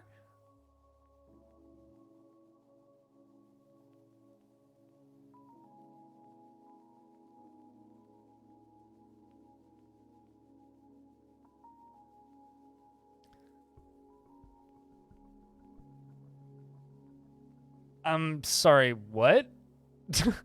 What does that change mean? Can you please be a little bit more specific?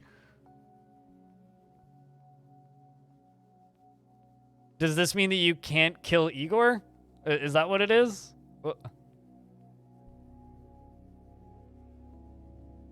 Oh, okay. No, that makes sense. I feel like RimWorld had that exact same thing, didn't they? Like RimWorld's medkits used to be red, and then they had...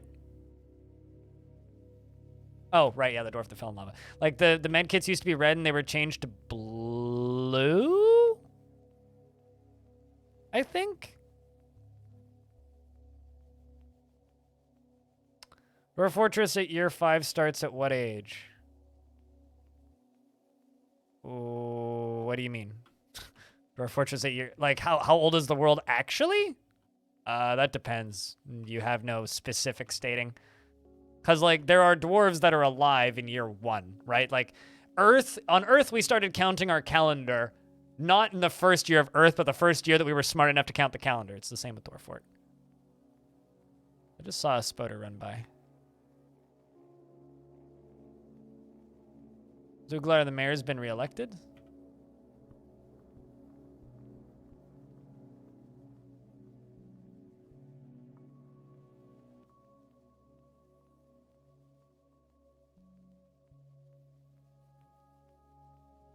Yeah, the red cross symbol is something that you can't use. And turns out, a red cross is also pretty generic, so... A lot of people use it without thinking it, and then... Like, happens at like a couple dozen times a year, I swear. You'll just hear random games, and it's like, yeah, I know, we had to remove the red cross. It's like, surprise Pikachu! Jesus Christ! Where'd this spoder go? No spoder? Well, that's unfortunate. Spoder ran off. It's protected by the Geneva Convention? Accurate, yes.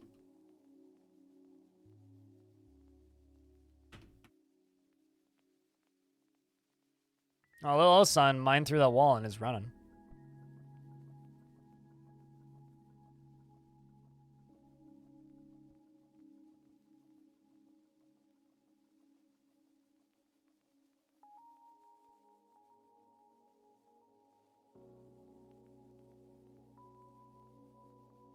What about the plus symbol that's red? It's a very specific shape that is a cross, right? And if you have a red cross on a medical item in a video game, you're immediately gonna get governments coming after you. It happens all the time. So if it's on a medical kit or a med kit and it's in a video game, it's a really good way to get your video game asked politely by somebody with a very scary looking government email address saying, hey, please, don't do that. Don't do that. And then usually they remove it. Plenty of examples of that.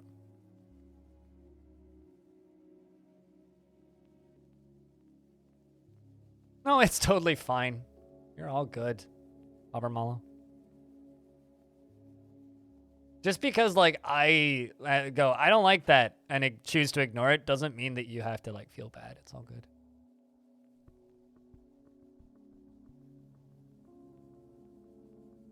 It's one of those things overseas, you associated it with medics and health due to video games, making it so that everyone can't use it. I feel it reduces its association with health. I don't know. It doesn't really matter, like, why it's being enforced or what the outcome is. The fact is it's being enforced, and it doesn't surprise me when I hear about it happening.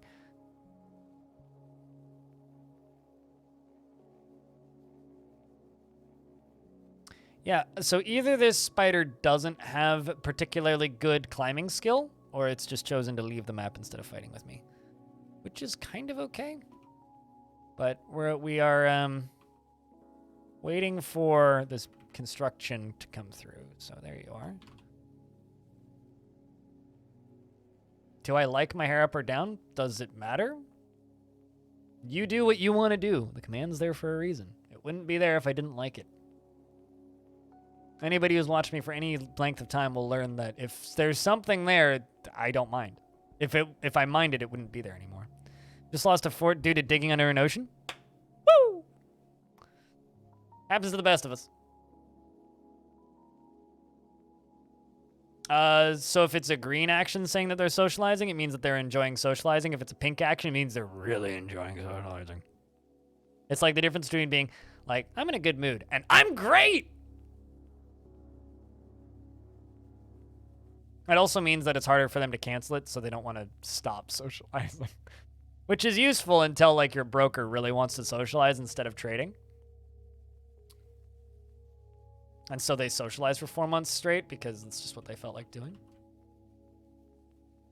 No, it's not that kind of enjoyment necessarily. It's just they're really enjoying it. They're just really happy. It depends on if they're constantly lustful or not, I would assume at that point.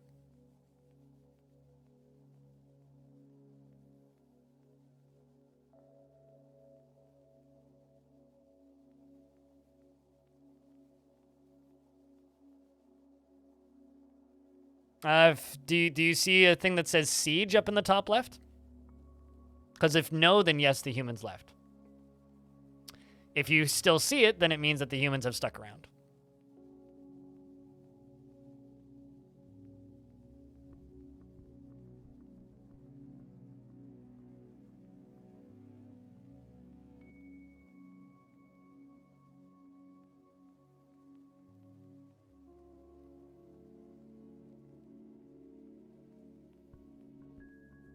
Are you just gonna keep asking extraordinarily mind-numbingly dumb questions, Sniper?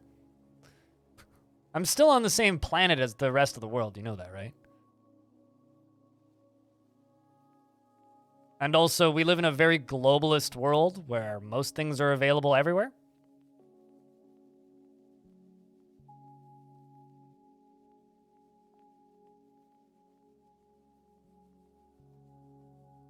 Or if you've never caught one stealing, they're really bad at stealing, which is why I usually try and let them steal items if possible. Especially if they're lower value.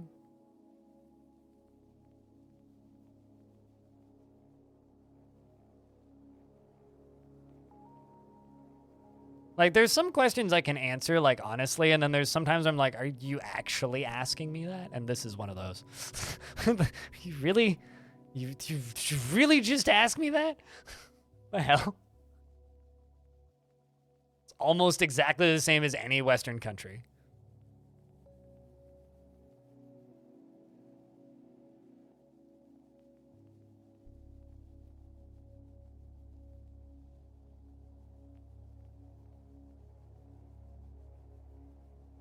Although we do have a lot more pumpkins than Europe. Because pumpkins are, and squash and gourds in general are very much a North American food stuff. Because it takes too much. That's not true at all. I've had poutine in the States.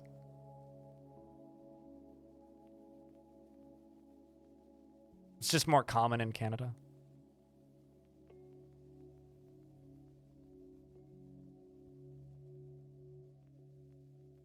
Some people ask if you have internet in New Zealand. I had a streamer from Brazil once ask me if there's snow year round here. Which technically in parts of Canada, yeah. Like up the mountains close by, we have snow year round. But it gets to be very small patches of snow.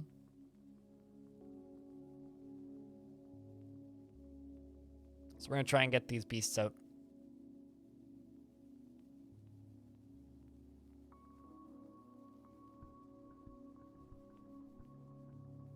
Hey, Sunday. It's going pretty good.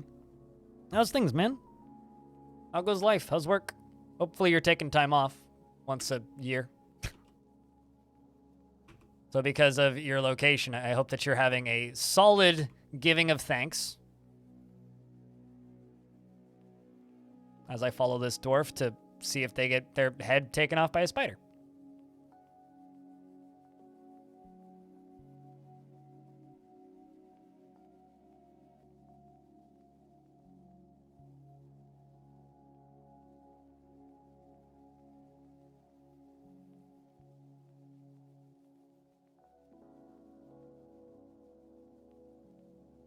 You used to use turnips for your lanterns? I've carved acorn squash and a few other things in the past. But I've never carved a turnip. I feel like there isn't... I mean, I guess you could. There really just isn't enough substance to a turnip to carve a turnip, in my opinion. It'd be like carving a really small pumpkin. But I don't know. I don't carve pumpkins. I think it's a waste of food. So I'd rather just eat the pumpkin.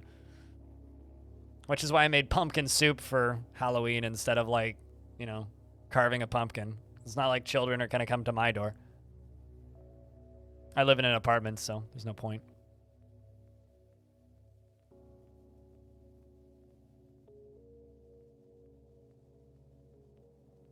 Your mind has gone to when someone seemed unaware that Spanish is from a country that isn't south of the USA. And the vast majority of people can't point at most countries on a map. Right? Like, a lot of people fail geography. Or immediately forgot it after they were taught it, one of the two.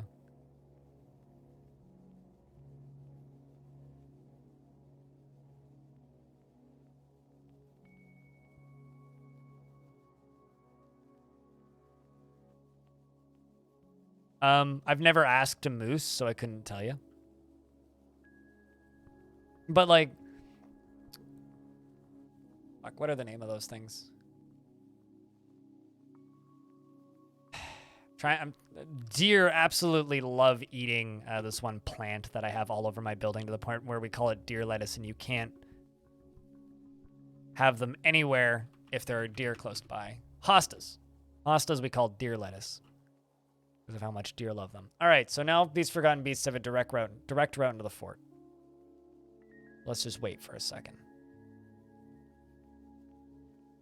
It's more that they didn't seem to know Spain existed. Yeah, they must have been, yeah, they'll be in shock from the Spanish Inquisition. They're definitely not expecting the Spanish Inquisition. This is true.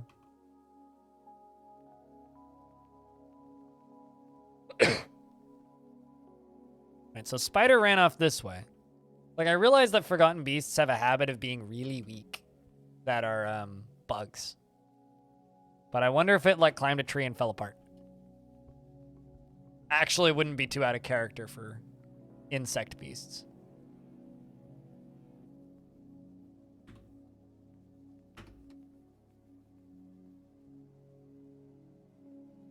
No, because they're the color chocolate, not made of chocolate.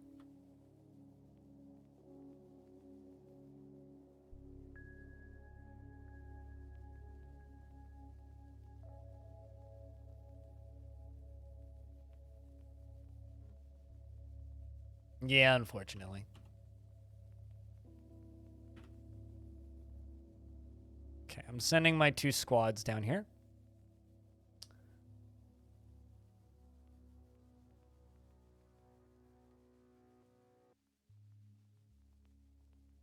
Now we wait.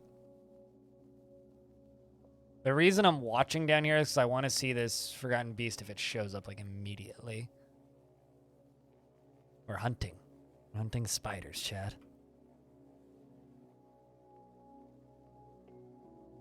May also have gone for a swim. There's also that web-spitting humanoid that was here.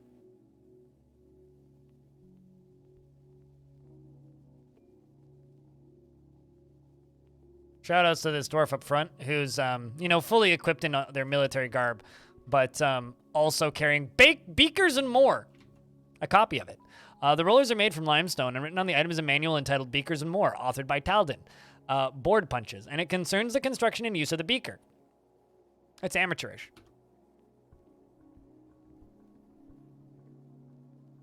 Spider season? Well, it's certainly not wabbit season. We're definitely not hunting wabbit. I've also never seen a rabbit in this map, so...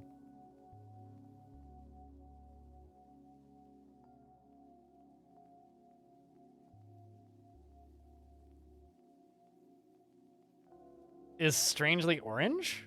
I wonder if it's the color of, like, the chocolate, like the cocoa fruit.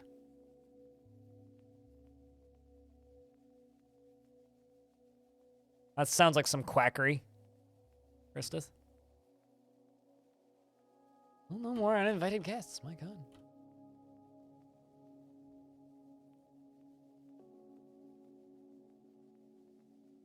Huh. Strange. There's blood on the ground here, though. Giant cave toad blood?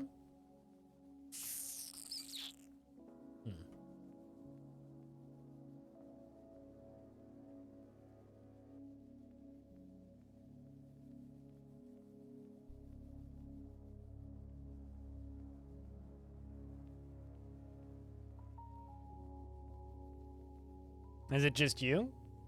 What, like, you're getting delayed?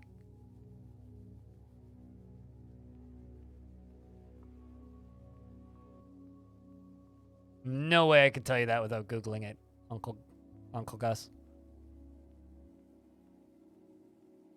But I feel like that's one of those,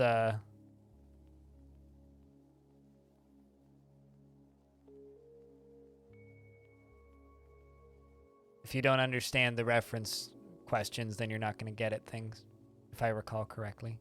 I feel like I've been asked this one before. There we go. Dwarf is here. Do we see...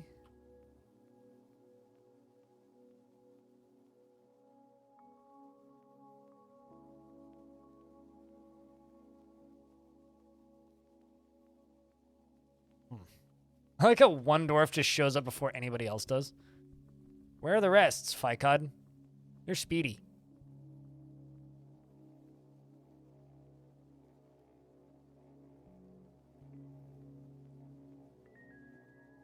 You are, in fact, speedy. Here come the rest of them. There's so much blood in this tunnel, it's not even funny.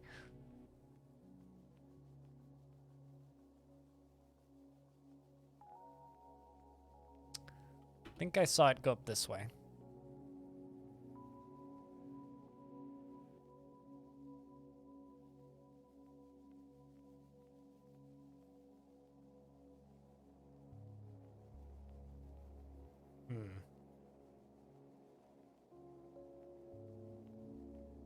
I'm looking for strange moving trees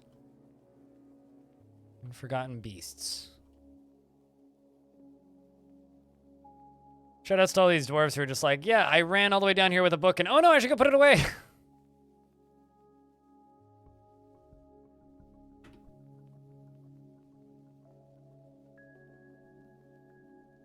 Come on, dwarves, move up, please. Or are we waiting for your commander to get down here? Well, this forgotten beast should have come at us already.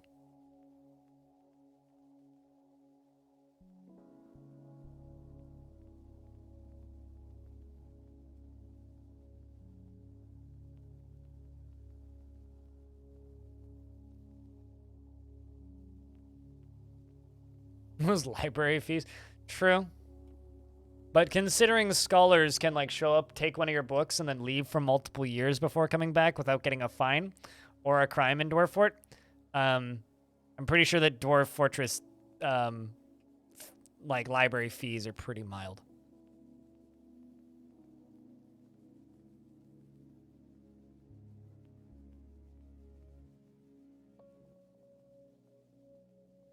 I love it when people roll call themselves in charity stream roll call.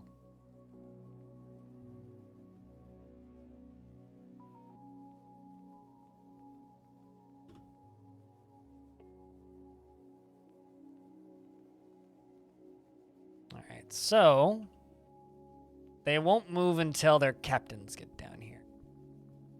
Where are you at? You are right there. Let's just move these up here.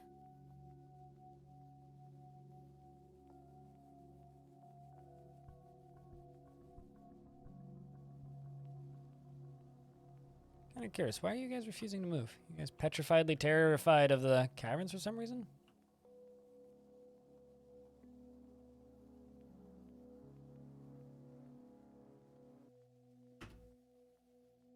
Okay, now they're moving. Weird.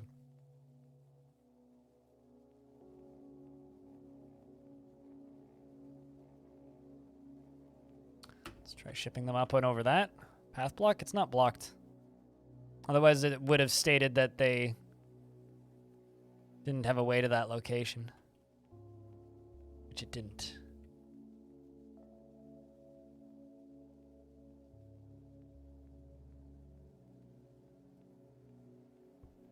That's a lot of spoder webs. I think I'm going to be locking the access to this fort and just going through the main entryway down into here once we've got this thing cleaned up. Because I would really... What's that, mole Marion? Nope, just a giant mole. Because I would really like all of this silk. See blood up there? Let's go up there. Okay, that's unreachable.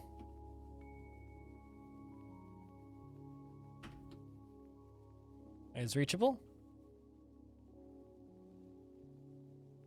It says unreachable on their status screen if it's not reachable. So, which leads me to think that it was in fact reachable because it didn't say that they were unreachable. It said that they were just set to station, and then when I asked them to go elsewhere, they were just like, yeah.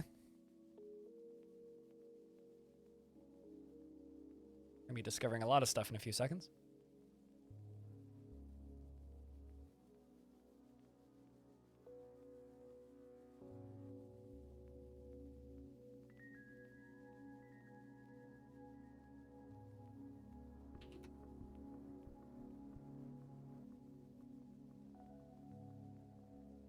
You headed to bed, sniper?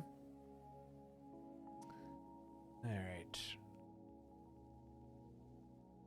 This looks like, this rock formation here looks like a sideways blaster pistol from 40K. For him? Yeah, a good reason to go to bed. You go bed.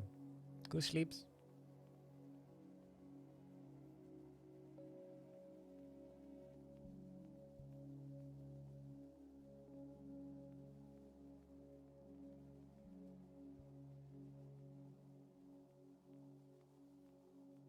There, which I'm assuming they can reach. Actually, maybe they can't. Yeah, okay, so that isn't reachable. Is this reachable? Yes, okay. Let's wait up here. That's a nice big plateau right there.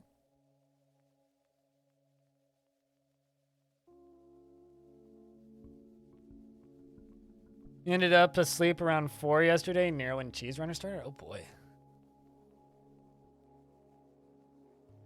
Pretty long period of time to be awake. Not that I'm one to talk, but I'm usually awake about 17 to 19 hours a day when I stream. Okay, dwarves. What do we got up here? Yeah, I haven't found this spider. Well, I think I'm gonna let these dwarves head back home. We're gonna lock the door behind them. And then we're going to enter into the caverns from the side.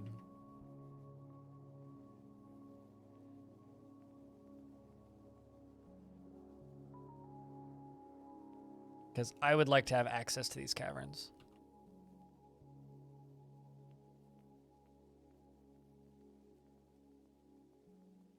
Not the start. I think I saw you in chat. But, you know, you're also on, like, a pretty opposite schedule. So you get to, like, wake up, and my streams are usually still running, and go to bed, and my streams are usually still running. on the days that I stream, which I don't know, might be the optimal way to watch my streams, you know? You get to see the beginning, and then like you wake up and there's like a 4-hour break, and then you get more streams because streams start up. Or you go to bed in the middle and wake up and I'm still going, which happens all the time.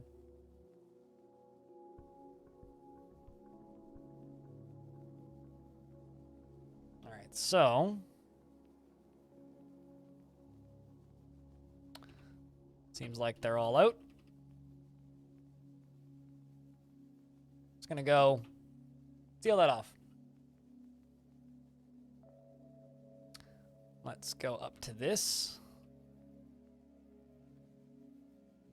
We're going to set this as higher priority.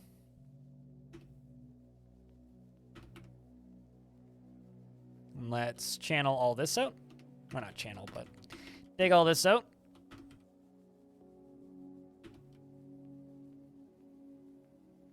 I would really like to fight this Forgotten Beast. It's just rather difficult right now. I guess what we could do is we could actually do this with a drawbridge and then have a side door too, which would also be quite nice, having a side door to the cavern layer.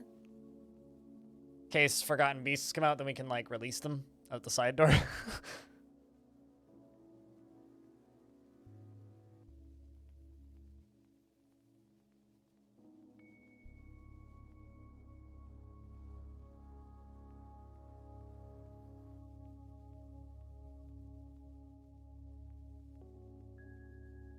Alright.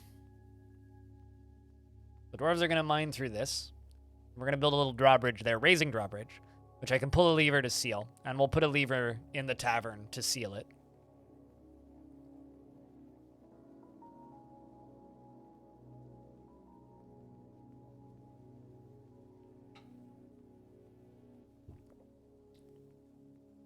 What's the point? Theoretically, the point is it's better on pathing.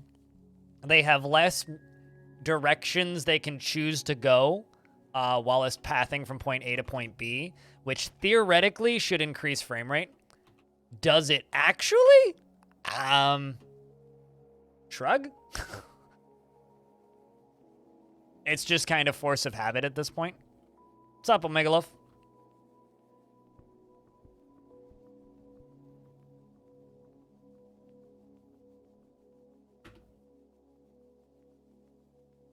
Call this middle cavern.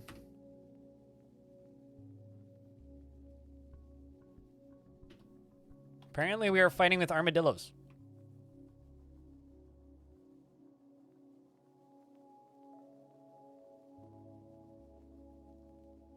So yeah, it's a theoretical frame rate increase.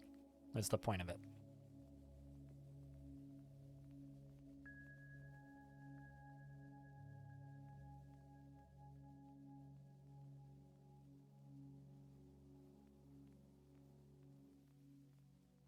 You believe that AI uses flood fill, which would mean less open spaces is a good thing? Yes. Although I also make massive open spaces, which, you know, probably aren't beneficial. I probably lose out more in the massive open spaces I make. It's going to be demanding on PC. It's not demanding right now. Dwarf Fortress is notorious for running terribly, Noblun. But Dwarf Fortress is one of those games that will run on almost anything. It just won't run well on anything. And will it run better on Steam? Yeah, absolutely. I mean, like, they've been talking about all kinds of different performance increases in all different aspects of the game as development has gone on, from frame rates being better in general all the way up to world generation being faster and saving and loading being faster. But it's like, what's it using right now? Like, this is like basically a maxed out massive goddamn fort right now. Currently, my web browser is using more memory than Dwarf Fortress. Dwarf Fortress is using about 2 gigs of RAM on my computer and 0% of my GPU, which is kind of funny.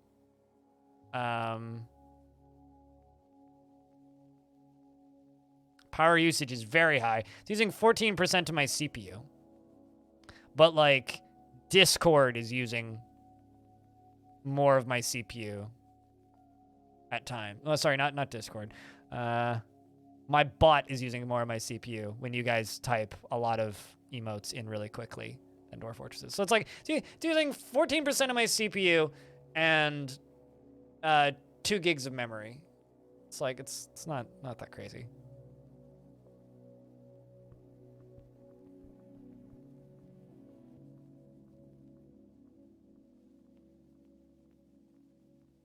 Can it run on a potato? Nuclear vessels.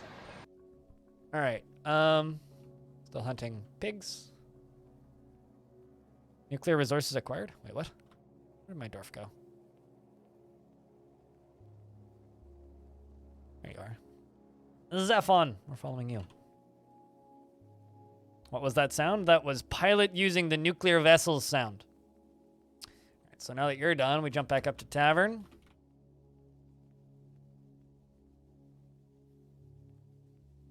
Link up to bridge. That right bridge.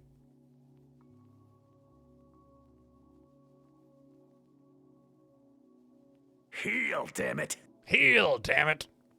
Yeah, Pilot pays me $7 a month on Patreon to get access to those sounds. Although Pilot also pays more because Pilot gets a custom one, but you have to pay me money to use those, unfortunately. That's how Streamer pays his bills. It also reduces spam.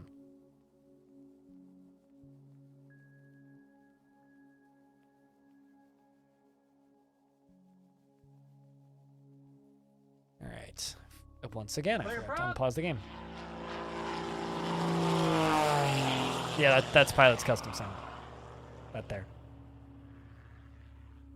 There's several people in the chat that have sounds, but they tend to only use them when it actually counts. Hero Quest is the best game ever made, and anyone who says otherwise is wrong. It's true. I've never played Hero Quest, but it must be the best game ever made, because if anyone who says otherwise is wrong.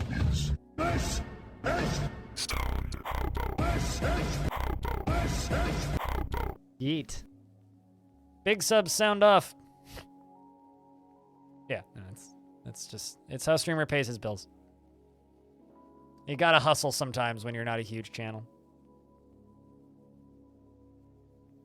Exactly, Tolas. Smile and wave, boys. Smile and wave.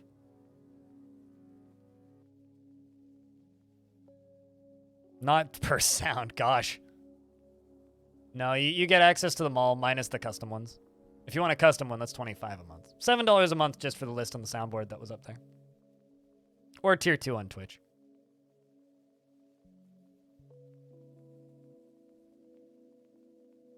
Those are the ones that you get for $7. All right, so once we get access to this, suddenly the amount of silk I'm going to have is going to skyrocket.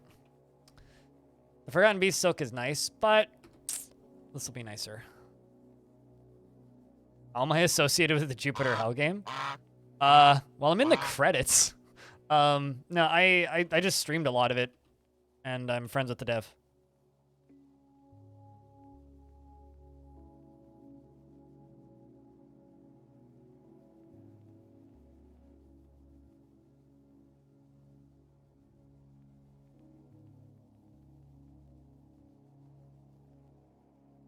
All right. I've also had the developer on my stream multiple times to talk about it, similar to what I've done with Bay 12 Games in the past.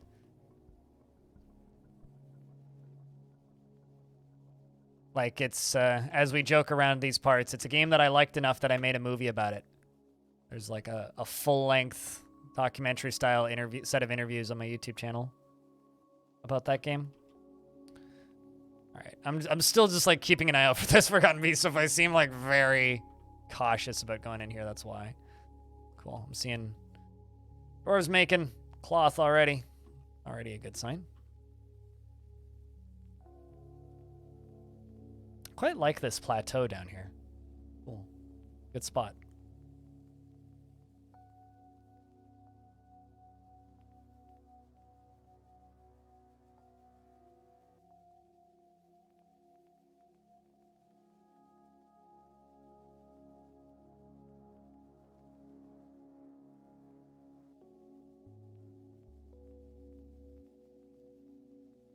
Well, that's kind of funny. So I know a guy who got laid off at a certain development studio, and I just received a an email from a job marketing company about somebody I know who got laid off, who actually Hobo knows, mutual friend of ours, for that job position. It's kind of funny. Like headhunting company just sends out mass email to email lists saying, hey, we're hiring for this particular position. And I know the guy that used to do that job and got laid off not too long ago, which is kind of funny.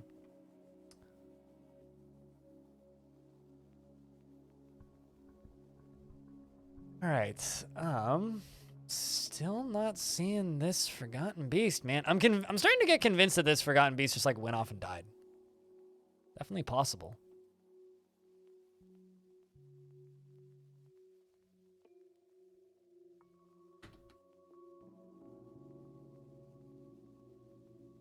Okay, well, we're chopping down those trees, so we got more access to webs, chopping down these as well. I'm not seeing its blood or anything. You know, you'd kind of expect,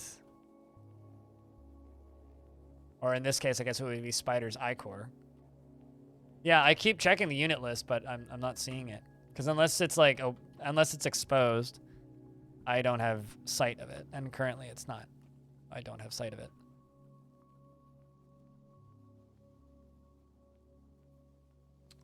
Forgotten Beasts can't stealth. But, so it can't be hiding on the ceiling. And this spider is a Forgotten Beast. I mean, there might be other giant cave spiders or something in this cave.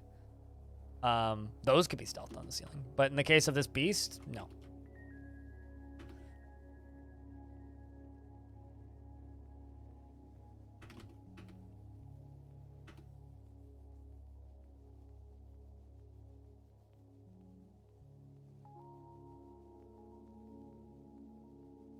No, I won't, but the game pauses when you look at the unit list, and so I feel better about looking around because, one, I'm getting accustomed to the zones around here, and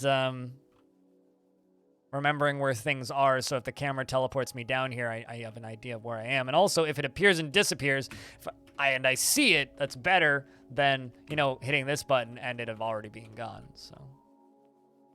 I'm just kind of scanning right now. But hi, Bell. What's up? How's things? How was Strum today? How was that factory game thing that you were playing?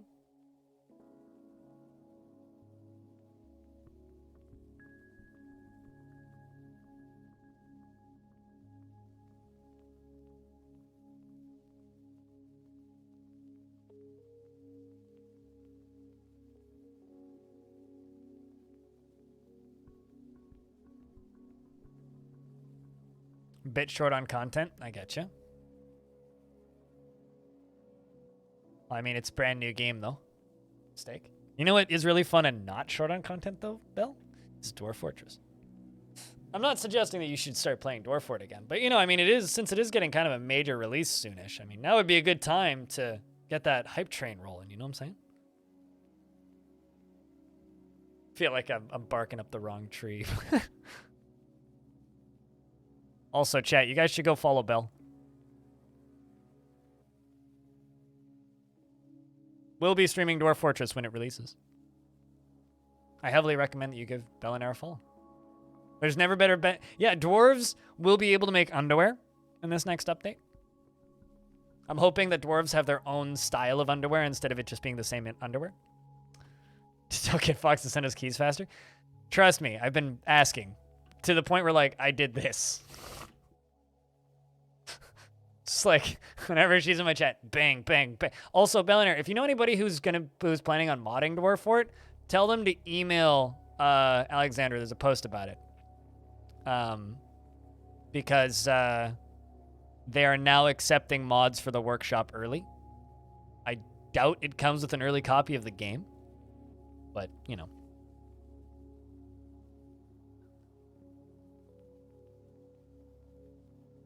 Are about to invent spandex so that they can have the most awkward-looking underwear possible.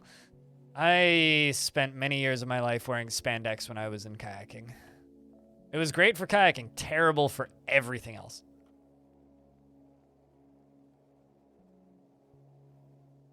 Yeah, this giant spider's just like missing. So somewhere in this cave system, There is a giant spider. Fuck me if I know where. Let's try digging this way.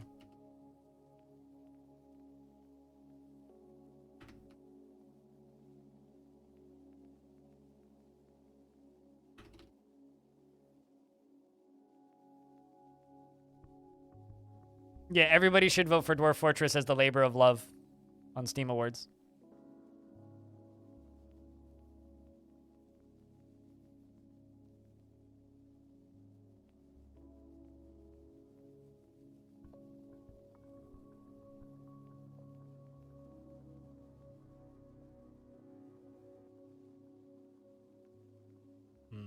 Hair up. Because I have that feature disabled because I find it kind of annoying. I don't like it. And it's it's an option that you can toggle on or off, and I toggle it off.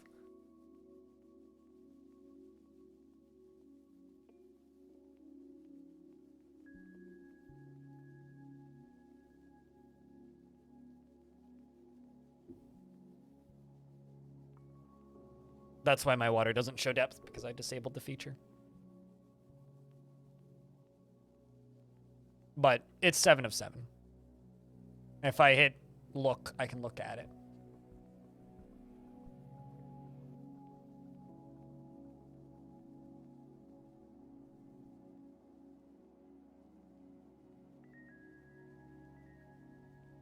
Managed to get, like, dandruff on my glasses when I did that.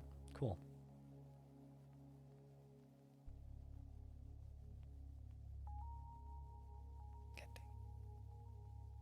I've smudged my glasses. Phenomenal.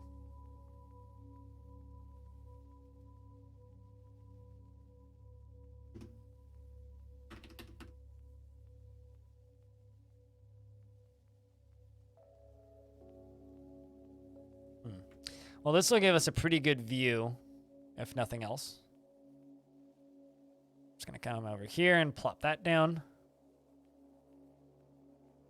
Oh, hey, finally. Civ died of thirst. So this dwarf killed 2 dwarves and got 50-something days in prison and has since starved to death, so I will be chucking this dwarf into the lava, as they don't deserve to dwarf anymore. They don't deserve a proper burial. Died of thirst? Yeah, it's the one I intentionally locked them in there, if you remember. Oh, it's that guy. It's that dwarf. Ugh. What about Ghost, though? Oh, I will just memorialize him.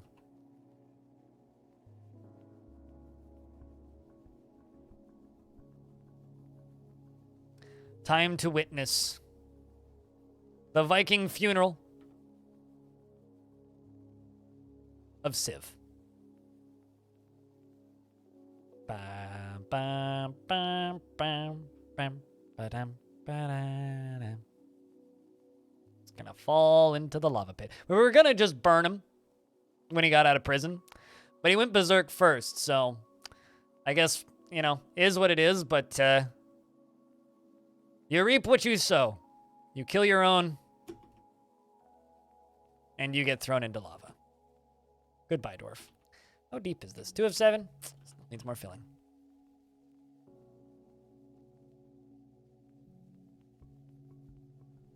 I was also looking for more adamantine. So once I finish digging out this tunnel, if this doesn't spot this beastie, then we'll just go to the other side and head back down to the adamantine mines. Worst case scenario, we'll lose some dwarves to a surprise spider, and then we'll kill it. Which, you know, worse things have happened. Seems fun, though, frankly. I didn't throw a living prisoner into lava. I threw their corpse into lava. Although, I guess technically, you can't assign dwarves to pastures. I guess I don't actually think there is a way to assign a dwarf to throw another dwarf. Like a friendly dwarf. Animals, yes. Living animals you can. Because you can pasture them into a hole, which will throw them into the hole. But in the case of dwarves, no, that was a dwarf's corpse. I was going to put it into a military squad and then have him stand underneath my lava falls and then press the lava fall button. Which, I mean, has the same effect, but isn't really, you know, throwing a prisoner into lava.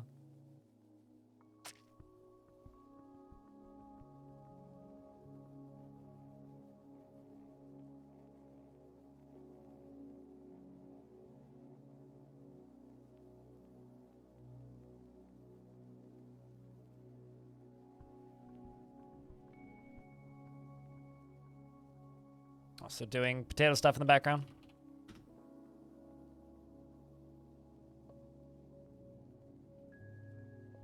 Wow. This is a lot of water. It's like this cave system turned into a different type of cave system. I'll just keep digging. Kind of want to get to the other side. Do I see spider yet? Nope. No, I don't. Which is a little odd. Slightly concerning. No, at the very least, we're collecting lots of webs. We're going to have more thread than we're going to know what to do with in a little bit. Which is going to be good. And just make all of these dwarves new clothing.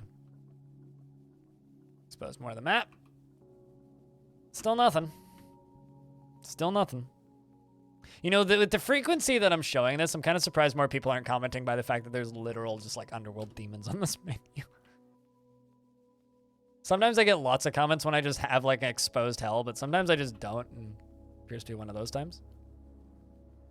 Okay, well, you can dig all the way up to here.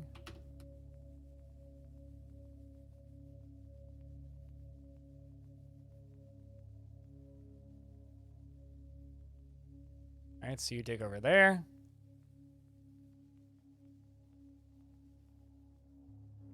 Two more dwarves are going to come down and keep mining. They're going to go all the way up to the end. Well, I mean, it's not bad. We'll just wait until this dwarf does this. And if we don't see spider by the end of this, we're going to go back to mining candy. I'm going to go back to the deep underground.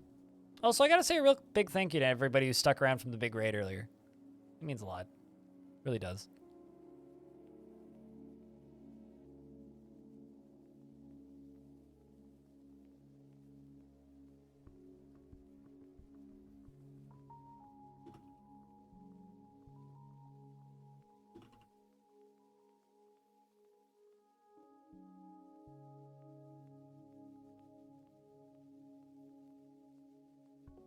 All right, working our way all the way up here.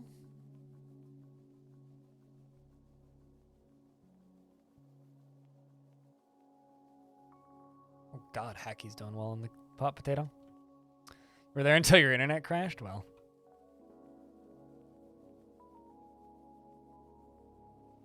Hey, you're already here? Well, thank you for watching the videos on YouTube. Although the YouTube success has been like a weird mixed feeling for me as of late. Because it's like, it's really nice to have videos that do well on YouTube, but at the same time, I vastly prefer everything about streaming than YouTube. It's like, I'm just kind of a streamer at heart. But, you know.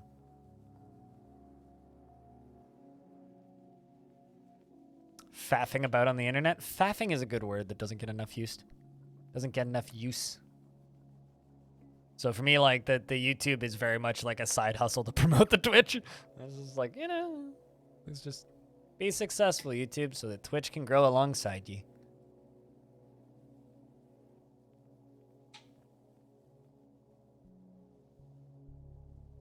All right, let's see. We gonna see anything? See anything exciting? Kind of not expecting to. I'm very much convinced that this spider is dead already. Unless it's just like hiding in like the far corner of the map and the map is just too big for it to path to me. I don't know if there is a correct way to spell faff. I mean, there probably is.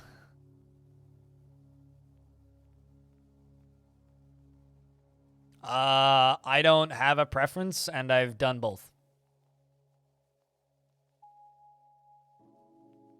Although generally my big fortresses are very inefficient.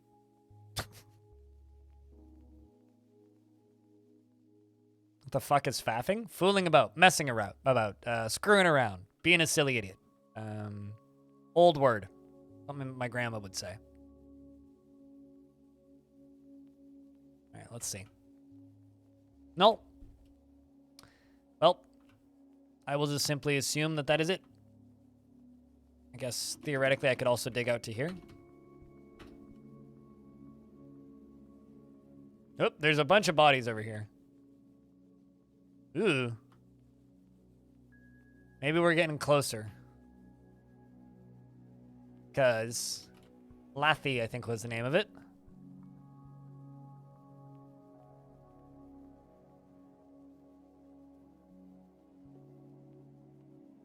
And a lot of streamers being in US time zones. For whatever it's worth, I'm in a Canadian time zone. Like, I'm in Pacific time, which is also technically, I guess, a US time zone. It's silly, they steal our time zones. I start at 9 a.m. Pacific, which is like 5 p.m. UK time. But I guess if you're adulting and if you have kids or something, then that would make that rather difficult. Timing-wise. Do I want to go over there? I mean, that might actually be where it's hiding.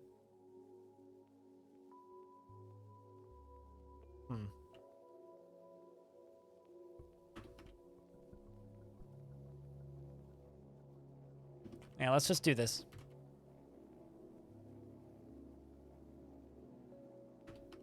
That's gonna be the direction we go.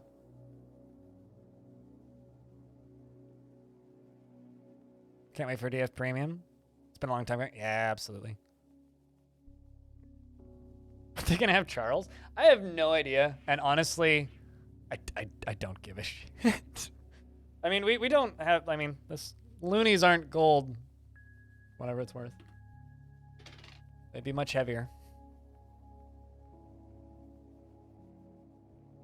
But the $1 and the $2 coins, I have no fucking clue.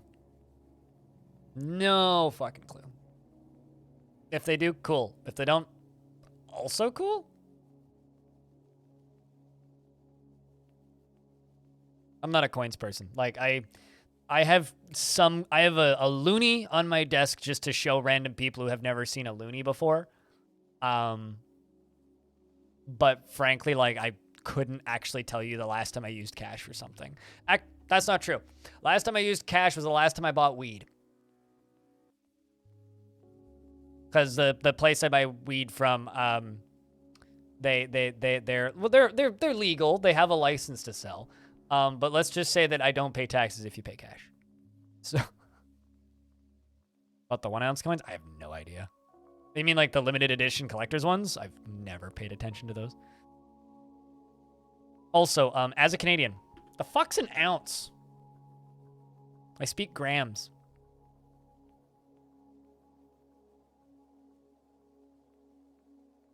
Yeah, but that's only like the new printed ones.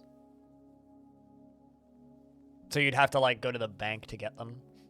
But they also don't make that many ones. I know that, Sanic. I'm just being a dick.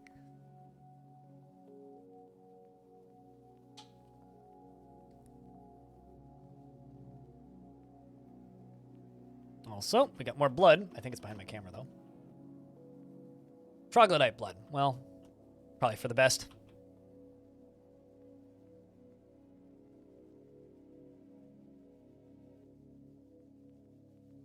Customary measurements are technically metric. Yeah, it is kind of amusing. You really don't know what an ounce is? Presses doubt. I know exactly what the fuck an ounce is. I know exactly what the fuck an ounce is.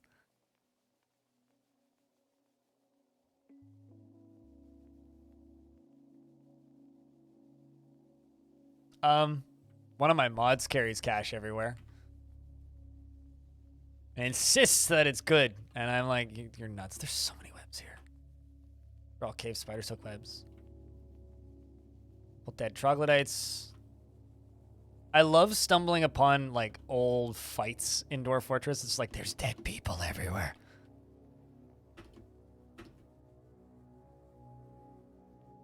Ounce is a 5-letter word. You know what else is a 5-letter word?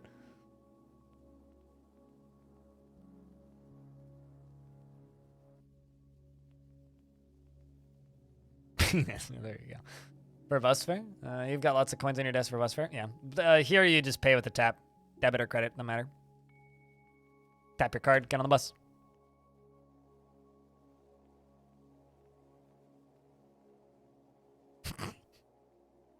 No, I mean, like, I have a food scale because I have to carb count very carefully. And sometimes I will get a recipe that's just like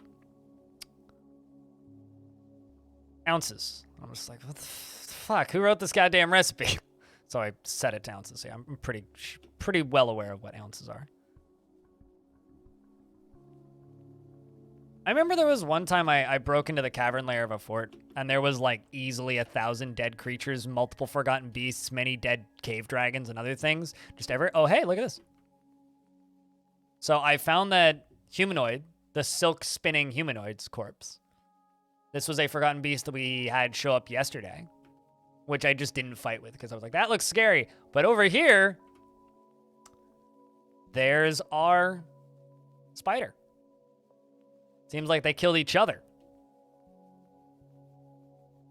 Mutually assured destruction, truly. Battle of two titans. I gotta say, VVVVVV, fantastic soundtrack. Oh yeah, no, there's a lot of fabric over there. It's also very valuable fabric, so yes, we are absolutely going over there. Should also,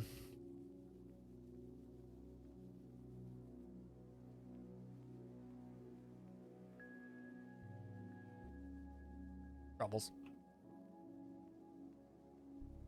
There's it.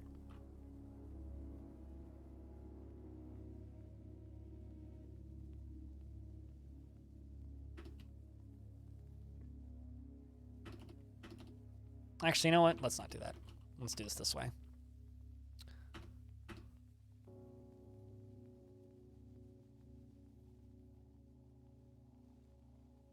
There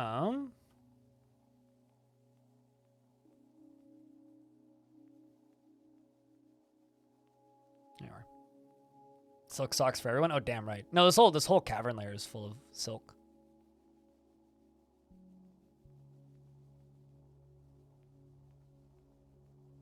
Speaking of, a craft store has been taken by a Fey mood.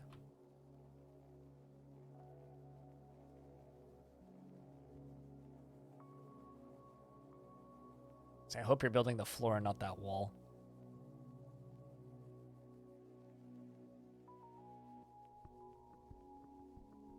All right.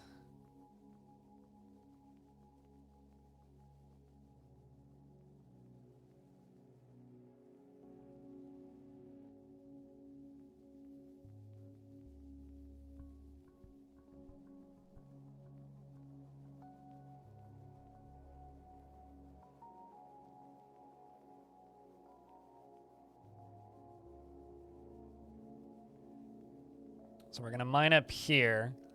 So either they killed each other or there's something scarier up there, which is a fun detail. Ooh. Dwarf claims a magma glass furnace. We're going to need to check in on this, Dwarf, because that's going to be a cool artifact. That is indeed going to be a cool artifact.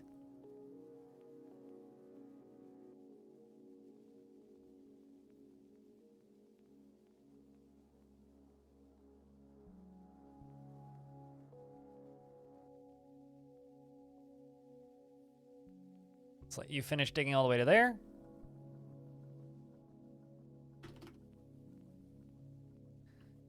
And we will get this wall piece constructed. I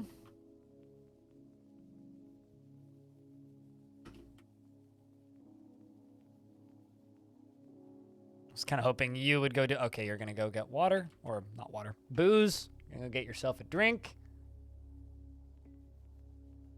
Water everywhere and not a drop to Dwarf.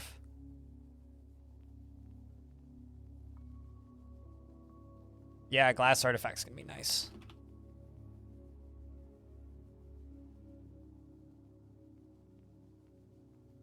Let's follow that strange mood.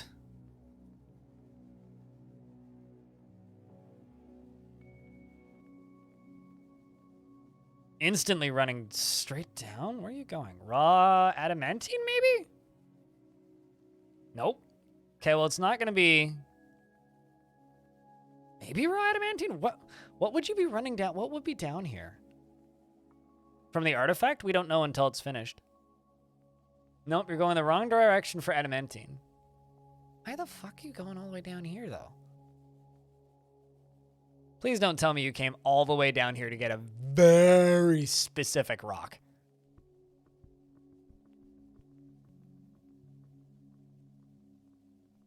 It's like, came all the way down to the lower cavern layers for a boulder. I'm going to now spend the next 6 weeks dragging it all the way up the stairs. Okay, no, came down here for a very specific bloodroot log. Okay, I mean, we definitely don't have like dozens of those up on the surface or anything. Definitely don't.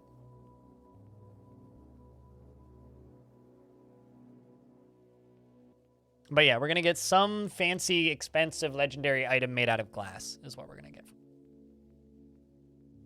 But as for what it is, we don't know yet.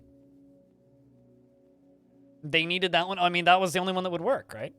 None of the other ones would have worked.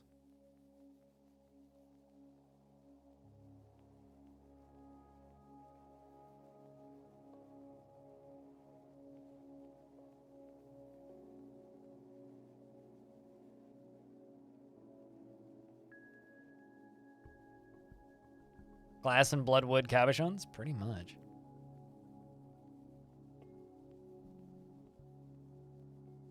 All right.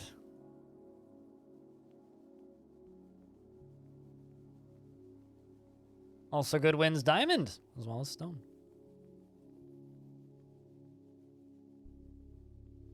Feels good to win. Okay, so...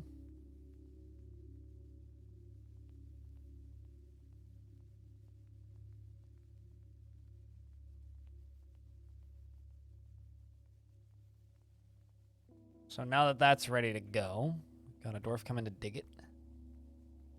Let's follow the strange mood again while they dig up that side.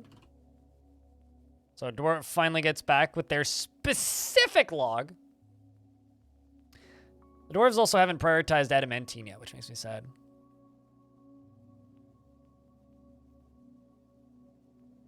Why is he running all the way down to the caverns? He needs a Forgotten Beast Horn.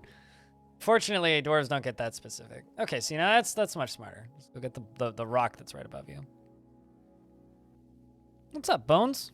Thanks for the $1. Appreciate you. Chat, could I get a round of beers for the $1? As you sneak your way down the stairs, dwarf.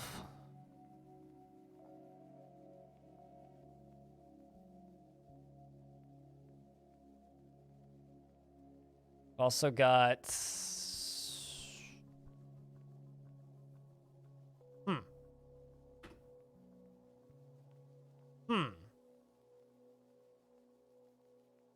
I'm going to interrogate that person that just showed up. The visitor just showed up. Their name looks familiar in that I think that that person convinced somebody to steal an artifact earlier. So I'm just looking for their name.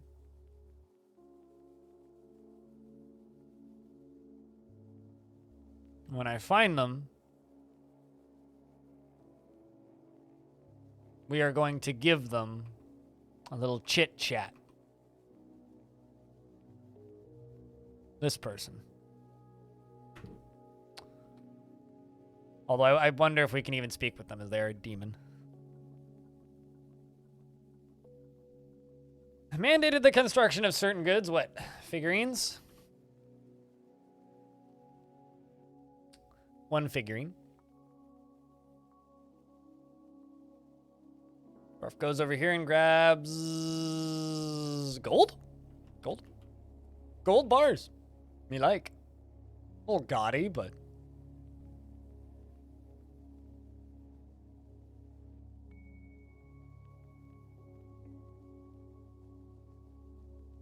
Also, for whatever it's worth, my bot really likes beer. So, my beer emote obviously works if you want the bot to, like, cheers you back. But also, so does the beer's emoji.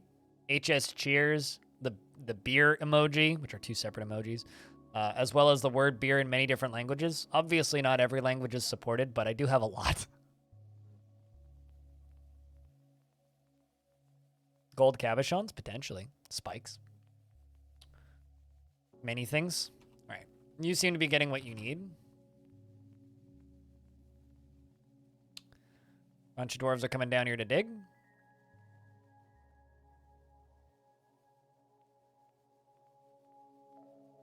Well, that dwarf's doing that up there. Let's see what these guys come up with. Of course, Nortrim, the manager, is the one who's digging up through this area. Kind of a sketchy spot to dig, don't you think?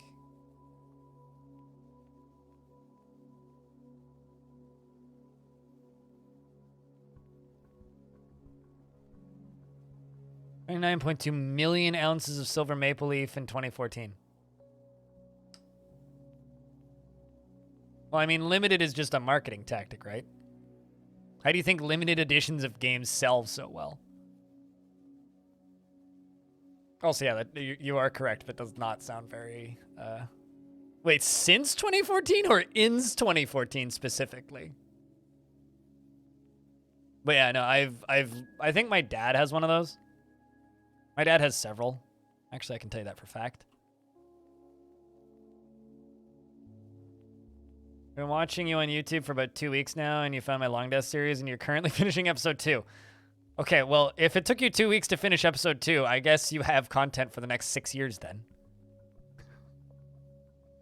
You travel for work and listening to play Dwarf Fortress while making those long drives helps pass the time. I had someone comment on, I think it was one of the Long Death episodes. It might not have been. But I had someone comment who's just like, they said that they were in the U.S. military and they were stationed on a submarine. And they would spend, like, a couple months at a time with no internet underwater. And they're just like, yeah, I love this playlist. I have YouTube Premium, so I can download the videos onto my phone. I download, like, 50 of them at the lowest possible quality, and it's, like, entertainment for the entirety of my time while I'm, like, underwater. And it's like, huh.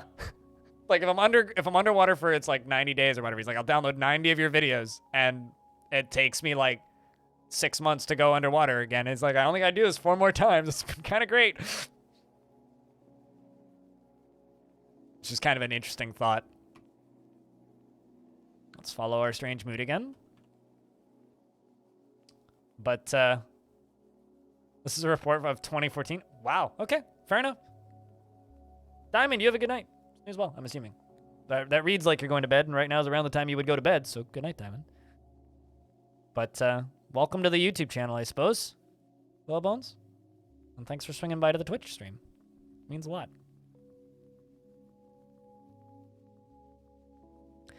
You know, my brother-in-law, my older sister's husband, was stationed in Guam for submarines. Okay, so Dwarf is grabbed gold bars, bug bat leather, schist, rough tanzanite gold bars, schist, and bloodthorn logs, and then don't know why there's a bag of watermelon seeds here, but that's fine. And then raw green glass. So raw green glass, bloodthorn, schist, gold bars, rough tanzanites, schist, bug bat leather, and gold bars. Best of luck there, Dwarf.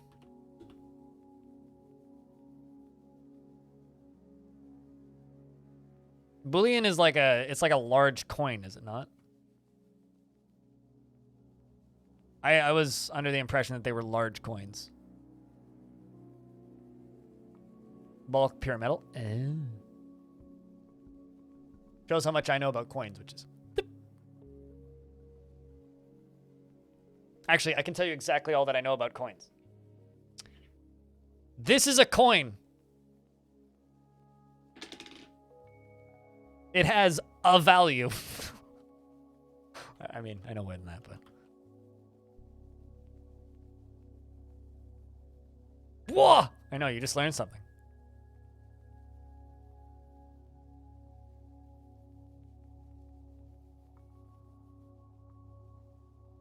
You just watched all of my new videos for several days and you just started watching.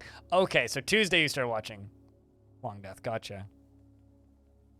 Yeah, it's gonna be interesting. for sure. I mean, like, it's already had a boost. On the 30... How many days were in last month? 30 or 31? I'm a smart person. 31 days. On the 31st of October, I had 12,201 subscribers on YouTube, and we've gained about 1,000 since then. So, I mean, there's already been a bit of a boost. And, like, I usually get roughly 100,000 views a month, sometimes just a bit over on a good month, on YouTube specifically. And currently we're sitting at, like, just over 250,000 in the last, like, 30 days, which is also cool. So we'll see. We'll see. We'll see what it does. I'm very much, I might sound a little bit pessimistic when it comes to, like, my likelihood to succeed, but people who've been around this channel for a while will know that I've streamed full-time since 2016, and I've been streaming as of the 17th of last month, or as of the 17th of this month, actually, for 9 years. And I've never really had any wild success ever, but I've always been successful enough to not go bankrupt and be able to keep doing this. So we'll see. Obviously, a large boost would be really nice, but I'm not going to get my hopes up until it happens. Till then, I will just continue prepping and prepping and prepping and prepping and prepping and prepping and prepping and prepping and prepping and prepping and prepping and prepping and prepping and prepping and prepping and prepping and prepping.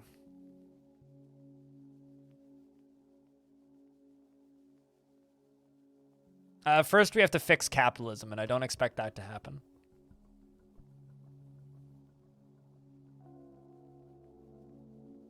How are we doing on cloth, actually, now that we've been down here for a bit? Quite a bit.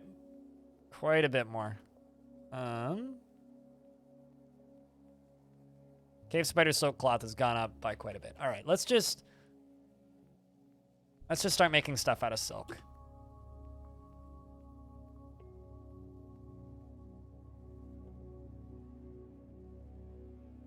Obviously, it's going to take some time to get all this done, but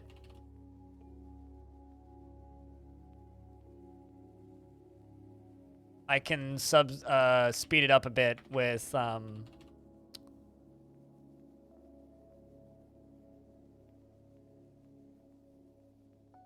my Forgotten Beast too.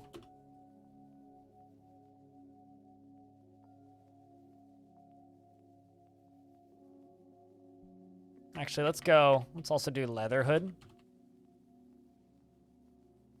So we'll do silk and leather hoods.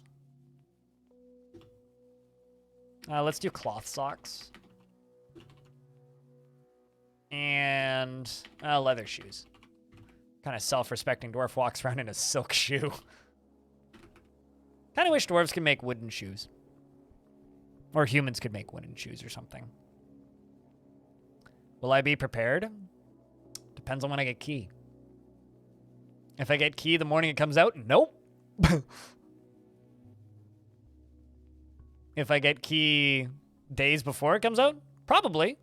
Yeah, probably. I mean, really what I want to do is I want to have an impressions video and a basic, like a review type video and a basic tutorial out on day one at the minimum. And if I have more time, then other stuff as well.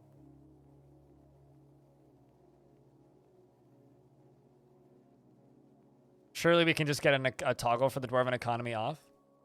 I mean, every time people bring up Dwarven economy around Tarn, he just kind of goes and makes us sound like he's very uninterested in trying it again. So I would honestly be kind of surprised if he did. I have a feeling coins are just going to be a better trade good at some point, and that'll be about it. I don't think we'll ever get a full economy simulation, at least not within Dwarven Fortresses. Maybe like a wider world simulation for non-Dwarven Fortress stuff, but for the actual fortresses themselves, I would be kind of surprised. Rakus, the Craftsdorf, has created Gastutothum Mamir Tiror, a green glass window. I don't think I've ever had an artifact window. Huh. Anyway, or at least not in a very long, not that I remember anyway. And she claims it as an heirloom in the name of the family ancestor, Zon Kotgirder. Does that mean it's an untoppable window? What's wrong with the economy? That's a very complicated question, my friend. No, the problem with the economy in Dwarf Fortress, when Dwarf Fortress briefly had an economy for dwarves, is it simulated neolibertarian capitalism far too effectively. Meaning you had one or two extraordinarily wealthy dwarves, and everybody else was homeless and couldn't afford socks. Windows can be artifacts, yep. Don't tell Steve Jobs. Or Bill Gates. They'd be offended. Well, Bill Gates might be happy. Anyway, Cleave Mortal, The Papers of the Void. Which is why they decided to just be socialist instead. It's pretty valuable. 109,200 Zethal. That's a complicated one. This is a green glass window. Our Craftsdwarf ship is of the highest quality. It is encrusted with oval schist cabochons and trillion-cut tanzanites. This object is, of course, adorned with hanging rings of bloodthorn and menaces with spikes of schist and bug bat leather. On the item is an image of Stakud. Syrup towers the dwarf and dwarves in green glass. Stakud Syrup Towers is surrounded by the dwarves. The artwork relates to the ascension of Stakud Syrup Towers to the position of Queen of the Realm of Savants in the early autumn of 263. On the item is an image of papaya trees in gold. On the item is an image of dwarves in gold. The dwarves are traveling. The artwork, of course, relates to the foundation of Stonewater by the scorching lobster of the Rim of Savants in the early spring of 241. It's like the system's optimized for what they're designed to do, and the dwarves are nothing if not efficient. Yep. So I'm assuming it's an untoppable window, which is kind of rad. It's like bulletproof glass. I think I'm a make a window into my tavern. Speaking of windows, actually.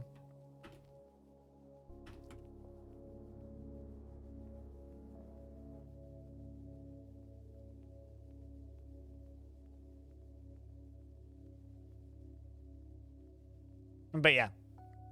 So the issue with economy in Dwarf Fortress is capitalism was far too efficient getting to endgame capitalism. Because just like MMO servers and just... Oh shit, we're actually interrogating that zombie. Just like MMO servers and just like Escape from Tarkov, a capitalism needs a reset occasionally. Just keep things even, you know?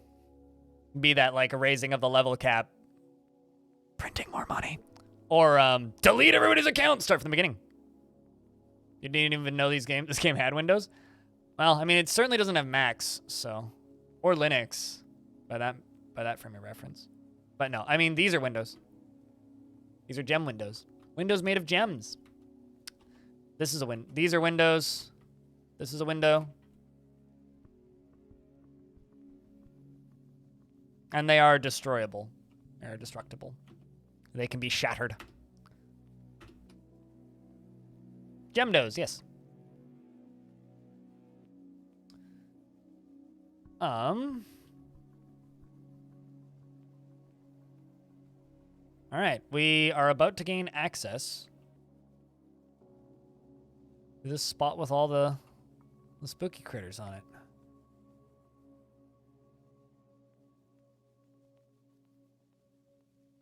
We spent an hour questing to have a timeline switching lizard to... Spent an hour questing to have a timeline switching wizard return to a place. I don't know what that means, but it sounds bad. Like, I don't know. I've literally never played WoW, so...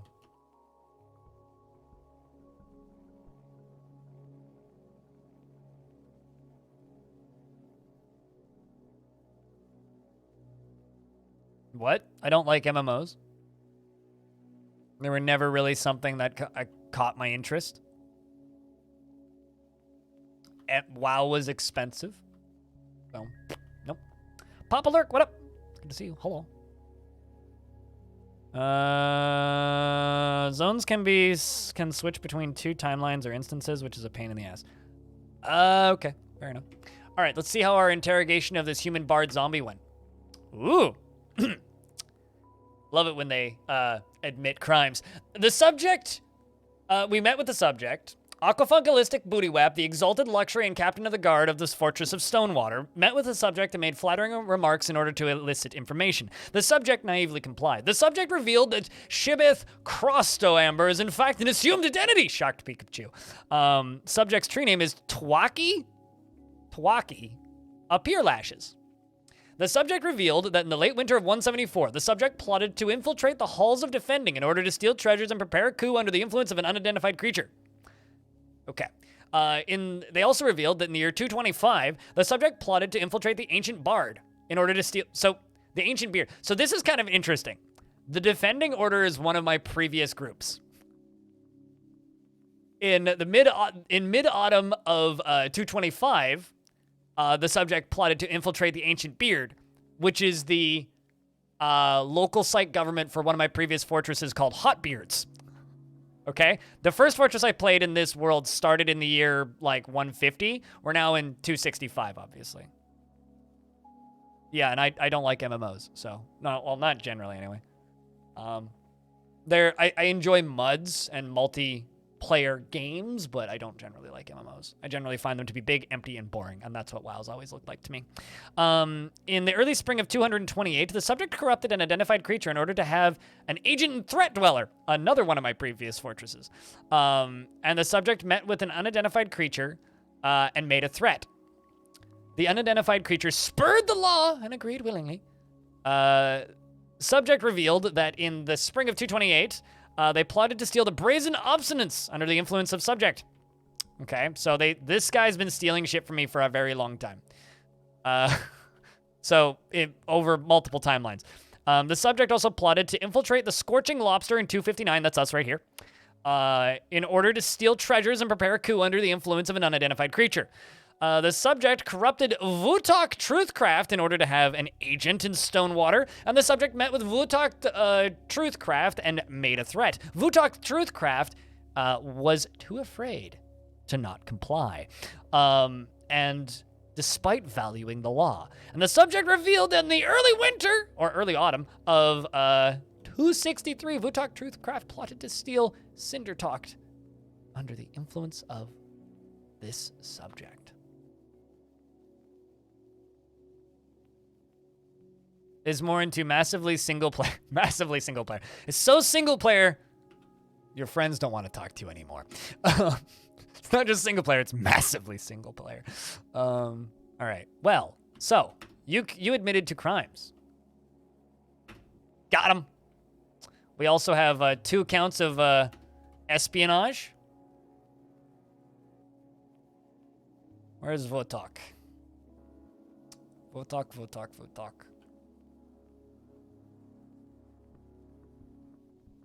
Actually, I don't know. Did Vutok die? Vutok might have died.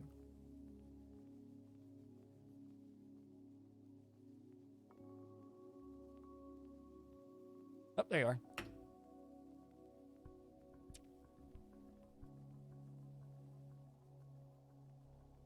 So, zombie going to prison. The multi-fort stealer. Yep, has been stealing shit from my forts since before this fort was built. 225 days in prison for espionage against Vutok, and a beating in 225 days against theft and espionage for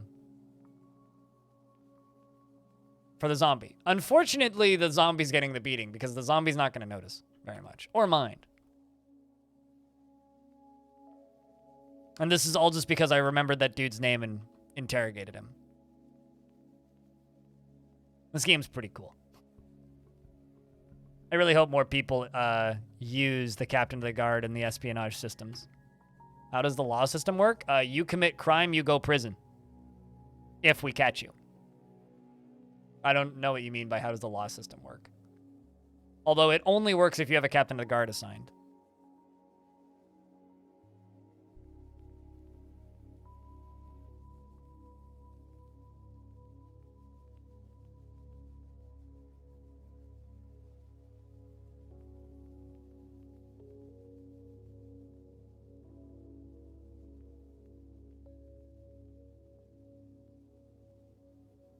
Also, I have a question. What does that emote mean, Charlie Woo? I keep seeing it popping up, and to me it just looks like a thwomp hitting a fuzzy white thing, but it's clearly a character of some form. I'm just curious. Forgot undead don't feel pain. I mean, they will miss a limb if they lose one, so hopefully we beat it up good. Although it looks like we're chaining the dwarf up first, though.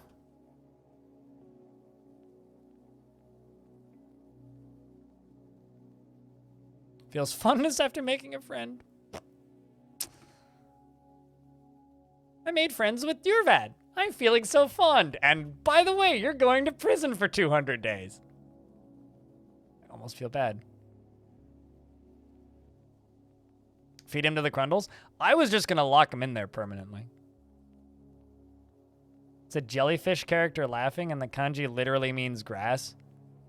But it's used to convey laughter like lol. Huh, all right. I mean, that's all I was wondering. I was just wondering what it meant. What's up, Fano Cakes? Lovely indeed, yes.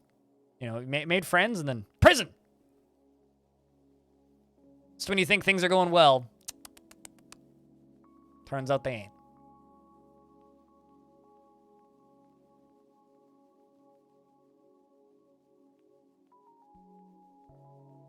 Also, if I phase out at any point or like cease talking for a couple seconds, it's because I'm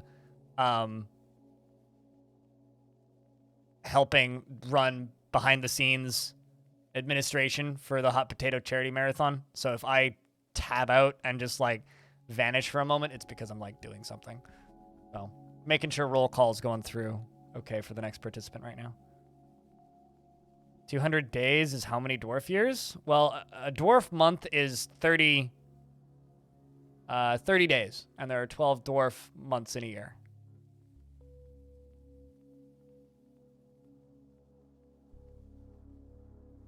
Japanese used to use WWW. Yeah, I knew that, actually.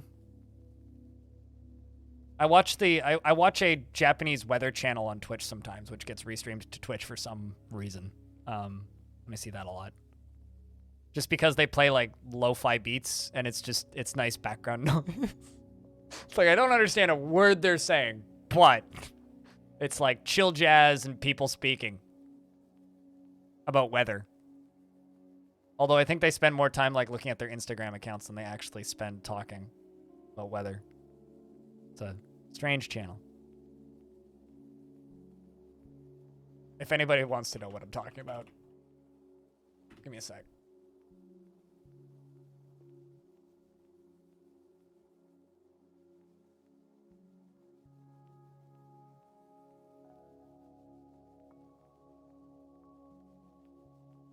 It's this, but they sometimes restreamed it, but they also restreamed to Twitch as well, under the same name. Speaking of days, autumn has arrived on the calendar. How things going? You just found my YouTube channel and you already love my content? Well, thank you. What's the best way to deal with an aquifer? Depends on the type of aquifer, because there's three kinds of aquifers. There's varied aquifers, light aquifers, and heavy aquifers. Light aquifers, you can largely just ignore them, dig through them, and then just put up walls around the edges. Remember I was saying that I might suddenly run into a forgotten beast and a bunch of people might die? Well, found one. Hold on a second. We'll worry about this in a moment. So, light aquifers are kind of a non-concern. You can just dig through them and then build walls. Medium or varied aquifers are kind of a dice roll. And then heavy aquifers, you have to use the old-fashioned techniques of getting pumps. Or wait for them to freeze.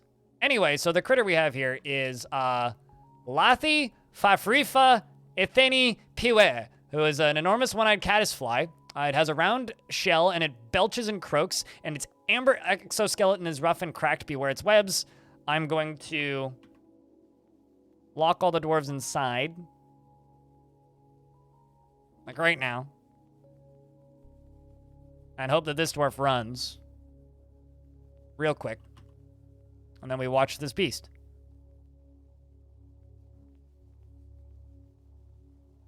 Light aquifers can be super useful, yeah. People are it's an elf name, which is why it's a mouthful. People are very used to all aquifers being heavy aquifers, which is just what aquifers used to be, which is why you see so many people warning you about aquifers. Largely, just settle somewhere with a light aquifer and ignore it. Like, it's kind of a non-concern. We have one casualty from looks of things. I think it's one, maybe two. Yeah, Urvad and Udira. So we did lose 2 dwarves. So I have two choices. I could lock... Yeah, it can fly. It's a fly. I could lock it somewhere, or I could fight it. Will it blend? I mean, we can hack it to pieces. Okay, hold up. So while all the dwarves are running up, we're going to run down. Well, it's going to come from here, right?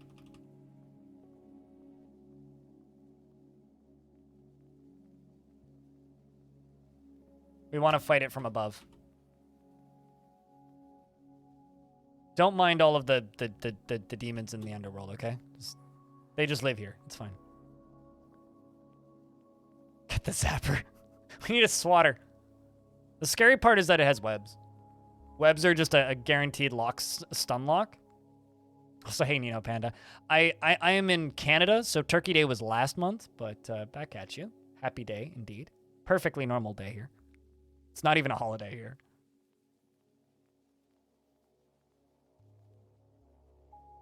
So they use the grass kanji because it looks like a laughing face. I mean, pretty good way of thinking about it. You really gonna just turn around and fly away, you stupid bug? Come on. Come on. I'm flying away. The door is over, like, down that way and up. Come.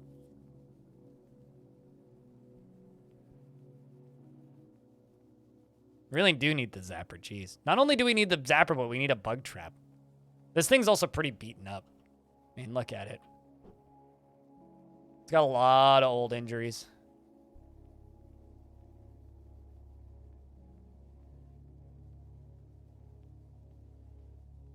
Also, I was pretty certain it was still there. Also, looks like that Void Hunter is getting a good beating, so that's good. Literally punched the zombie in the leg with his right hand, bruising the muscle. Through the large hippo leather robe, the human bard falls over, stands up, beats him up again, falls over, stands up, beats him up, falls over, stands up, beats him up, falls over, stands up. Exalted Luxury punches the human Void Hunter in the leg, his left hand bruising the muscle, just bruising him. Yeah, as if a zombie's gonna care about bruises.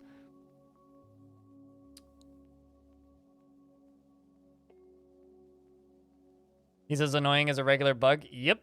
This is a very buggy game, as you can see.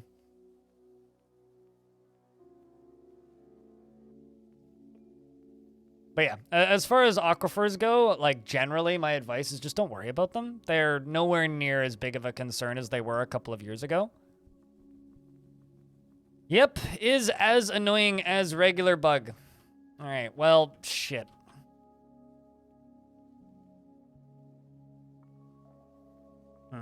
Considering, like, I have my whole military just chilling right here. I could just send them out and, like, tell them to stab at it, but there's a very real chance that they all miss. Maybe it realizes that we're setting a trap for it. It's too smart. Like, it should be close enough that it should try and path into the fort. But instead it, like, keeps flying into the water and, like, swimming for some reason. Yo, Whammy the Wrestler lives. Whammy's still around, I think. Pretty sure. That or Whammy got, no, Whammy got kidnapped, actually. Whammy was part of the crew that got kidnapped, I think. Yeah. Yeah, so one of my entire squads got kidnapped on a raid. Shoot it till it dies?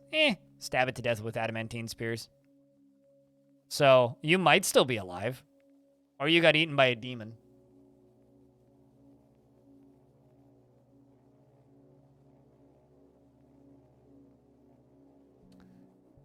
Well, alright, so I guess we'll do this.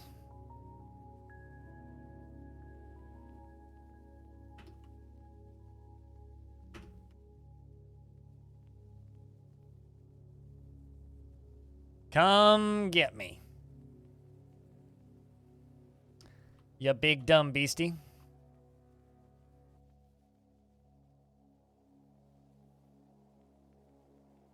So, apologies for the bad news, Whammy. But, turns out you can't survive everything.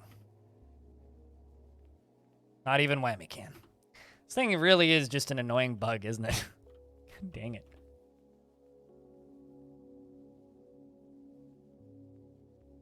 Rest in peanuts indeed. All right, so... Okay,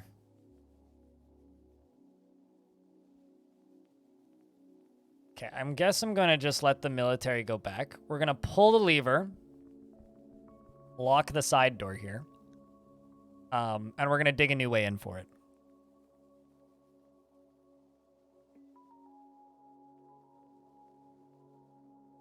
Pouring one out.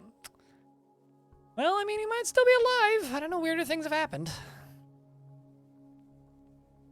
I wouldn't give up on Whammy just yet, but might be wise. I would also don't hedge your bets, you know. All right, so let's pull that lever.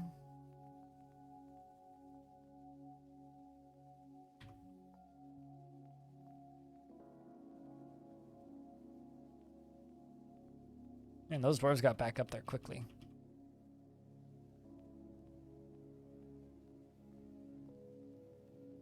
Come on, pull the lever. There you go. All right, so now that that lever's pulled, I can now go up to here and we can slam this shut. Okay, it is shut. Perfect. Okay, I can remove the burrow.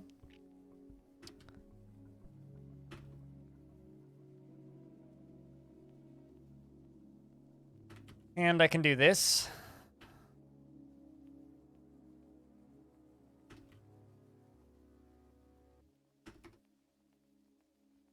Pretty sure that's not going to dig through the edge, but if it does, it does. And so be it.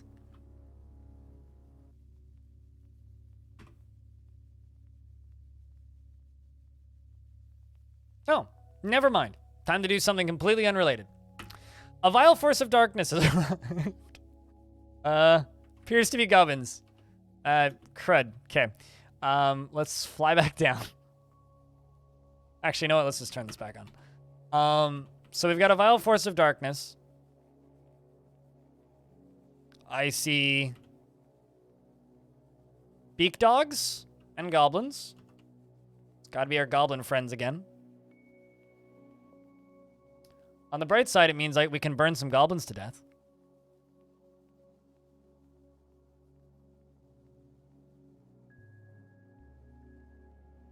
Well, Dwarf Fortress, indeed, yep. All right, well, it's a decent-sized siege. How's the lava depth doing? 4 of 7? Good, good, good. Let's pull the gold door. Why is there a cavey-so here? Time for a molten goblin stew. Yep, and unlike humans, they're not going to take 10,000 years to get down here. I also have a question. Why is this criminal... Lost some teeth. Damn right. Why is this criminal not in prison? Come on, dwarves. Put the criminal in prison.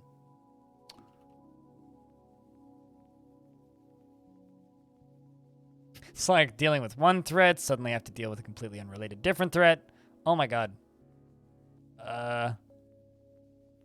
Hold up.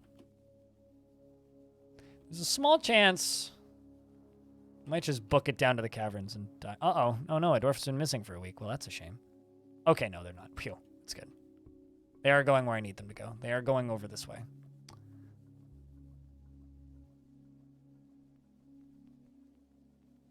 Right, who's coming to pull the lever? Rory is coming to pull the lever.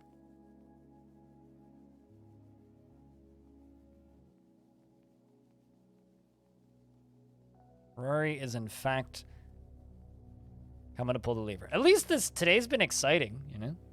Certainly had a lot happen. Considering I've been streaming for 7 hours.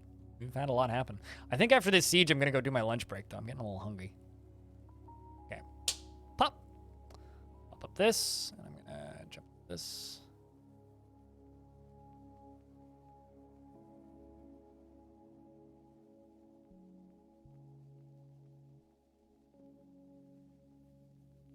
And I'm also managing Emerald Hot Potato stuff in the background. Anthros on. Looks like good, good, good. Perfect, perfect.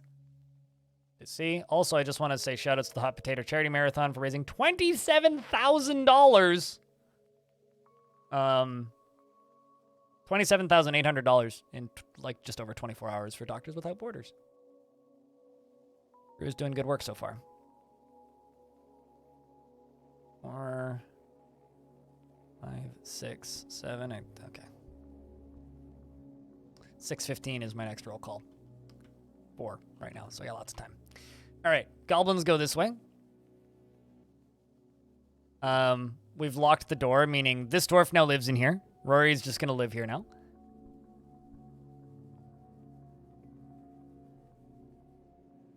Looks like they're gonna slaughter some poor KV pups first.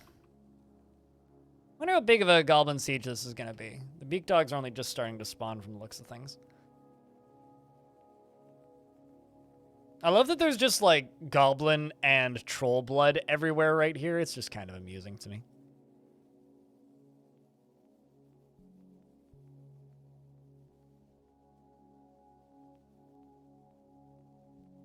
Yep, they are definitely going to go murder some KVs on a kit fox before they, you know, well, they might actually just go straight into the fort. So who here has seen this trap before and who here hasn't? Out of curiosity. Because if you haven't seen this trap before, you're hopefully going to enjoy this. This is a fun time.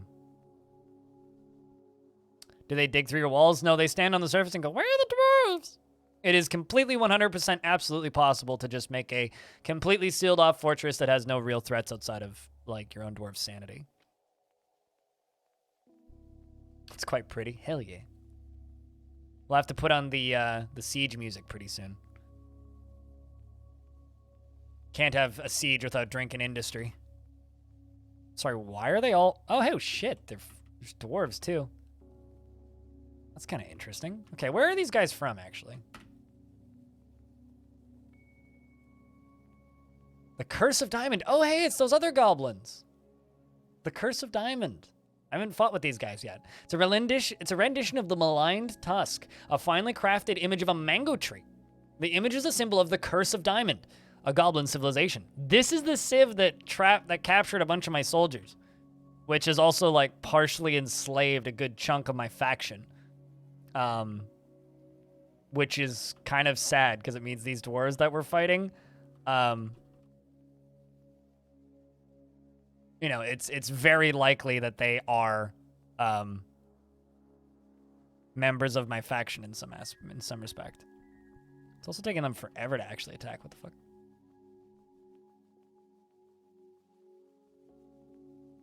Let's hope Whammy isn't there. I don't think that's possible. I don't think your own dwarves can siege you.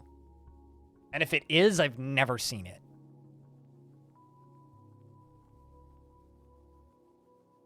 But if it is possible, feel free to correct me. It's just I've never seen it. So they don't seem to be super interested in attacking me, though. They sent that one group, and then the rest are just kind of huddling there like a siege almost. Like it's very human behavior. It's strange. So what I think I'm going to do is I'm going to just... Chat, can I get a round of beers, please? I need beers for music, and we're about to put on good music. Music provided by gremlinformayor.com, which is actually a real website you could go to if for some reason you wanted to, which also has an embedded copy of this song for 10 hours.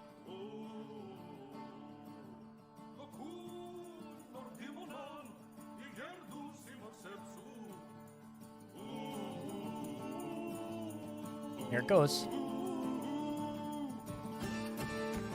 Whenever the dwarf decides to believe, there it goes.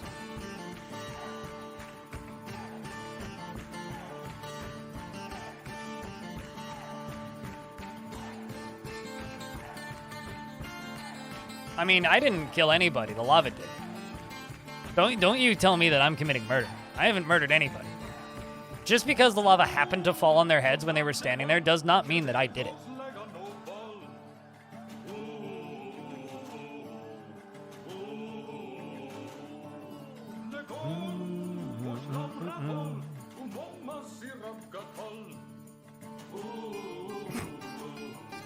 Got him. All right, so that's round one. Pull the green door. Lava's already stopped flowing, or is about to stop flowing, I think. Dwarf needs to go pull the, already pulled the lava top floodgates. Okay, cool. So lava has ceased flowing. Bridges are back. They don't actually have a route through the fort right now. I guess I could put the gold ones back down until that disperses in a minute. Is it no, it's self-defense, I think, legally at that point. Let's put the gold door back down, why not?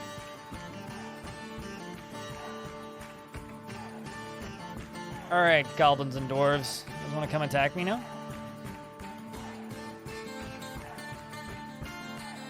Or are you guys just going to sit there? Apparently it seems like they're just sitting there. Considering they have a direct route into the fort. It's strange that they're just sitting there. I mean, it was a raid and not a siege. I voluntarily walked into lava? I mean, I wouldn't say they voluntarily walked into the lava. I don't know why these goblins are just sitting here, though. I mean, although, to be fair, I wouldn't be super keen on running into this fortress either if I knew what I was going into.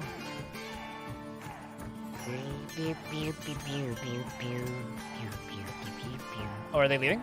I think they're leaving. Unless they're just taking the ramp down. I think they're leaving.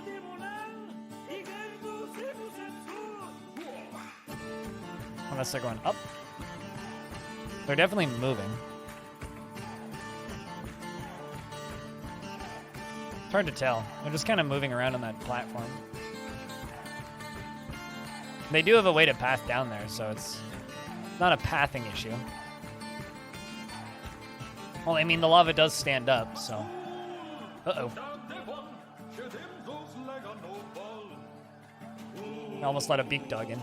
I have to slam that. And...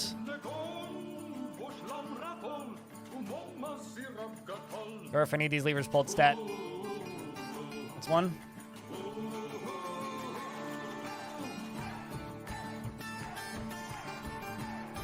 And boing. There he goes. Never gonna get old.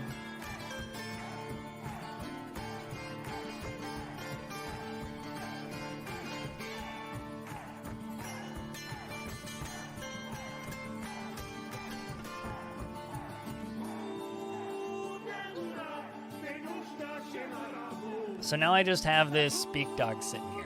That's a little awkward.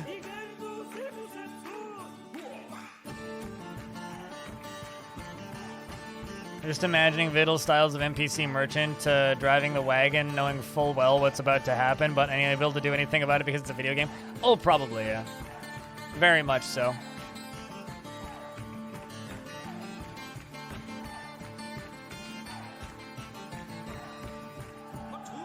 Let's send the military squad down here. We'll just deal with this beak dog in a moment. Unless it just leaves, which would be kind of funny.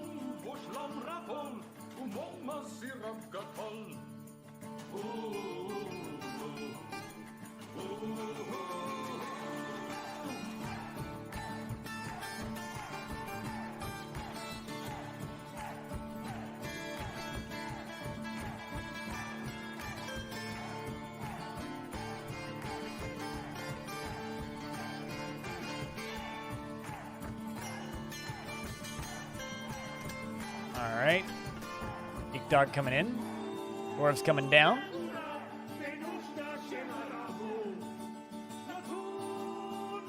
I liberated the goods from the lava. don't know if liberated the right. It's more like collected the spoils of war.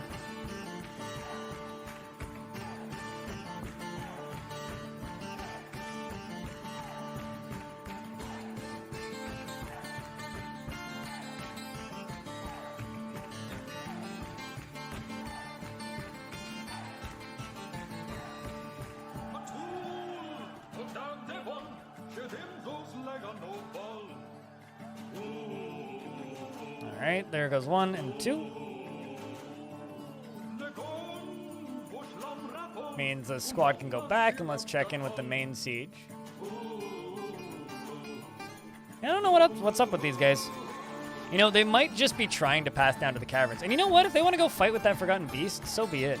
I'm just gonna, like, give them access to it and say, hey, guys, if you want to go, like, pass down here and fight with this bug, we can do that.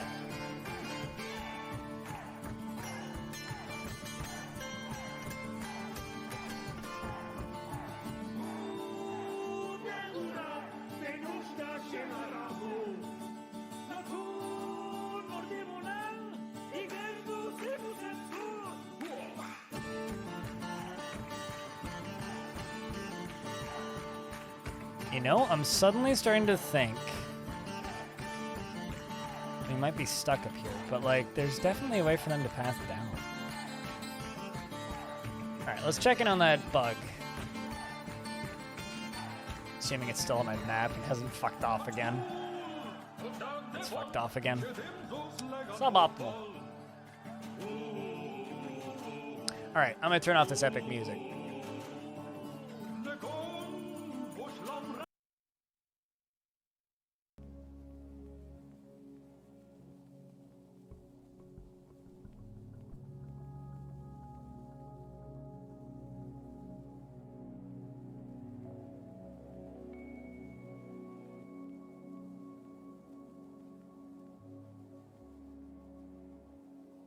So some, like I keep swearing that they're moving, but then they keep pathing back. Yeah, I think they're just sieging. They're pretending to be humans. We'll just have to keep an eye on them. We just have to leave a direct route into the fort. Let's pull the gold door again. And also keep an eye on this Forgotten Beast. So there's just going to be a lot to monitor for the next little bit, I think.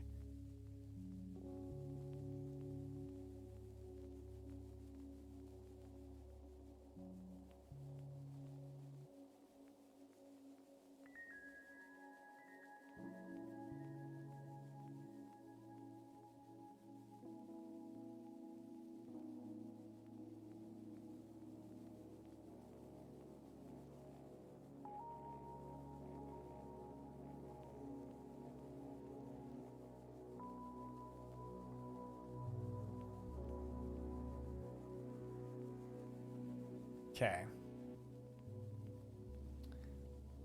Well, hey, Coach Monster. What's up? How's things, man?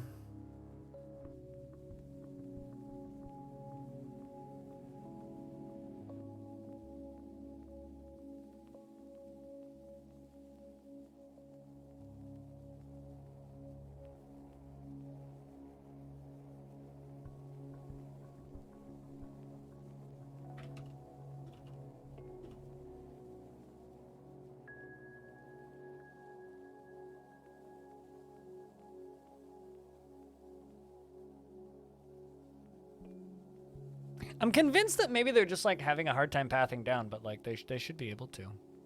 Chat, can you guys remember, or can somebody go back in the VOD if it said that they were here to siege, or if they were here to the enemy have come? Because it's like one of the two. It's like either the enemy have come or a vile force of darkness has arrived. If it's a vile force of darkness has arrived, then they're just going to run straight into the fort. Otherwise, they're just going to sit there for 6 months before they attack. Which means they might just be sitting there for 6 months before they attack. That bug showing up again? Nope. Rumbles. Best of luck on your investments, Jan. Fell asleep on the couch again like almost every day. And now you're drowsy. Sounds pretty good, frankly. Good way to spend a Thursday.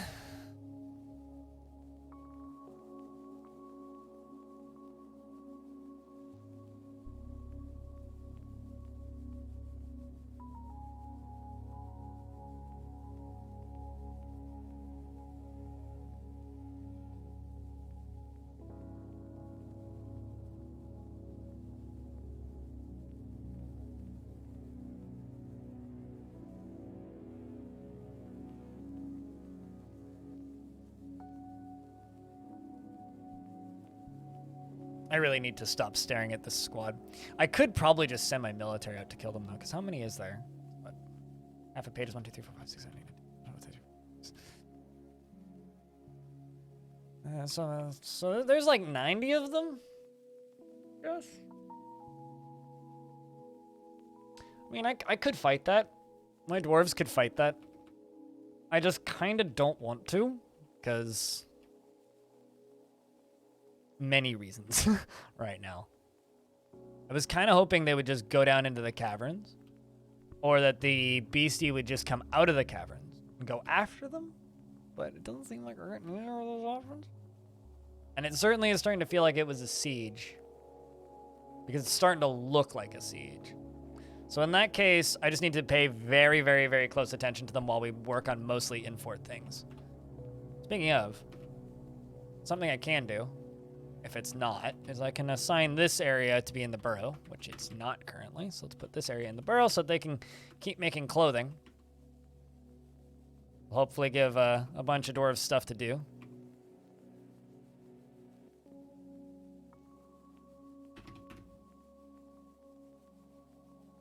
It happens, Kajiro. It happens. Especially when you all in. Only gamble what you're willing to lose. Unless I'm like just out of silk. No, we're not out of silk sweet. So some dwarves will have some stuff to do. Should also interrogate this person. They're wearing a very specific, suspicious set of clothing.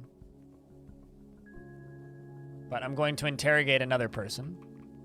We're going to interrogate that other zombie visitor that we have, who's probably at the bottom of this list of guests, actually. We have a lot of guests in the fortress right now. I love the fact that that the game will let me interrogate the Minotaur that I have in that cage right there. It's way too entertaining for me. But the fact that they sent one squad first is a very goblin-y kind of strat, where they send a squad and then they send more over time slowly. So I don't know. Yeah, a vile force of dark. Well, not quite 20 minutes. About 10 minutes ago, maybe. Was it really 20 minutes ago? I feel bad. Come on. Goblins seem very uninterested. So let's go.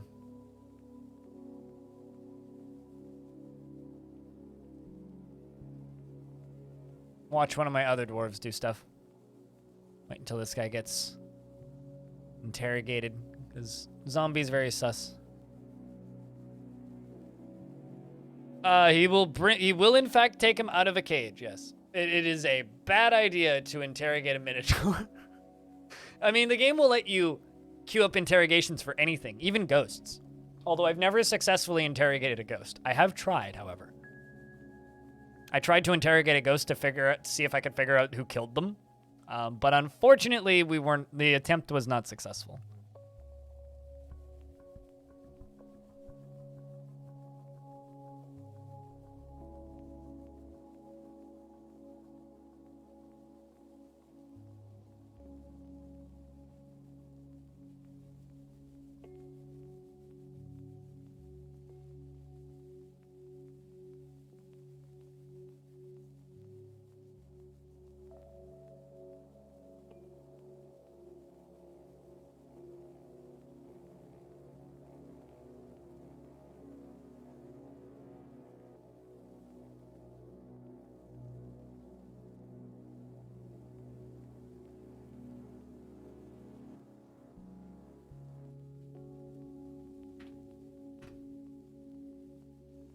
All right.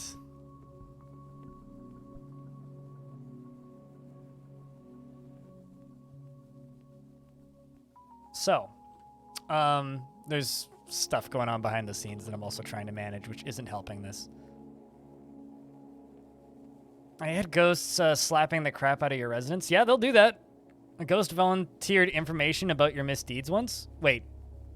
What? Care to elaborate?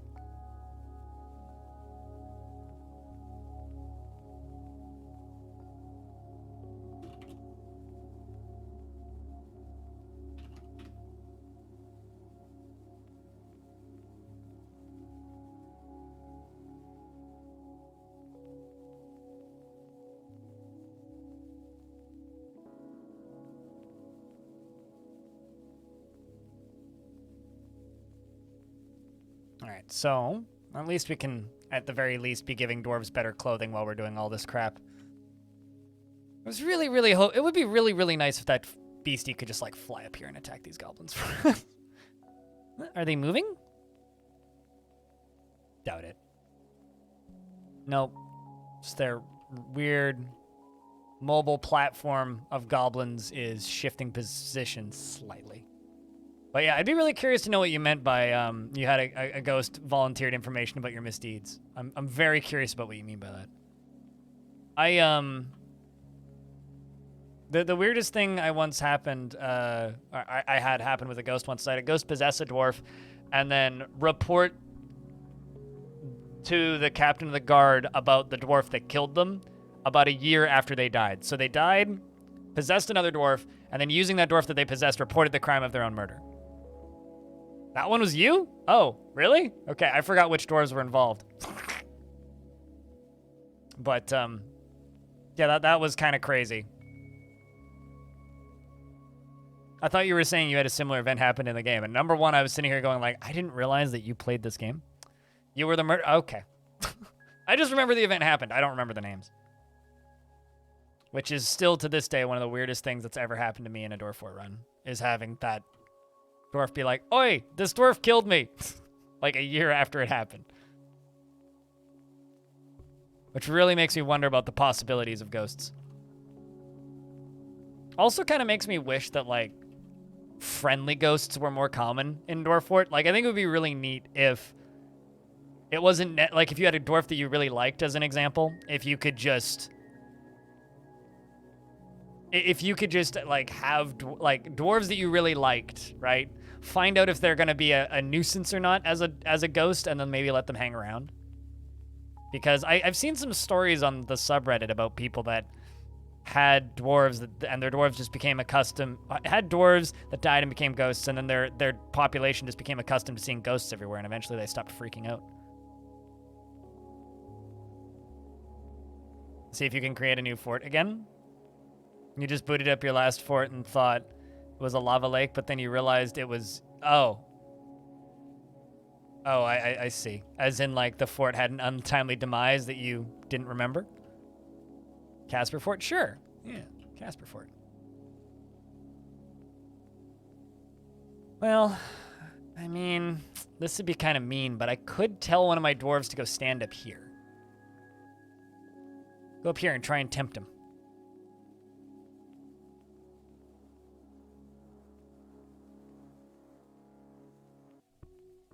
I doubt that they're actually going up here. I'm just kind of doing circles. I'm thinking maybe if I walk a dwarf up close to them, we'll have a chance.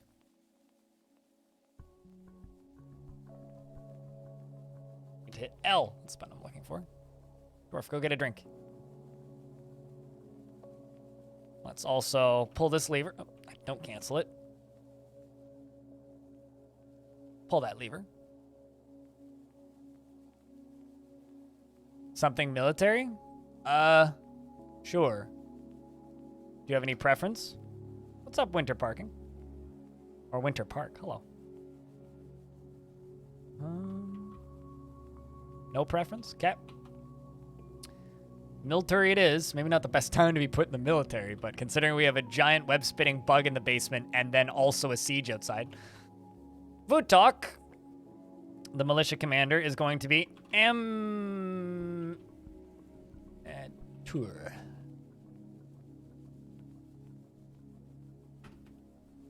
Let's see. You killed a human once. You're satisfied after teaching biting. I hope you also taught chewing. You feel euphoric due to inebriation, and within the last season, you are interested after watching a performance. You are married to Zon. She killed a goblin once on a Crundle. She's a mason, and she's no longer with us. You worship Nagotl, who's the deity of death. And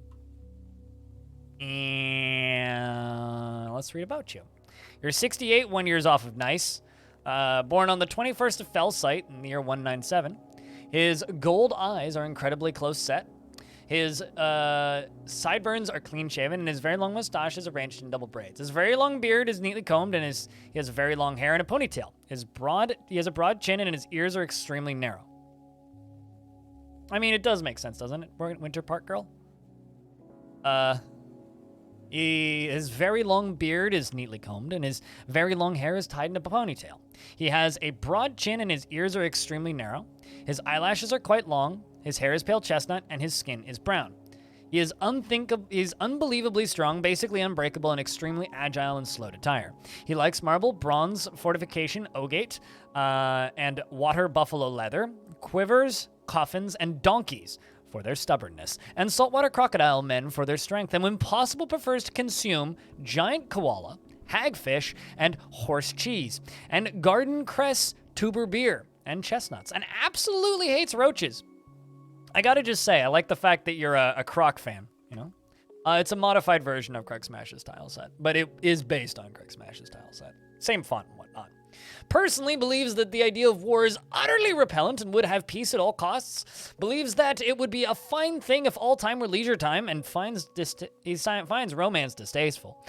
Sees sacrifice as wasteful and foolish, and doesn't care about nature one way or another, and dreams of raising a family, and this dream was realized. He is a complete scatterbrain, unable to focus on more than a single thing for a passing moment, and he finds helping others emotionally rewarding.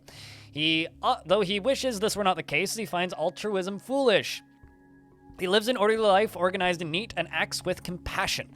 He is quick to anger and tends to assume the worst of two outcomes will be the one that comes to pass, and he tends to hang on to grievances. This dwarf is way too relatable.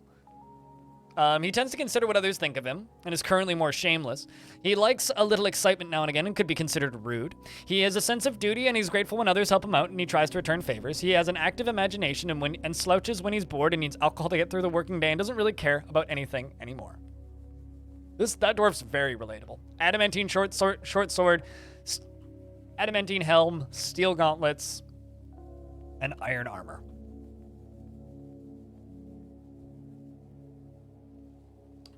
Waiting for a dwarf to come down here and pull the lever. Oh, we got more than candy. We have a portal to the underworld. So, fortunately it's sealed, so they can't get out. But, yeah, no, we know what we're doing here. Safely dug too deep. Got this annoying as heck siege that's refusing to actually attack me. Grumble, grumble.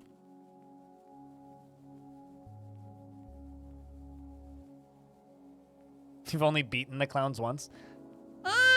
Define beaten. I mean, I've fought them until they stopped spawning a couple times. But I don't think I've ever completely beaten them, because they still show up when I go down and build down there. Alright, slam that down. Lock this. Bonk.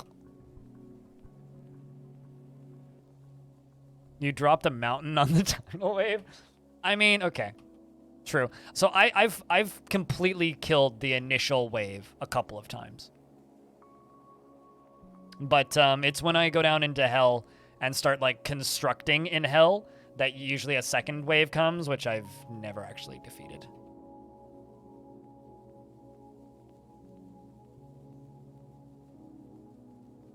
But, you know, it's all part of the fun, right?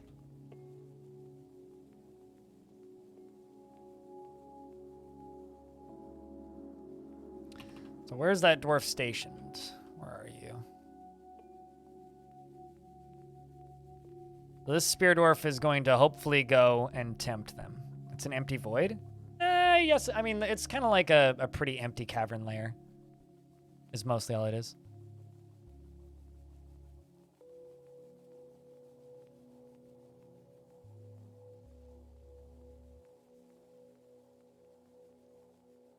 First time seeing Dwarf Fortress, and to think a game with the most primitive... Well, I mean, this is what it looks like in vanilla.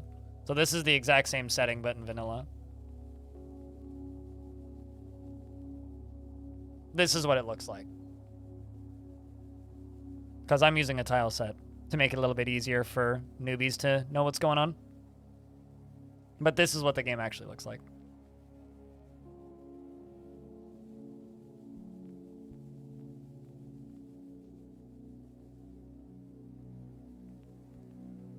Usually play with Vetelinger. You can't read the Matrix version. You know what's funny? I've played with the Matrix tile set. The one that's like the Matrix font and everything. Perfectly playable. It took like 10 minutes for me to really figure it out. Miner was found dead? Oh, what? Oh, shit! Some trolls went down into the caverns. All right, where's our bug at? I haven't seen it yet. Well, hopefully, bug goes hog wild. Let's keep following that dwarf while they're stationing. I'm in Canada, so Thanksgiving was a month ago. It's not my fault you guys are late, though. Hope you're having a good turkey. What's up, Scooty?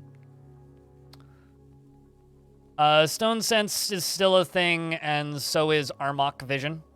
And, the person who makes Armok Vision is one of the beta testers, of which there's only, like, maybe a dozen.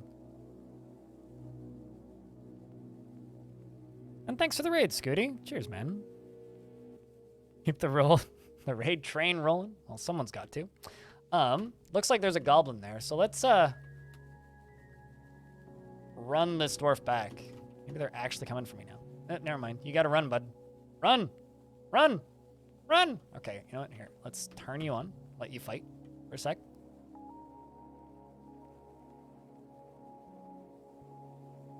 Give me a second here on that raid. Yeah, there is a very small group of beta testers. If you guys want more high-quality Dwarf Fortress content, give Scooty a follow.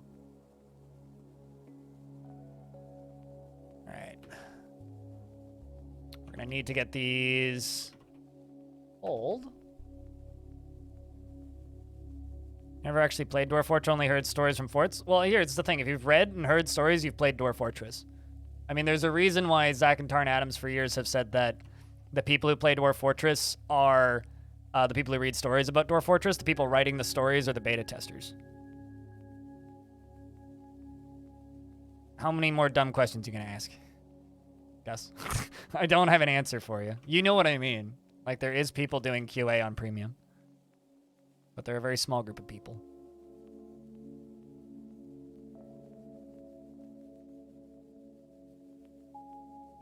Considering it was literally tweeted out by Kit Fox that person was working on it, so.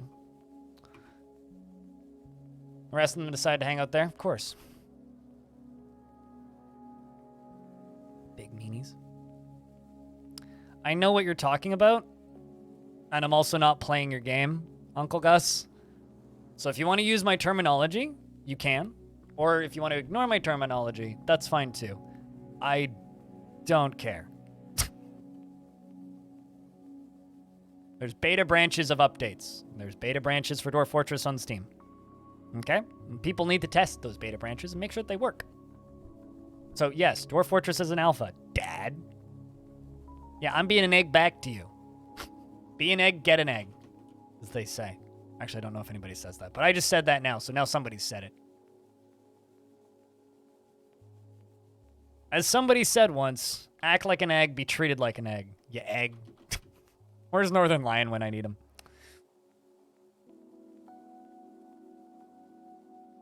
Yeah, he's about to explain what a closed beta was when. I mean, yes, Dwarf Fortress is an alpha, right? But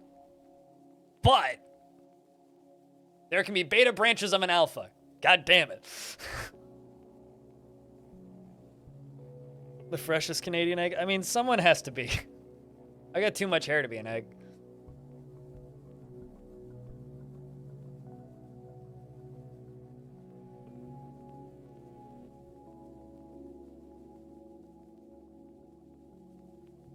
Well, in this instance, egg is being used as, like, basically a smartass stone.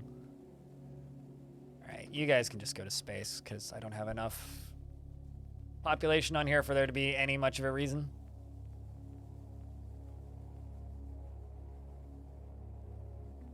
QAs? Well, I mean, according to Activision Blizzard, it means annoying people that keep wanting to unionize, which is good. They should. Dwarves have unions, so should QA.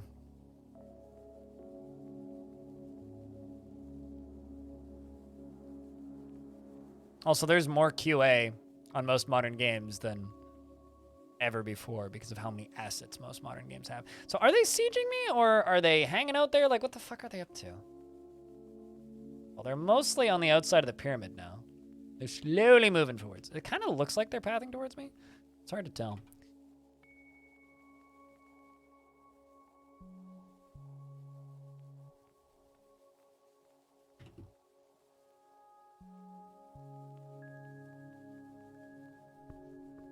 There you go.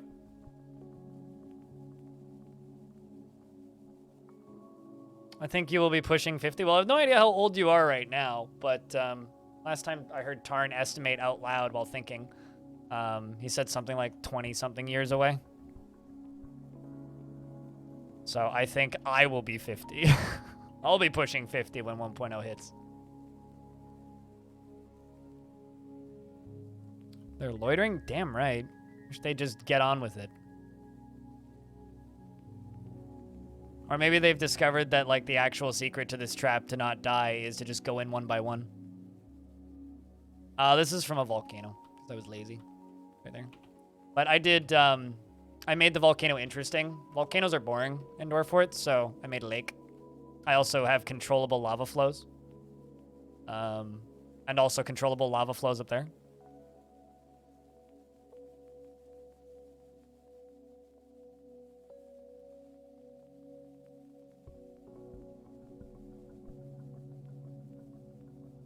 Also, there's some goblins in my fort, which is kind of a pain in the ass.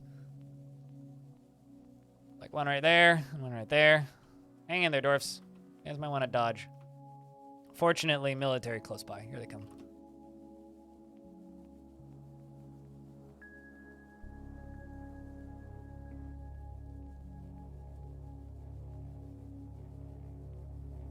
All right, there you go.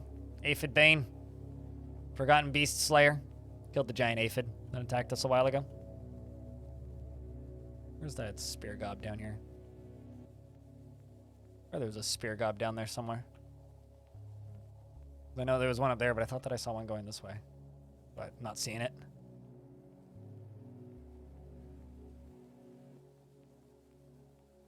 Are they really just gonna come in single file? This is so weird. This is the weirdest siege I've ever had. I'm just like, all right, they're just like drawing straws about who has to go in next. And there's a king snake up there. Look at that. Running away in mortal fear. I mean, it's a good opportunity to inflate the kill count to my dwarves, but also don't want any of them dodging into the lava again. So, 5, 4, 3. Did nobody fall in the lava? Holy shit, nobody fell in the lava. It's got to be a first.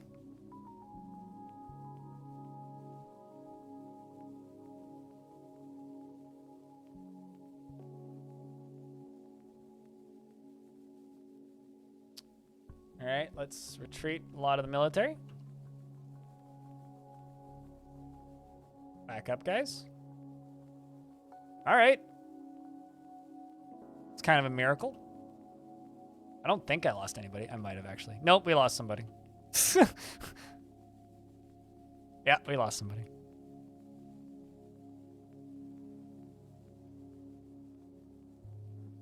So they all know what's coming. I don't think that's true, but it's a fun speculation.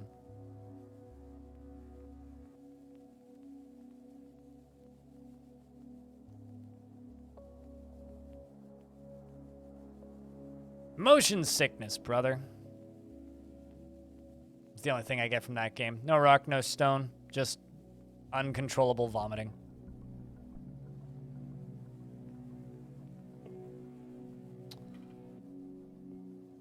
Well, I mean, that's most of them.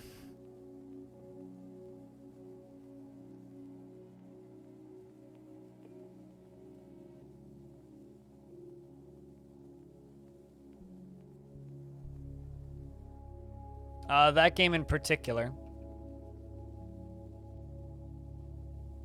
Not a huge percentage of games make me want to projectile vomit that are first person, but that one does. I didn't last more than 20 minutes.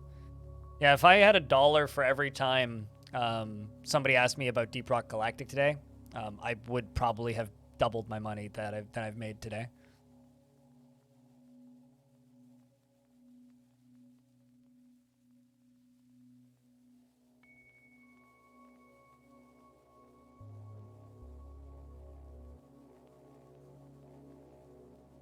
I mean, I'm also seriously visually impaired, so it's got nothing to do with stomach, but it's got everything to do with visual awareness.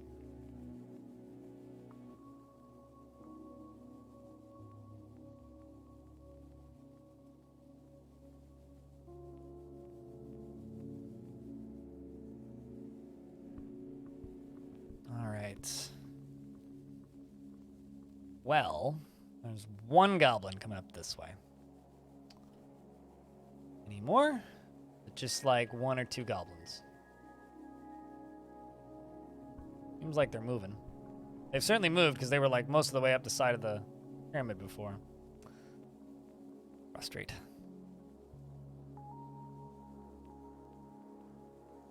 Didn't like the look of it. I mean, it's a fine enough game. A little boring. Not too much going on. Okay if you have friends, I suppose. The actual frustrating thing about that game for me was I could play the early access versions. But and I played it a couple of times with friends and it was fine. But then they changed something when they released the game in 1.0. They changed something about the head bob or like the gun effects, and like they allowed you to turn them off. Boy, it just stopped being playable for me. I'm sorry you had to suffer that long, Winter Park Girl. I hope that one day you find a remedy for such a curse. Yeah, I also didn't really like Left 4 Dead. Just for clarity's sake, I found Left 4 Dead really boring. Left 4 Dead was fun to play through each one of those levels once, and I never want to go back or replay any of them. It's kind of how I play games. I'm not really a... Unless there's actual variety from run to run, like a proper roguelike or something, I find replayable horde shooters mind-numbingly dull. They're fine games generally, they're just not for me. So, felt the same way about Vermintide. Felt the same, never played Vermintide 2. You've basically skipped the whole zombie genre. Yeah, that's fair. This is a very dull siege, not a fan.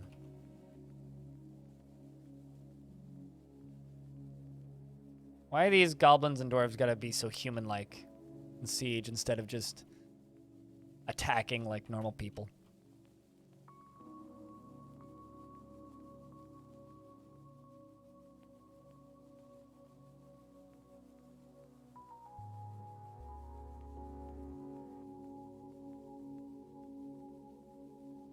Whee! That.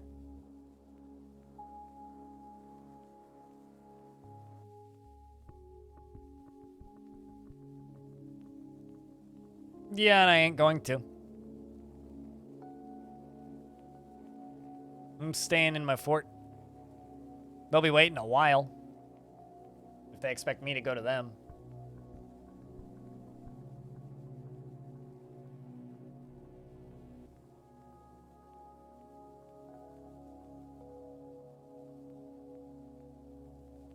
No, I don't really agree. Left 4 Dead didn't have anywhere enough variety in anything. I guess theoretically it's like, yeah, you could mod the crap out of the game and make it interesting, or I could just play an interesting game. Those are both viable options as far as I'm concerned. I would rather just play a fun game. Some very paranoid goblins. I mean, it's like mostly dwarves too. It's weird though, because they're using a human strat. The humans are the ones that do the, we're just gonna sit outside and not attack. Better go grab some beers from the fridge. Oh boy, best of luck. Unless it's a, you know, a holiday beers.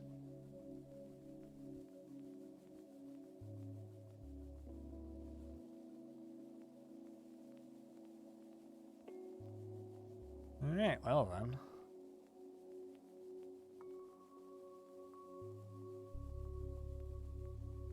Assuming that's all of them? Yep, it's definitely all of them.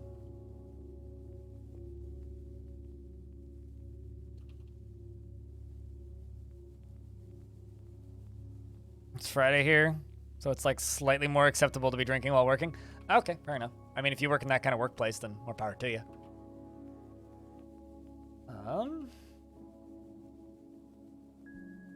Make magma smelters.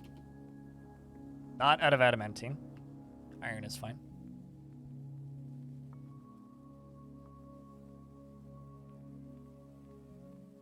Although I should make some adamantine anvils for the hell of it.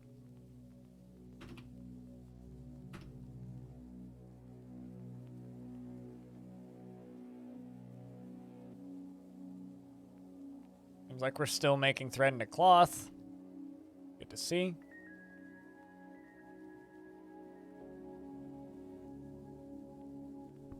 Oh shit, are they leaving? Only 108 of them left, so we've like 30 of them have vanished.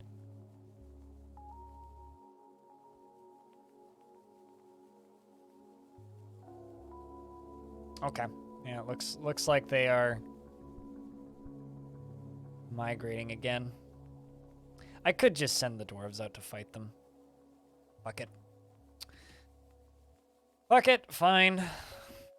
There's not that many of them.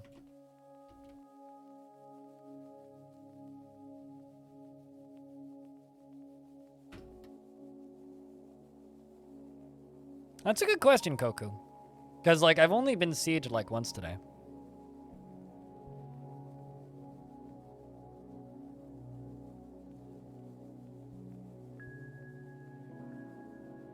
So that is a mighty good question.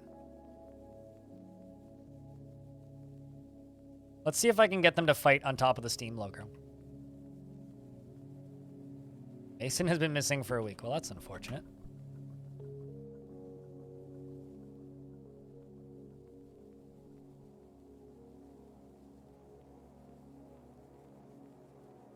Should have waited for them all to group up.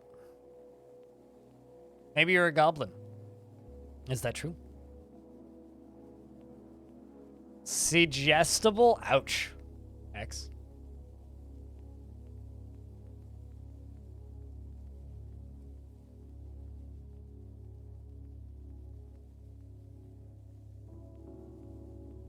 All right, Dwarf.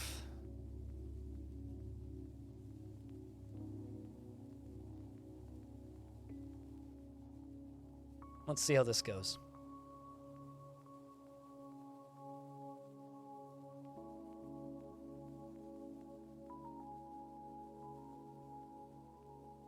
Okay, so they hide down there.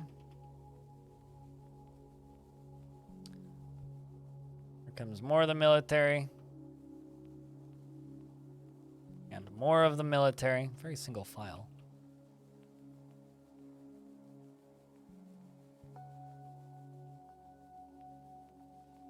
I just kind of think it would be badass to have a fight up here, if possible. Well, thank you. It took way longer than it should have.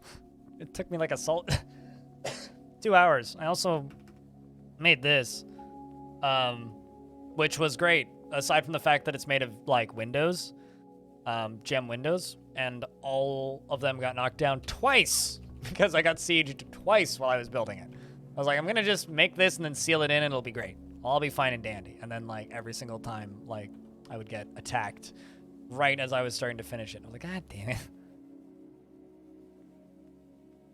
I mean, the fact that you're calling goblins golbins, I think, like, it confirms the fact that you were a goblin spy.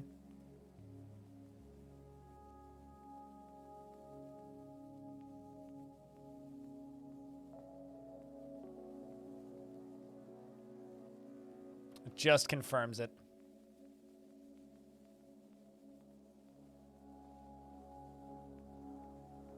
I mean, it's a glass pyramid, right?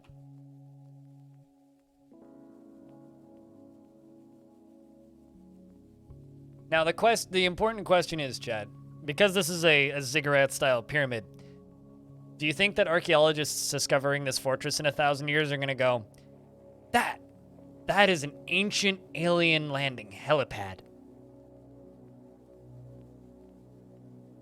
Probably. All right, so.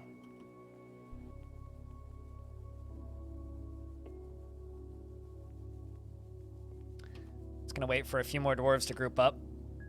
They're also getting thirsty, which ain't helping. Let's move them up.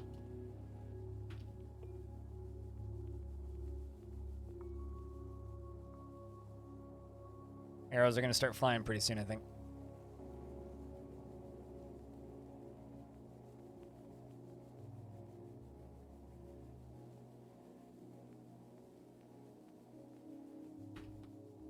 Yeah, I don't think they're gonna even walk up this hill.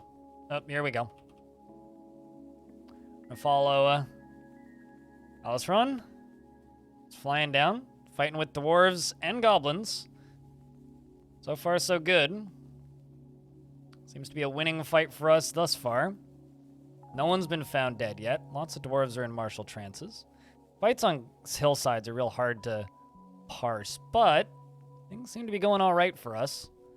At least in its current spot. Although it's a little hard to tell if the dead dwarves are good dwarves or bad dwarves. I'm assuming they're bad dwarves. I haven't seen any dead dwarves found yet. Let's follow Hazaza. Let's actually take a peek real quick. Let's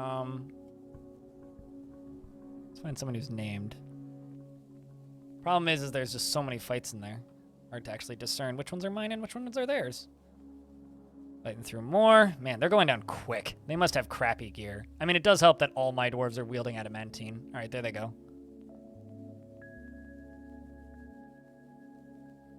Let's just leave them active so they can keep fighting if there happens to be more soldiers around. And that's it. I do have one injured dwarf who's lost their ability to stand. No evaluated wounds. Diagnosis required.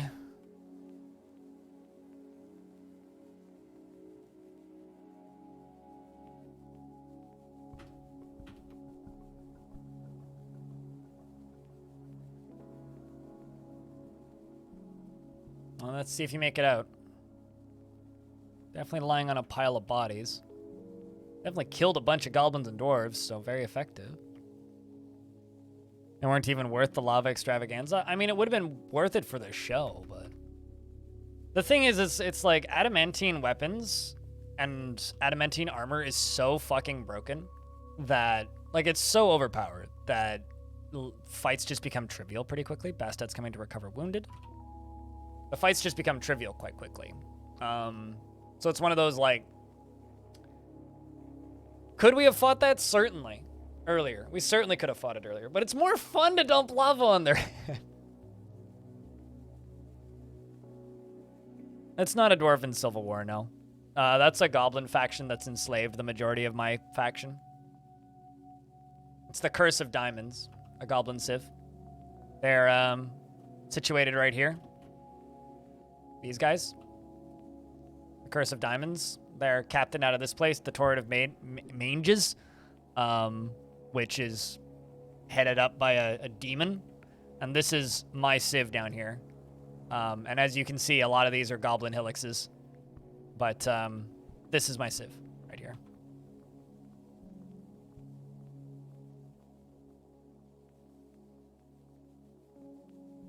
I mean, I have like 30, 40 adamantine weapons, 30, 40 adamantine helms, and 30, 40 adamantine shields. But I could go mine more. I mean, just for spoilers' sake. Like, they can't get out. We mined all the way up through this. This was all adamantine, all the way up to here. And I can't go any further down until I remove the lava, but yeah, no, we got tons. We got tons. I mean, I've been playing in this world for several hundred years. At this point, or like 150 years, I've played many, many forts in it, as well as like a bunch of adventurers and other things. And it's like, there's kind of a point where stuff just starts to happen, and then you have to kind of like take a peek at what's happening and then pick what civ you want to play based on what's happening. And I wanted to play this civ to see if I could stop this goblin siege, which is kind of the side goal of this fort, I would say.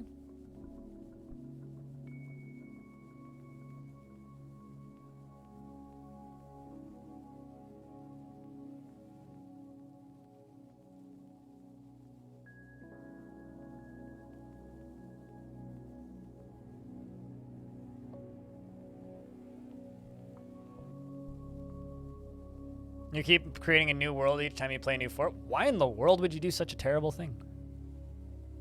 Play multiple forts in the same world. That's how you get the vast majority of the emergent gameplay. That's how you have like a dwarf show up that as a visitor that was a member of one of your previous forts. No, it's not. Forgotten beasts are forgotten beasts. They are not tameable. You just had an idea. You could make a viewing gallery for your dwarves over the lava trap. That seems like a really good way to scare the shit out of all my dwarves and scar them. Terrible idea. If I were to do that, it would have to be just like a theoretical viewing gallery that isn't actually a viewing gallery, because if I actually made a viewing gallery, it would just stress the shit out of all my dwarves. Okay, so I need to do something.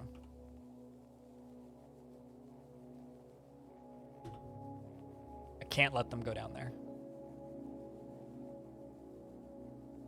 As badly as they want to, I literally can't let them go down there.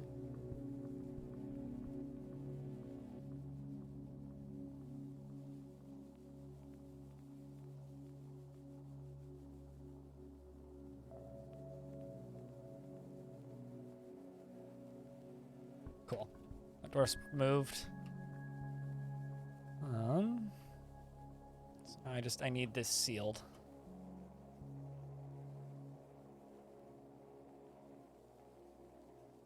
You should be able to get out. No longer forbidden. There you go. Anybody coming to construct the wall?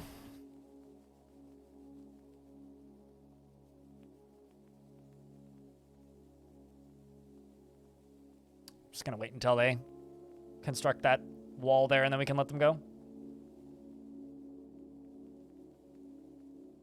I mean, I thought about building a tavern above it in the glass, but I kind of don't like the way it would end up looking. I fear that it would just end up being really ugly looking. I kind of don't want that.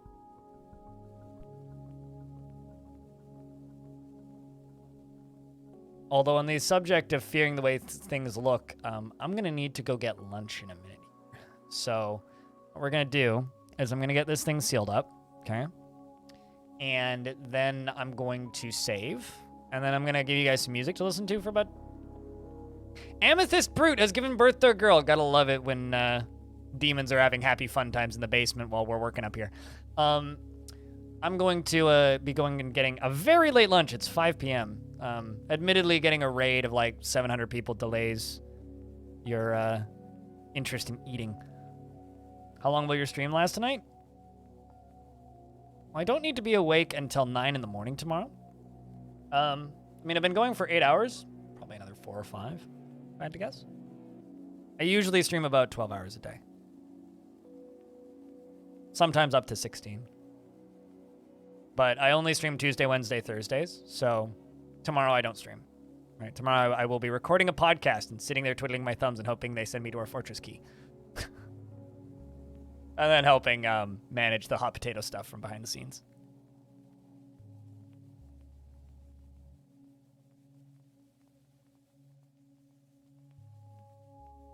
So I'd say easily another 4 or 5 hours.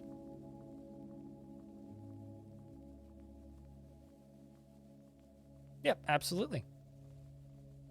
You're weirdly hyped for DF Premium? I would say that that is an appropriate level of hype. Dwarf's fighting with a king snake. King snakes are funky little danger noodles. They're like kind of lovely, but also kind of dipshits. They're very bitey. All right, well, hot potato link. Anthro has it currently. All right, I'm going to pause the game, save, and put a marker in the chat. I will be back. And how much have they raised, actually, for the hot potato? $28,242.52. Anyway, like I said, I'm going to give you guys something to listen to in the background. And I'm going to take a 10-minute break here. When I return, we will be streaming for another 4 or 5 hours. I'm trying to think, is there anything else I need to cover before I get up and leave? Not really. Aside from, if you are going to tune out, it was nice seeing you. But if you're sticking around, if I could get a round of beers, that'd be rad. And yeah, that's about it. I will be back in about 10 minutes. BRB.